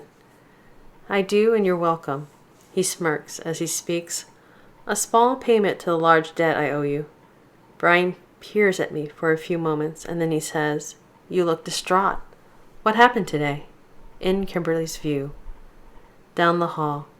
A shadow stretched from a corner to glisten in. Kimberly's view. I don't know if I should tell him, but I decide I can trust him. I received a message from my mom. She is fine then? I shake my head, holding back tears. I discovered she died. She never abandoned me and my father. She was murdered. Murdered? Yes, and I'll find who did it. I feel my whole expression darken as I fist my right hand, and they'll pay. How did you uncover this? He asked. I remembered. I was there outside the office when the fire started, and I heard gunshots. I had repressed the memory. I glanced back at the room where that woman sleeps. Something triggered it. I don't know what to say. He puts a gentle hand to my shoulder. You know she's dead, and she didn't abandon you. Murder, though. Like I said, I don't know what to say. Listening to me is enough. I start for his office. I need to get some rest. I've had a long day. I enter the room, close the door behind me, and add loudly, a very exhausting day. I wearily glance around and see a desk, bookshelves full of medical references, a tall cabinet, and a couch. I open the cabinet, take the pillow and blanket, sit on the couch, and place my gun on a coffee table. I lie back and cover myself, then reach up, turn off a lamp at my head, and plunge the room into the darkness. I can't believe what I've gotten myself into. My mom wanted me to save Pandora, but I have no idea what I'm supposed to do with her now. I roll on my side, trying to sleep, not knowing if I made the right decision saving her. I'll probably just cause myself a migraine full of problems. It would have been a lot simpler if I had just killed her. In Kimberly's view. Outside at the corner, the rogue peeked around as it processed the information it overheard. Teresa Griffin was murdered, and that might be something interesting to investigate later, but first thing was first. The rogue started through the hall. Miss Griffin had gotten sloppy and left Pandora all by her lonesome, and it was time to say hello. The rogue paused. It detected someone approach and ducked back around the corner before they spotted it. The rogue didn't recognize him. Whoever he was interrupting the rogue's playtime, but it would wait. It ducked inside a supply closet. For a chance alone with Pandora, it would wait. Double space. The new sanctum within the makeshift chamber. Several analysts activated the equipment, and the computers and large flat-screen monitors powered up, casting the dark room in a blue glow. Shadows cast across the faces of the council as they sat in chairs in the middle of the new chamber and stared at the monitors. 4 security personnel set up a rectangular table before them. Miss Nona looked over reports a supervisor handed her, and then she said, "There is still no word on Argus and no word from the factory.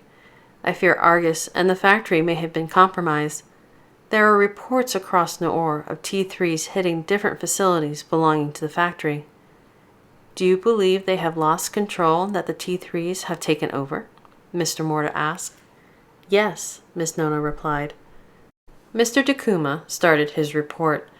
"The second project, Cerberus, has been activated. It will be operational in 2 days." Mr. Morta nodded. The supervisor handed Miss Nona another HHC, and the councilwoman relayed, "We have a problem. The tracking device we implanted in Pandora is no longer functioning." "What about her bio-readings? Are we still detecting them?" Mr. Morta asked. "Yes, it appears to be sleeping," Miss Nona replied. "Pandora's stats have improved, but are not within normal ranges." "Should we send a team to the last place the beacon relayed, so they may extract the project?" Mr. Takuma asked. "We cannot have it running rogue." Mr. Morta said, "Pandora is far from rogue. Let her continue as a sub-project. We still may acquire valuable information from her bio-readings. Let us see what she does now that she is on her own." Mr. Morta knew Pandora needed to enjoy her freedom while she had it. He wouldn't be able to hold back the hands of the fates forever. Mr. Takuma's view. I stare at my counterpart. She? Her? Are they merely a slip of the tongue, or has Mr. Morta forgotten the project's place?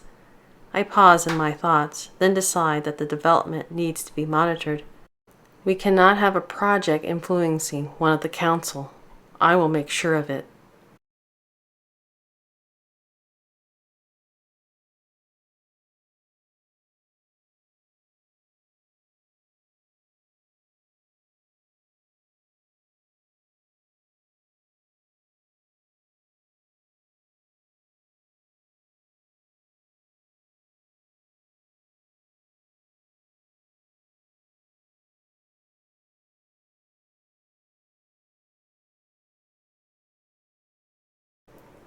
Chapter 30. When Everything is at its Bleakest. 10:43 p.m. Hellenistic Sector, Residential Vicinage. Catherine's view. The cold room smells antiseptic, and the lingering dust makes me sneeze as I wake, blinking my eyes open. At first, I believe I'm still in Etna Toys, and then I notice I'm lying on a bed in a hospital room and that the lights are off. A window on the far side of the room looks out on the dark parking lot, and light from a street lamp trickles in. I thought Kimberly had. I tried to move, but my arms and legs feel heavy. I remember I'm at Acephalus Hospital, and that the doctor gave me some injections. I try moving again, but I feel so weak. One of the injections must not have worn off. I see that a blanket covers me up to my chin. A little less groggy, I move my wrist and realize it's not the medicine that's making my arms and legs feel heavy. The door creaks open and interrupts my thoughts as a man in a white lab coat walks in backward, holding a clipboard. Here's Brian, so I can ask him. He flips a switch, and I squint as the bright lights flicker on. I watch as Brian walks over to a drawer, opens it, removes a plastic package, lays it on a tray, and removes a scalpel from it. He turns with the instrument in his hand, and the small blade glints in the light as I gasp. It's not Brian who stands before me, but the rogue, the blackguard of my nightmares. I force myself to exhale. The biomecha warning should have alerted me to its presence. Maybe the drugs Brian gave me has interfered with my ability. My breathing increases as I realize I'm powerless to save my own life. I frantically look at the door. I could cry out, but I don't know if anyone's out there. It looks like we are finally alone, the rogue says as it walks to the left side of my bed. I follow it with my eyes. It smirks at me like a devilish cat. I thought you would be singing with the Arenas after I left Etna Toys, but here you are alive and somewhat well. I guess we were meant to meet again. Lucky for me. It doesn't wear its sunglasses, and I can see its robotic eyes. Its eyes show a hint of pleasure. You amaze me again. But this time, it was not your skills that saved you, but Miss Griffin. The rogue chuckles. Well, save you the second time. It makes a gun with its hand and aims it at me. The first time she did not really help you. It pokes my wounded shoulder with the barrel of its imaginary gun. I wince, too afraid to say anything. I am still not sure why the chairman's daughter is involved. The rogue strokes my cheek with the blunt end of its scalpel, and I shrink from its touch. I can investigate the reason in the future, once our game has come to an end. I will need something to do once you are gone, though I will have to say I love the time we have spent together. It scans me. I detect your tracking beacon has been disabled. At first, I don't understand what it means, but then I remember the small piece of metal Brian removed from my shoulder. It seems to study my expression as it says, "Did you not know? How do you think the unmen always found you?" The rogue strokes my hair with its hand. How I kept finding you. What do you want? I ask. Why are you always toying with me? What do I want? You women, you both ask me the same thing, and I am surprised you do not know. I want what I have always wanted, your death by my hands. The rogue glances around the room and out the door's small window. And here we are all alone, and you without your gun. It is a shame, not that a gun would have helped you. You have not been able to directly hit me in all our battles, though I have been impressed with them in the past. It grabs my chin. How are we going to play this time?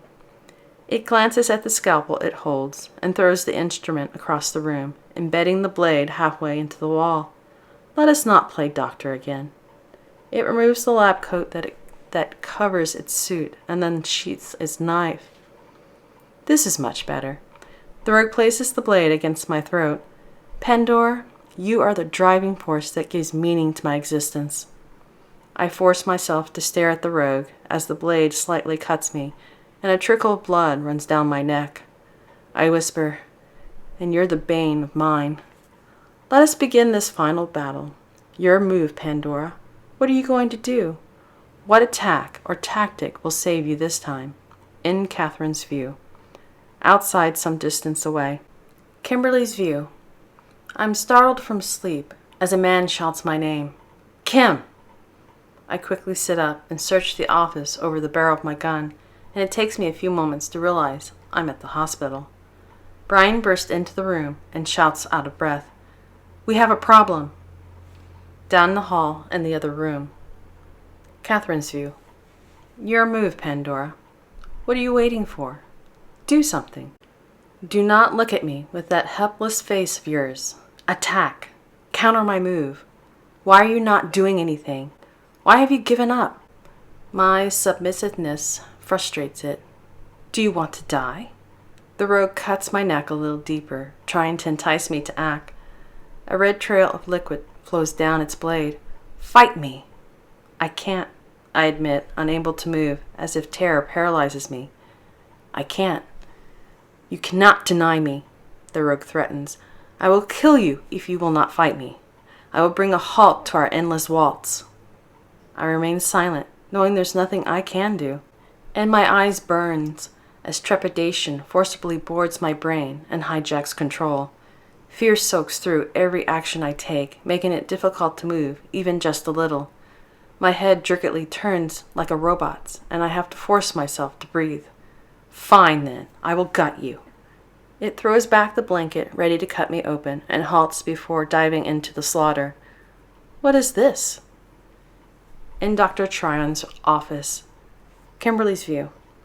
I stand, lower the gun, and ask, what problem? Brian tells me, still trying to catch his breath. One of the doctors was over here with a nurse, and well, you can imagine why. Anyway, he found the woman you brought in. Come on. He starts for the door. My colleague remembers seeing her picture on one of the bounty shows they have on TV, and he turned her in.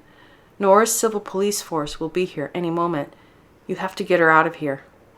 Back in the other room. Catherine's view. What is this? The rogue demands as it looks down at my hands and feet that are in restraints. Who did this? Miss Griffin? The rogue screams in frustration as it waves its knife around. How are we going to fight when you are like this? I knew your shoulder wound would be a problem, but I was going to go easy on you to make up for it. It motions to the restraints with its open hand. But this, he pauses and says, it is not like I put you in them. The rogue raises the knife and pauses again. But does that make it fair? I stare at the ranting unman in disbelief. I can't believe it hasn't killed me yet. It always seems to take pleasure in these games. I try to muster some anger, but I can't find the strength to rebel against my fate. So I forfeit my life to the bane of my existence. The rogue paces the room, muttering, what to do? I guess I will kill you. It walks over to me, as if to cut my throat, and exclaims, I cannot. This is so unfair. I've waited all this time to kill you in battle, and you had to go and get yourself tied up. Confused over why it has delayed and ended me, I watch it pace the room like a madman, and then I look at the door, hoping for help. Where's Kimberly? Did she abandon me again, or did she make a deal with the unman? Did she sell me out for something? The rogue has an idea and says, I know. I will release you, and then we can fight. It detects two people approaching the room, and it turns just as Kimberly and Brian burst in. I could just cry when I see them. I didn't think anyone would come to save me. Kimberly opens fire on the rogue twice, but it's too fast for her. It moves out of the way of the speeding projectiles, as if they're wads of paper she's throwing at it. The rogue glances at me and tells me, another day. It runs for the window and crashes through it, and a few shards ping to the floor as the majority of the glass falls outside. Careful of the broken glass, Kimberly rushes to the window to fire at the rogue again. It's gone. She turns back as Brian starts to release me. I'm so glad she's here, but Kimberly's also the reason I'm in this mess. I glare at her and accuse, you tied me up and left me alone. Kimberly's view. I'm taken aback by her accusation and the glare that woman gives me. Only my mom ever gave me that look. I don't know what to say, and I stammer, She didn't tie you up, Brian says as he finishes releasing that woman. It was one of my colleagues. Now, both of you must leave. I'll try to stall the police. I remove my black jacket and throw it to her. Here, put this on. I believe running around in your bra might draw some attention. Brian helps her pull on the jacket, and then he turns to a counter and says, Here. He hands me a bottle of pills. Have her take these as directed, and she needs to stay immobile for about 2 weeks. If there are any problems, give me a call. He motions to the wheelchair. Now get out. Catherine's view. Kimberly wheels me to her car, helps me in, rushes around to the other side, and starts up the vehicle. She drives, leaving the hospital, and turns onto Healing Way, and a few moments later, 2 NCPF cars pass us with their sirens blaring and head into Acephalus Hospital. I lean my head on the passenger side window as I feel deeply betrayed by Kimberly and my own weak self. I gave up and embraced my fate as the council sees it, and according to them, I'm destined to be alone and hunted to my last gasping breath. I have to fight, so I have to keep my hope. I have to find something to believe in again.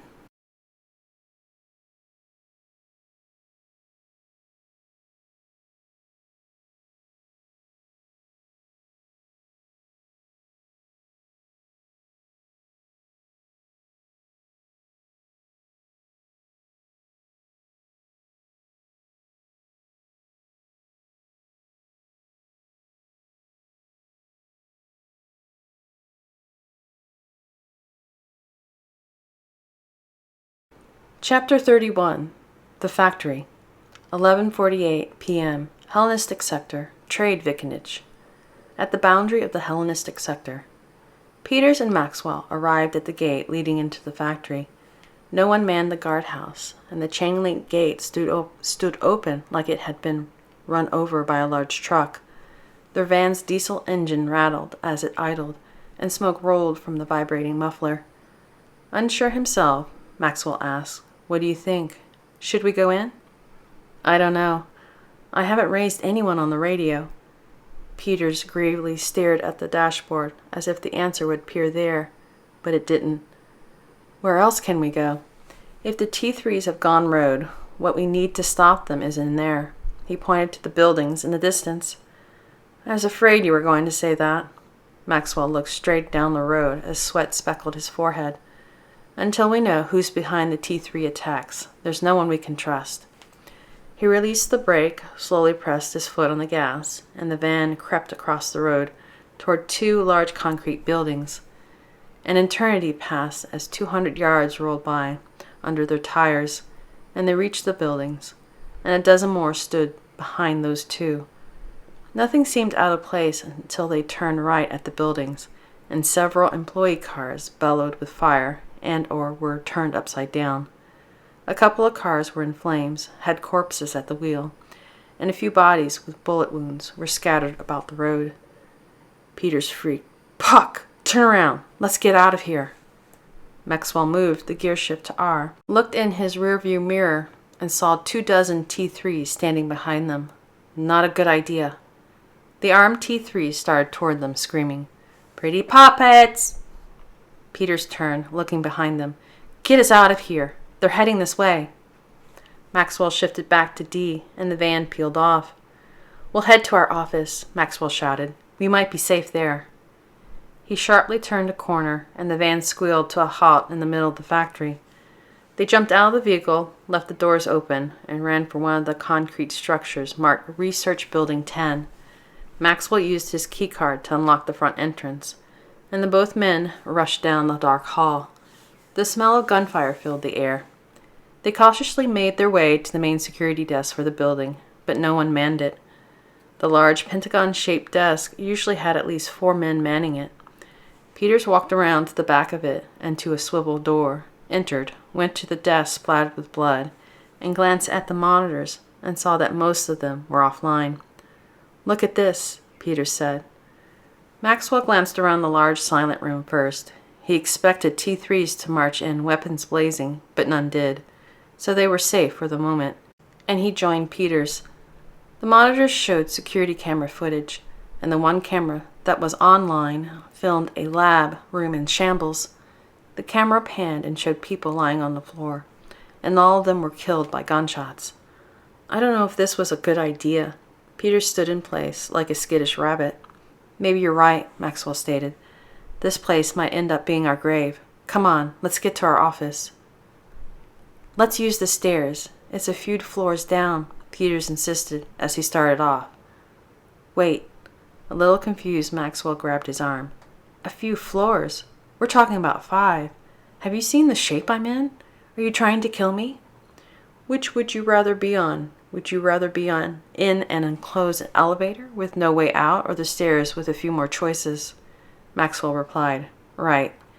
He jogged to the stairs. My New Year's resolution was to exercise more. Peters followed. Let's hope you live long enough to break another promise. They rushed down the 5 stories, and there was a dead SCM on one of the landings. Peters upped and stopped and utters, "Hades, that's James. He manned the main security desk. I would bring him a coffee whenever I'd come in early. Maxwell hurried past the SCM, reached for the exit door, and paused when his partner didn't come. "Come on, don't look at him."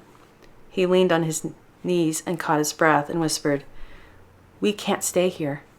"I knew him." Peters couldn't look away from James' glassy stare and kept muttering, "I talked to him today. He has a wife and a kid." "Snap out of it." Maxwell took a deep breath and grabbed him by the lab coat. "Come on, we have to keep going." They ran through the exit and down the stairs. Some time later, at room B10-104, Maxwell swiped his key card and a retina scanner beeped, prompting him to look into the viewer. The scan took 20 nerve-wracking seconds as Peters watched the hall.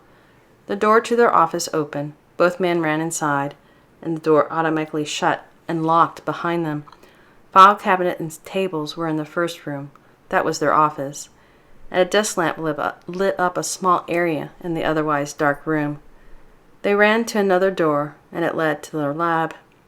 Maxwell unlocked it with his key card, and they rushed in, and after they entered, Peters turned and locked the door with an electronic bolt as his partner switched on the lights. The lab lit up and cast shadows into the office. A dozen rectangular tables that were elevated at a 90-degree angle filled the second room, along with an array of tools and electronic devices. The tables were used to work on the unmen. Both techs hurried to their computer. "I'll try to get some help." Peter woke up his PC. "I'll try to find out who's behind the T3 attacks." Maxwell folded his hands, bent his fingers back, and cracked his knuckles before typing. He used his mouse to select several files, and after some time, Maxwell cursed, "Puck. It can't be, right? Puck." He rechecked his findings and stated, "No one's behind these attacks." "What do you mean?" Peters turned to him. "Someone has to be. They can't—" Maxwell interrupted. "What I mean is, the T3 themselves are behind the attacks." He pointed to a communication file he opened. "They're organizing on their own, and somehow they're disobeying their basic programming." "Impossible!"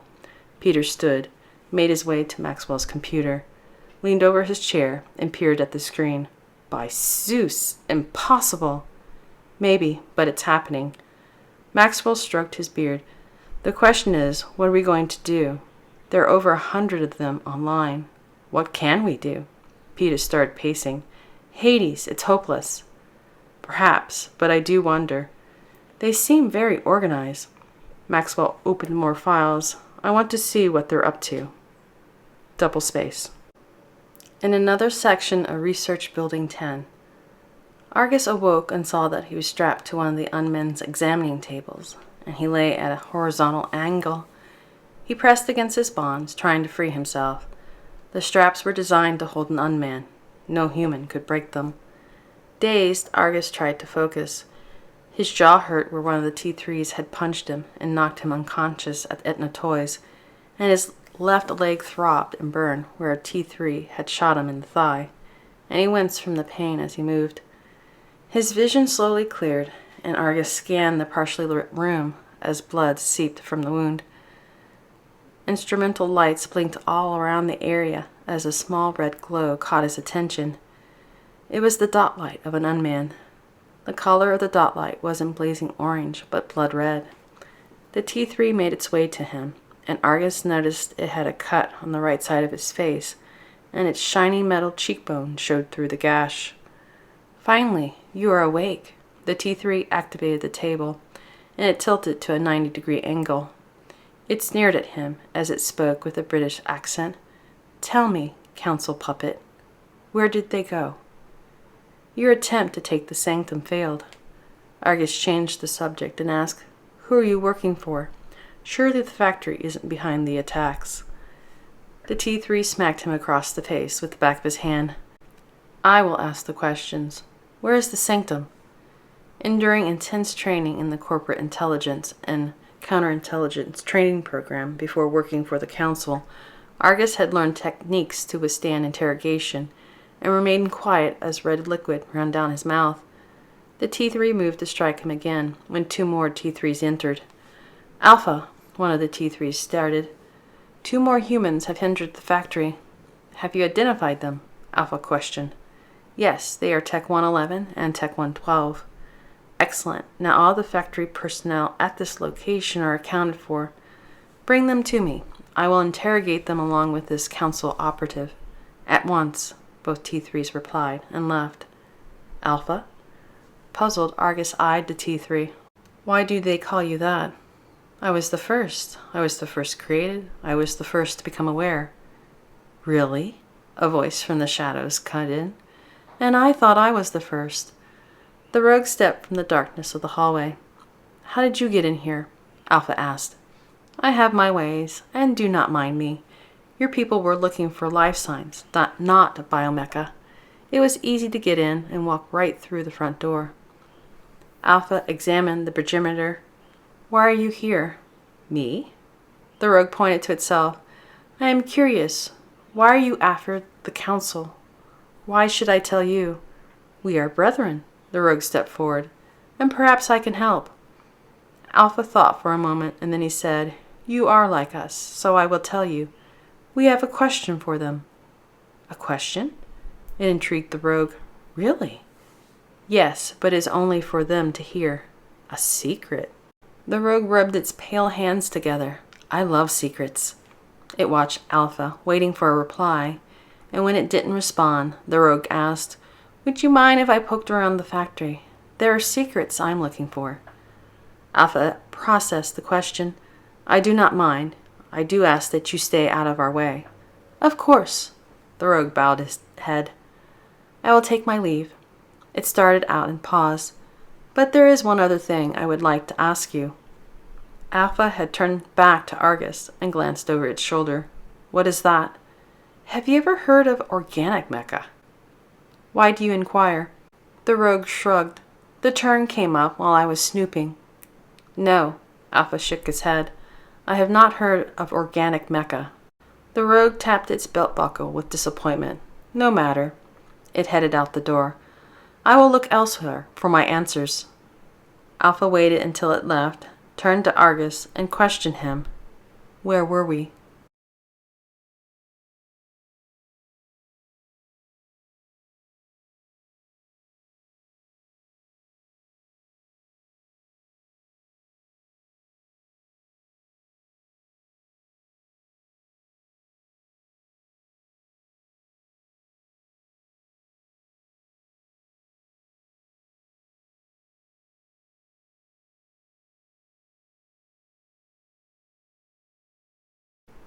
Chapter 32.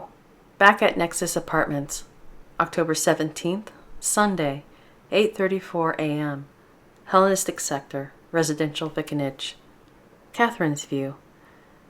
Kimberly drives us to the parking garage of her apartment, and she helps me out of the car and to the elevator. We haven't spoken to each other since leaving the hospital, and that's weighing heavily on me. It's as if Kimberly's ignoring the whole situation at Etna Toys. I baby my left shoulder as I keep glancing at her. The last time I was in one of these elevators, I was so excited and so sure I was supposed to find Kimberly. And now all I can think is that someone's playing a cruel joke on me. I mutter. Only pain and grief have come from our meeting. Kimberly gives me a mixed look of anger and bewilderment. She must be wondering what's my problem. A little ashamed that I said the comment out loud, I divert my gaze. Some time later, in the apartment, I stand in the living room where Kimberly leaves me as she walks to the hall closet by her bedroom. She returns with a pillow and a blanket and tosses them on the couch. "You can sleep there," Kimberly tells me. "With the tracking beacon gone, you shouldn't worry about the unmen, so get some rest." She motions to the coffee table and says, "The remote to the TV's there. Watch whatever." I stare at the things. Is all this real? Is this really happening to me right now? I trusted her, and she shot me. Kimberly's view. Little lost on what to do next, I walked to my bedroom and closed the door. I unzipped the pocket of my hooded sweatshirt, removed the 9mm round labeled Pale Horse, then opened the drawer to my nightstand and placed it in the drawer. I'll keep it here for now until I need it. I leave the bedroom, pause at the end of the hall, and look at the kitchen. I can at least be civil. I'm Teresa Griffin's daughter, after all. So I ask, "Are you hungry?" Catherine's view. I haven't moved from the spot I've been standing at near the entry. I stare at the floor, still a little traumatized, and don't answer her, and after a few seconds, I go and stand behind the couch and look at the fireplace and the hanging TV. In the television's reflection, I see Kimberly watching me, and I don't understand why I'm at her apartment. Kimberly wants nothing to do with me. A hollowness persists inside me, and this void suffocates me. It's more than Kimberly shooting me. I feel as though something's off inside me. Kimberly's view. The more that woman remains silent, the more I think maybe I shouldn't have brought her to my apartment. Brian was right. I didn't think this through. I glance at the radio in the kitchen. The silence is maddening. If she won't talk to me, I can at least listen to some music. So I turn the radio on, and a classical station plays. Catherine's view. A realization hits me. It's the tune. I have to hear unfinished melody, so I need the music box back. "Are you sure you don't want anything?" Kimberly asks, as if I have answered her. "I can make us some soup." "The music box," I reply as I turn and face her. "Please give me the music box back." "For Ares' sakes, forget about that thing." She insists. "You're not getting it." I pout as I say, "But you promised." "For the love of Zeus, you're such a child." Kimberly smacks her palm on the counter and yells, "Do you honestly think I'm going to keep my word? I'm a closer. My word means nothing. Idiot! Get that through your thick head." "Then why did you save me?" Frustrated with never finding any answers, I ball my hand and demand, "What do you want?" Kimberly turns her gaze to the counter as if uncomfortable with the answer. "I saved you because I was told to." "By who?" I demand. I can't fathom who would want to help me. "Was it the council? Did they put you up to this?" Kimberly's view. I pull on my left earlobe and wonder if I should tell her. She doesn't need to know, but maybe she would be a little more cooperative if I did. So I answer, "It wasn't them. It was Teresa Griffin, my mom." "Your mom?" She looks at the photos she must have seen the last time she was in my apartment. "What does she want from me?" I reply, "I don't know. She was murdered almost 20 years ago." She looks at me as if I'm playing some kind of joke on her. And then she states, "I don't understand. If she's dead, how could she tell you?" "The music box you had," I interrupt. "It was hers. She developed the device while working at the Sphinx Corporation. It's a data storage unit with a hologram interface.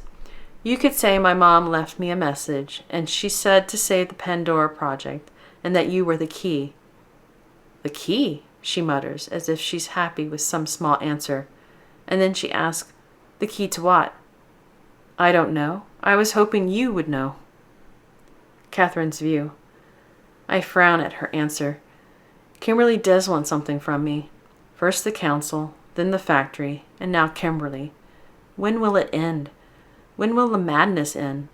I turn, face the TV, and say, "I can't help you." "Can't or won't?" Kimberly questions. I don't answer. Kimberly's view. I consider smacking her around until she talks, but that probably won't work. I need to be a little patient. Hades, I hate this. I hate not knowing what I need that woman for. For Ares' sake, why am I so irritated? I'm irritated because of that woman, so I need to find out as soon as possible, and then I can eliminate her from my life. I call myself and say, "Well, get it in your head you're not getting the music box. It was meant for me." Catherine's view. Then why did I have it? I ask as I feel crushed by my circumstances. I walk around the couch, slump down on it, grab the blanket, lie my head on the pillow, and wrap myself in the blanket, hiding from the world. I want Kimberly to have saved me because she didn't want me to die. I want Kimberly to have saved me because we're friends. I'll not get those wishes, so she can at least give me back the music box like she promised. Kimberly's view. I watch her pout. She acts more like a child than this deadly experiment I keep hearing about.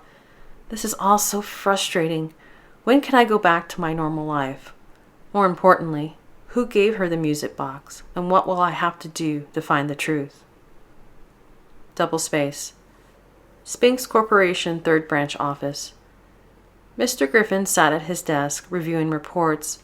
He cracked his neck and rubbed it, taking a break as he complained, "I need a vacation." The phone rang, and he answered it. "Yes, Kathy? I have Orthos on line 6. Thank you. Please connect the head of security." Mr. Griffin put his earpiece in and pressed the button on the phone. "Yes? I thought you should know," Orthos began. "The manager of Nexus Apartments called and informed me that Miss Griffin has brought home a house guest." Pleased his daughter was showing some interest in a social life, Mr. Griffin asked, "Who is he?" "She is known as Catherine, and that's all we have on her name." "She? Interesting. What corporation does this Catherine work for? Is it Valhalla? We're on friendly terms with them." "She's from in-house, sir, and she doesn't exactly work for the Spinks Corporation. She's one of the council's experiments. The experiment is known as the Pandora Project." Mr. Griffin's view. "It can't be. Not that one. Not that blasted project." My brow furrows as I murmur, "I told Kimberly she needed to get herself a pet, not to bring home a stray." "What's that, sir?" "Nothing. Keep me informed." I wonder what my daughter's up to. How did she become involved with Pandora? End Mr. Griffin's view. Orthos cleared his throat. Mr. Griffin snapped from his thoughts. "Was there something else?" "Yes, there is a problem at the factory." "What kind of problem?" "All the T3s have gone rogue and have killed the employees at the main site. I have received other reports that the T3s are attacking other factory-owned sites all over Noir." "What have you done so far to stop them?" Mr. Griffin asked. "I sent a strike team into the factory, but they were terminated," Orthos answered. "I was about to send in a second, but I thought I should inform you first." "Hold on that. Set up a perimeter and let none of the T3s out, and for now we will contain them, but I do want you to send out strike teams after any of the T3s that have left the factory's main site." "Yes, sir. I will keep you informed." Orthos hung up. Mr. Griffin's view. I removed my earpiece. More rogues. What does it mean? Is another corporation behind this, or is there a problem with their programming? I rub my forehead as a headache sets in. And why is the council's project staying with my daughter? Is the council targeting my daughter for some reason? I lean forward, pick up the phone, and dial. My secretary answers. "Yes, Mr. Griffin?" "Kathy, get me the council."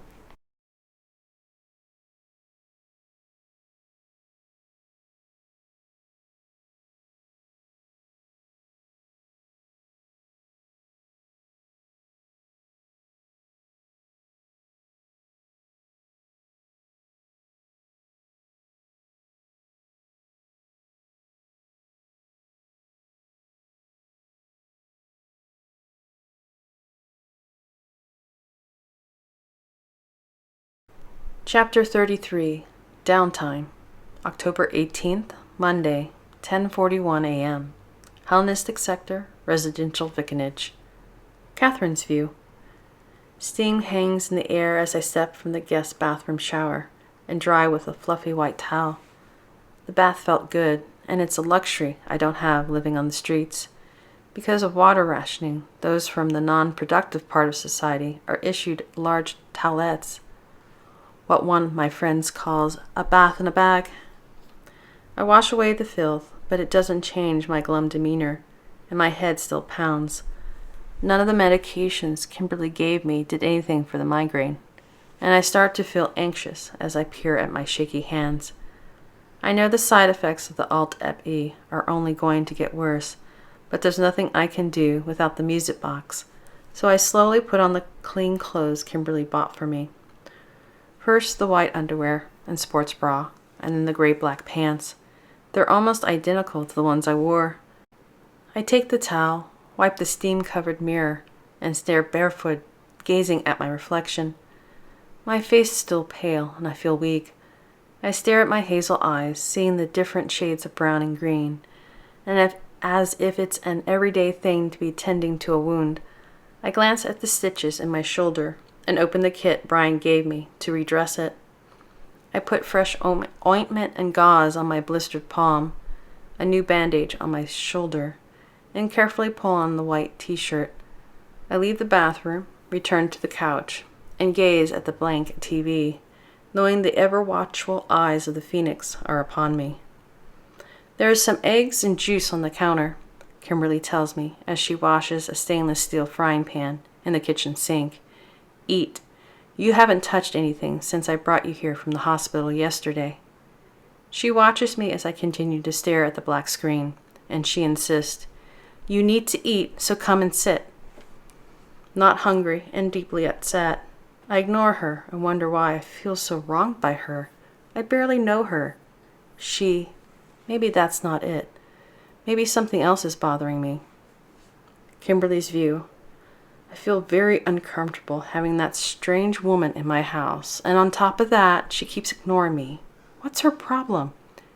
I control my anger as I grab a kitchen towel, dry my hands, and ask, How do you expect to regain your strength if you don't eat? She remains silent, and that ticks me off. I'm tired of this silent treatment, I yell as I throw the towel down on the counter, leave the kitchen, and march around the couch. Get up. She stares at the floor as if she wants to be left alone. I grab her right arm and force her to stand and shout, Something has to change. Look at me. Showing pain and exhaustion, she lifts her gaze like a little girl who's lost, alone, and frightened. You need to snap out of it. I've seen you in action at Zeus Park and at Topaz Estate. Hades, you're like me. You're a calculating predator. Disgusted at her show of weakness, I command, I need you to get that mindset back. I need you to regain that inborn or programmed reaction, and I want to see that primal drive to survive. Show me your killer instinct. She seems appalled by the accusation and insists, No, I'm not like that. She pulls against my grasp. Let go. I'm not a killer. Let go of me. I won't release her and press the issue. You are like me. You're like those unmen that you hunt. You're a killer. Catherine's view. No, it's a lie. Stop saying it. I'm terrified Kimberly's telling the truth. I fear deep down I'm a cruel monster hiding in the guise of a kind person, and I fear the monster only waits to wake and show the world its true nature. I have immense anxiety over the possibility that I've forgotten about my ruthless self, and that I'm exactly what the council wants me to be. Because of those dreaded insecurities, I scream all the more. Stop saying those things. Let go. I'm not a killer. Let go. Kimberly's view. For Ares' sakes, accept it. You are. I increasingly push with my words. I have to get some emotional reaction from her, hoping it will end her brooding, and so far, all she has been doing is screaming like a toddler who has been told she can't go out and play. My voice raises as I tell her, I need you to draw on that murderous instinct of yours. I squeeze her arm. Show it to me. Let it out. You know you want to, so let it out. Catherine's view. No, shut up. I'm not a killer. With my right arm in her grasp, I lift my left fist and strike Kimberly on the cheek, hurting myself in the process. The pain is severe, and I curse. Crap! Crap! I grab my re-injured shoulder and take a step back after Kimberly releases me. Some of my stitches must have popped, and I seethe in agony for several moments until I realize what I did. I hit someone out of anger. I wanted to hurt Kimberly for reminding me of my own fears. It seems I am a monster. I shake my head and take another step back, horrified by my own violent act, and start to say, I'm... Hades, that hurt. Kimberly grabs her cheek and rubs it as she asks, Did you have to hit my face? Ashamed of my savage actions, I close my eyes, wanting to run away. Maybe Kimberly's right, and I feel sick at the thought. Maybe I am a killer. I whisper, dying inside, "I'm sorry." I open my eyes, and they burn as if they've been weeping. Wanting to flee the possible truth, I turn, grab a jacket, and rush out of the apartment, shouting, "I'm sorry." Kimberly's view. "Wait! Don't go!" I start after that woman and look down at my slippers. Great. Just great. I flip them off, and they fly through the air, and then I grab my running shoes, pull them on without untying them, race into the hallway, and hear the elevator close. "Don't go!" I rush to the elevator and watch as the numbers climb. The roof. At least she's not going to run out the front. But I better hurry. I don't want to lose the key. I run to the stairs, rush up 10 flights, and burst through the door panting. Catherine's view. I stand on the ledge, leaning on the metal railing surrounding the top. I see Kimberly come out, turn from her, wishing she'd leave me alone, and notice below that a car drives across West 1000 Avenue and honks at a dog that runs in front of it. Still feeling ashamed, I pull the jacket close in the chilly air, babying my hurt shoulder. The cold railing feels nice against my burned hand that's wrapped in a gauze. The hand hurts more since hitting Kimberly. I can't blame her if she wants to shoot me again. I can't believe I hit her. I was yelling at her, but she wasn't going to hurt me, so there was no reason to hit her. I just didn't like what she was saying. It hurt so much to hear that I just had to make her stop. Kimberly's view. I gasp for air as I lean back against the door, and I manage to question her as if I'm concerned about her. "Why did you come up here? What if one of the unmen spots you?" I can't have her dying on me until I find out why my mom wanted me to find her. I glare at that strange woman for making me run all the way up here.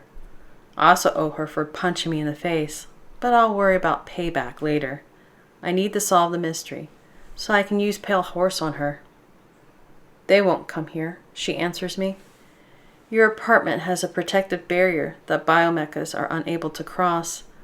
Something deep within their programming bars them from entering. So this place is a safe zone until they can get around their programming." "How do you know that they—" I start, then decide I don't need to know the answer to that, and I don't really care. So I say, "Never mind. You haven't answered my first question. Why did you come up here?" That strange woman looks at Zeus Park across the street, as if remembering her battle with those robots, and answers, "Where else could I go?" She glances at me, then she diverts her eyes from my angry gaze as she insists, "I'm not a killer." She wraps her arms around herself and says in a gentler tone, "I'm not like you." I thought as much. She's upset that I forced some sense into her. I'm satisfied with her answer, so I'm about to tell her to come back in with me. But she speaks first and starts in like I asked her about her life story. She lifts her gaze to the sky as if searching for something as she tells me, "I think that's what the council wants." That strange woman turns to me, and I see determination in her face as she states, "And I have defied their wishes. I have worked very hard not to kill anyone, and no one has died by my hand."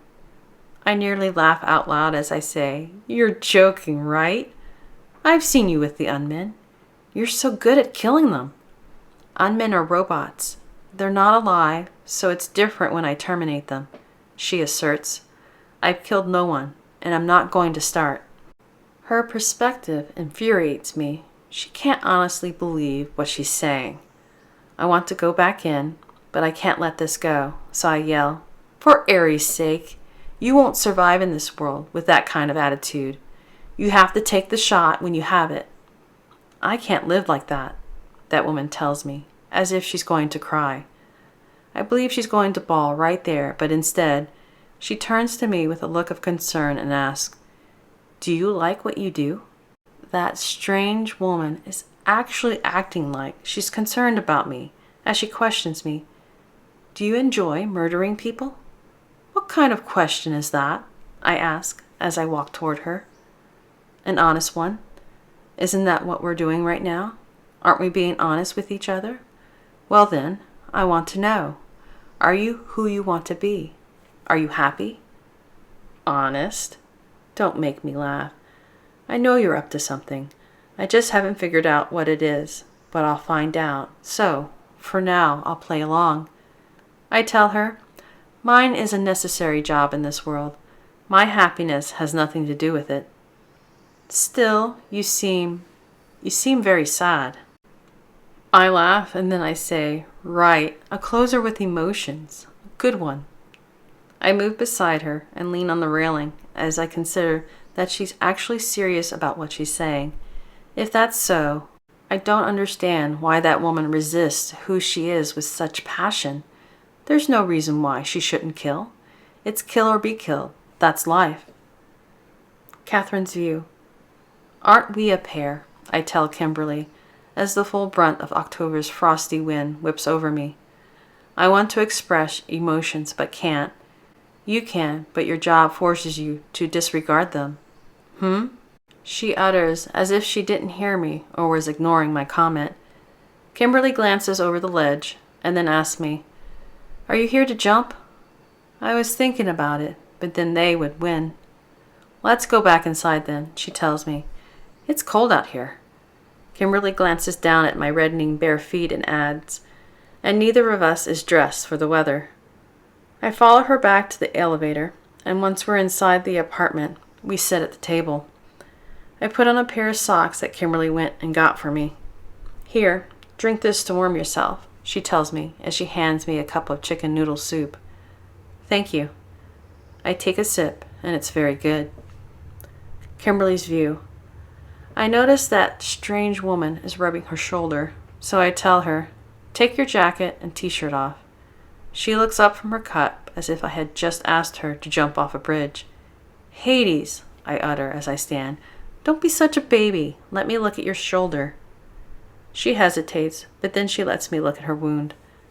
I remove her blood-spotted bandage. "Look at that," I complain. "You did it. You busted a stitch. But I don't think we need to see Brian. I'll butterfly it and put on a fresh bandage." I retrieve a first aid kit and bandage the wound. There. She carefully pulls her t-shirt back on, and a few minutes pass as I put the kit back. Then I sit and eat my soup. I hear that strange woman pipe up as she stares at her soup, and then she whispers, "Something's wrong with me." I could have told her that from the start, but I decide not to say anything about her comment. She must be noticing how weird she is. She clears her throat and says in a louder voice, as if to get my attention, "I haven't been right inside since Etna Toys." "Yeah, I know," I state with a hint of mischief. "You were shot, and now you're having suit with the inflictor of your pain, so of course you're not the same." "No, more than that. I think," she says, then pauses and looks at me like I'm a bomb she'll set off, and then she says, "I think I need the music box. I need to hear Unfinished Melody." Nice try, but like I said, I'm serious. What if they did something to me? She runs her fingers across the table's edge like some kid who's trying to convince their parents to let them have a hamster. "No, not what if. What did they do to me?" You don't understand. It's the only thing that works. Your painkillers have done nothing for my headache. And look at me, the way I'm acting right now. This is not the normal me. I'm not so uptight. I'm not..." She begs me, "Please, let me listen to it." "No, now drop the matter." I slam my cup down, and some of the soup spills. "All that stuff is in your mind." That strange woman sulks. In a calmer tone, I say, "You should try to get some rest." I stand. "You haven't slept since Brian gave you that sedative. I should know. I heard you tossing and turning on that squeaky couch all night." I take my cup to the kitchen. "Stay here. I'm going out. I shouldn't be long." I make my way to the parking garage and slide into my car. I open my glove compartment, take out the music box, then place my fingers over the squares. "Mom?" The sides glow blue under my touch, and the 3D image of my mom materializes. The hologram turns her head side to side as if looking around the car, and then she states, "I detect no surveillance. It is safe to talk. Were you able to accomplish the mission?" I pass my hand through the image as I say, "Yes, I have Pandora." I raise the music box, bringing the image closer. "You mentioned she was the key. The key to what?" "I am sorry, but I was never downloaded with that information. I only know she is the key." "Now what?" "This next thing is very important," the hologram says. "If you fail to accomplish it, it could bring disaster." I bite my lip with anticipation and then ask, "What is it?" "You must give this music box to Catherine. She must have it with her at all times. Do you understand?" "You've got to be kidding." "No, I am not. Catherine must not reach the gamma phase. Do you know what stage she is at?" "I have no idea what you're talking about." "Has she run into any biomechas? Does she know when they are near?" "Yes," I reply. "That's the alpha phase." "What about killing them?" The hologram questions. "Can she take them down with one shot?" "Yes." This isn't good. Catherine has achieved the beta phase. I pray she hasn't accomplished the gamma. Never mind her. What about my mom? How do I find her killer? Teresa hid data devices that were designed to be read only by this music box. If you can find them, they may have clues to whoever killed her. The hologram says, "Now give this box to Catherine." "Fine. How long am I supposed to babysit?" "I do not know," the hologram answers. "Stay safe." Her image disappears. 10 minutes later, I stand and stare at the letter H on my apartment door. Why is it I tell that woman I'm going to do one thing, and then the hologram has me do the opposite? Sometime later. "Welcome back, Miss Griffin," ACS states. "The apartment, night mode." ACS lowers its volume and states, "Setting lights at 50%. Will there be anything else, Miss Griffin?" "No, that's all." I look at the living room and see that strange woman's reflection on the TV. She's on the couch, covered with a heavy blanket, and stares at the coffee table. I shake my head, swallowing my pride, and give in to my mom's wishes. I walk over, set the music box on the coffee table, open the lid, and Unfinished Melody plays. "Thank you," that woman says as her eyes grow heavy, and she falls asleep. "Don't thank me," I mumble. "I'm not doing this for you." I stare at her, considering the past day. If she wasn't the key, I would have let her die at Etna Toys, and I would be rid of this insanity. It's not too late. I could kill her while she sleeps, but I guess I'll wait. I want to know what she's the key to.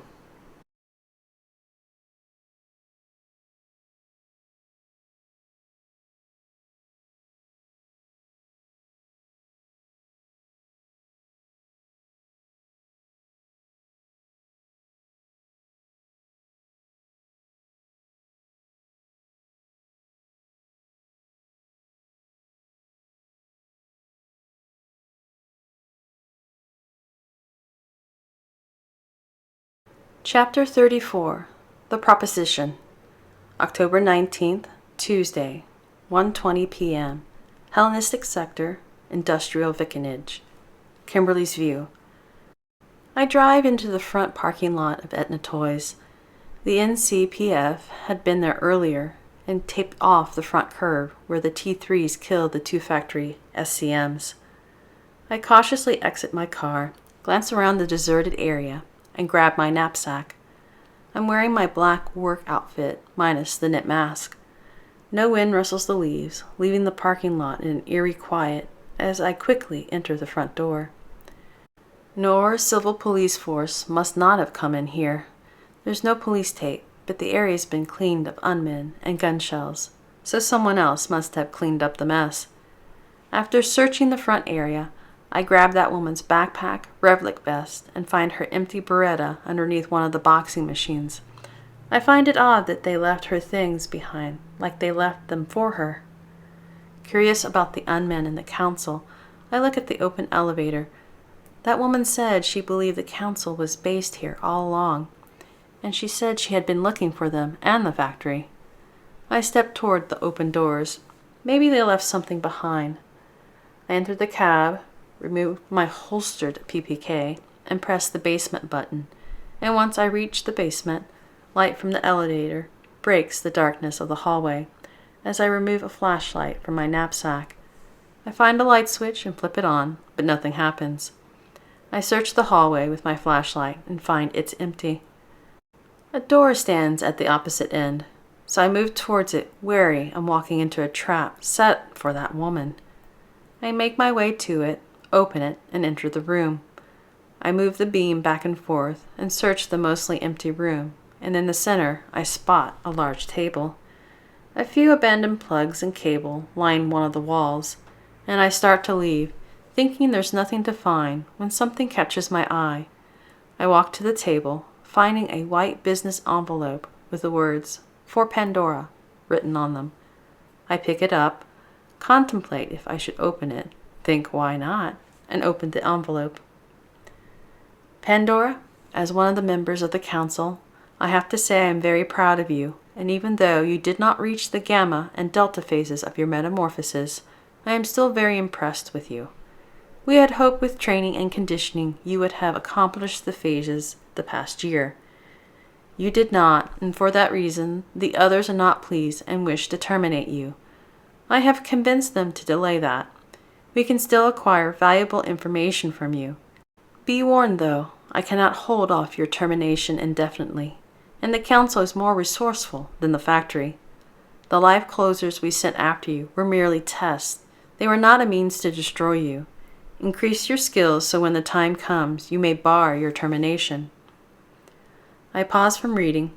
According to this member, that woman hasn't reached the gamma and delta phases, whatever they might be. My mom was concerned that Pandora may have reached them and brought some sort of disaster. I continue reading. Argus, the poor devil, informed us in the past that you have no memory of who you are, and that is most unfortunate. So I will tell you one thing. The council did not begin your training or condition you. It was another department in the Sphinx Corporation. I wish I could tell you everything, but the line breaks off and a new line starts. Remember, if you wish to destroy the rogue, you must reach the delta phase. It is called the knowing, and to achieve the knowing, you must first reach the gamma phase. I wish you long life.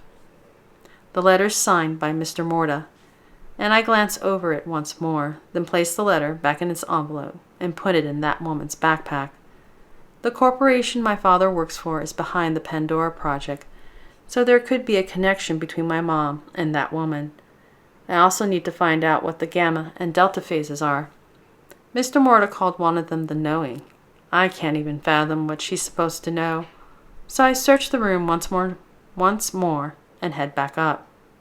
Some time later, the elevator doors open to an unmanned, and I quickly raise my gun, not expecting to be met by one of these robots. It's the one called the Rogue, and it lifts its hands as it tells me, "Do not shoot." "You again," I state, a bit freaked out that it might have followed me here. I keep my gun leveled on it and ask, "What do you want now?" "I was snooping around this place myself when I saw you enter, and I hid and then thought to myself, you might be able to help me." The Rogue keeps its hands up. "I know you came back and saved Pandora." It pauses and continues. "That act alone confused me, and I have been trying to process it but I have not been able to." It never answered my question, so I snap, "What do you want?" I am rambling, so I will get to the point then. "I have a proposition." The Rogue pauses again and then asks, "Can I lower my hands?" I have no idea what it wants from me, but it does seem to be everywhere. It must know a lot of things, so I should at least hear it out. I nod and wave the Rogue back with my gun as I step from the elevator. And then I question, "A proposition?" "Yes, I overheard you talking with the doctor at the hospital," the Rogue tells me as it lowers its hands. "You told him you were looking for who killed Teresa Griffin." Anger and rage wash over me at the mention of my mom's death. I want to know who killed her, and I'll do anything to find out, even make a deal with this tin can. Do you know who murdered her? No, I do not have that information, but I did find something at the factory. I discovered a disc I believe belonged to your mother. I ask, and you want what in exchange? Silly woman, I want Pandora, of course. Bring her to the factory so I may kill her. Here. The rogue hands me a piece of paper and a small blueprint labeled BL5. This is the location of the factory, along with the layout for basement level 5 of Research Building 10. It hands me a white card.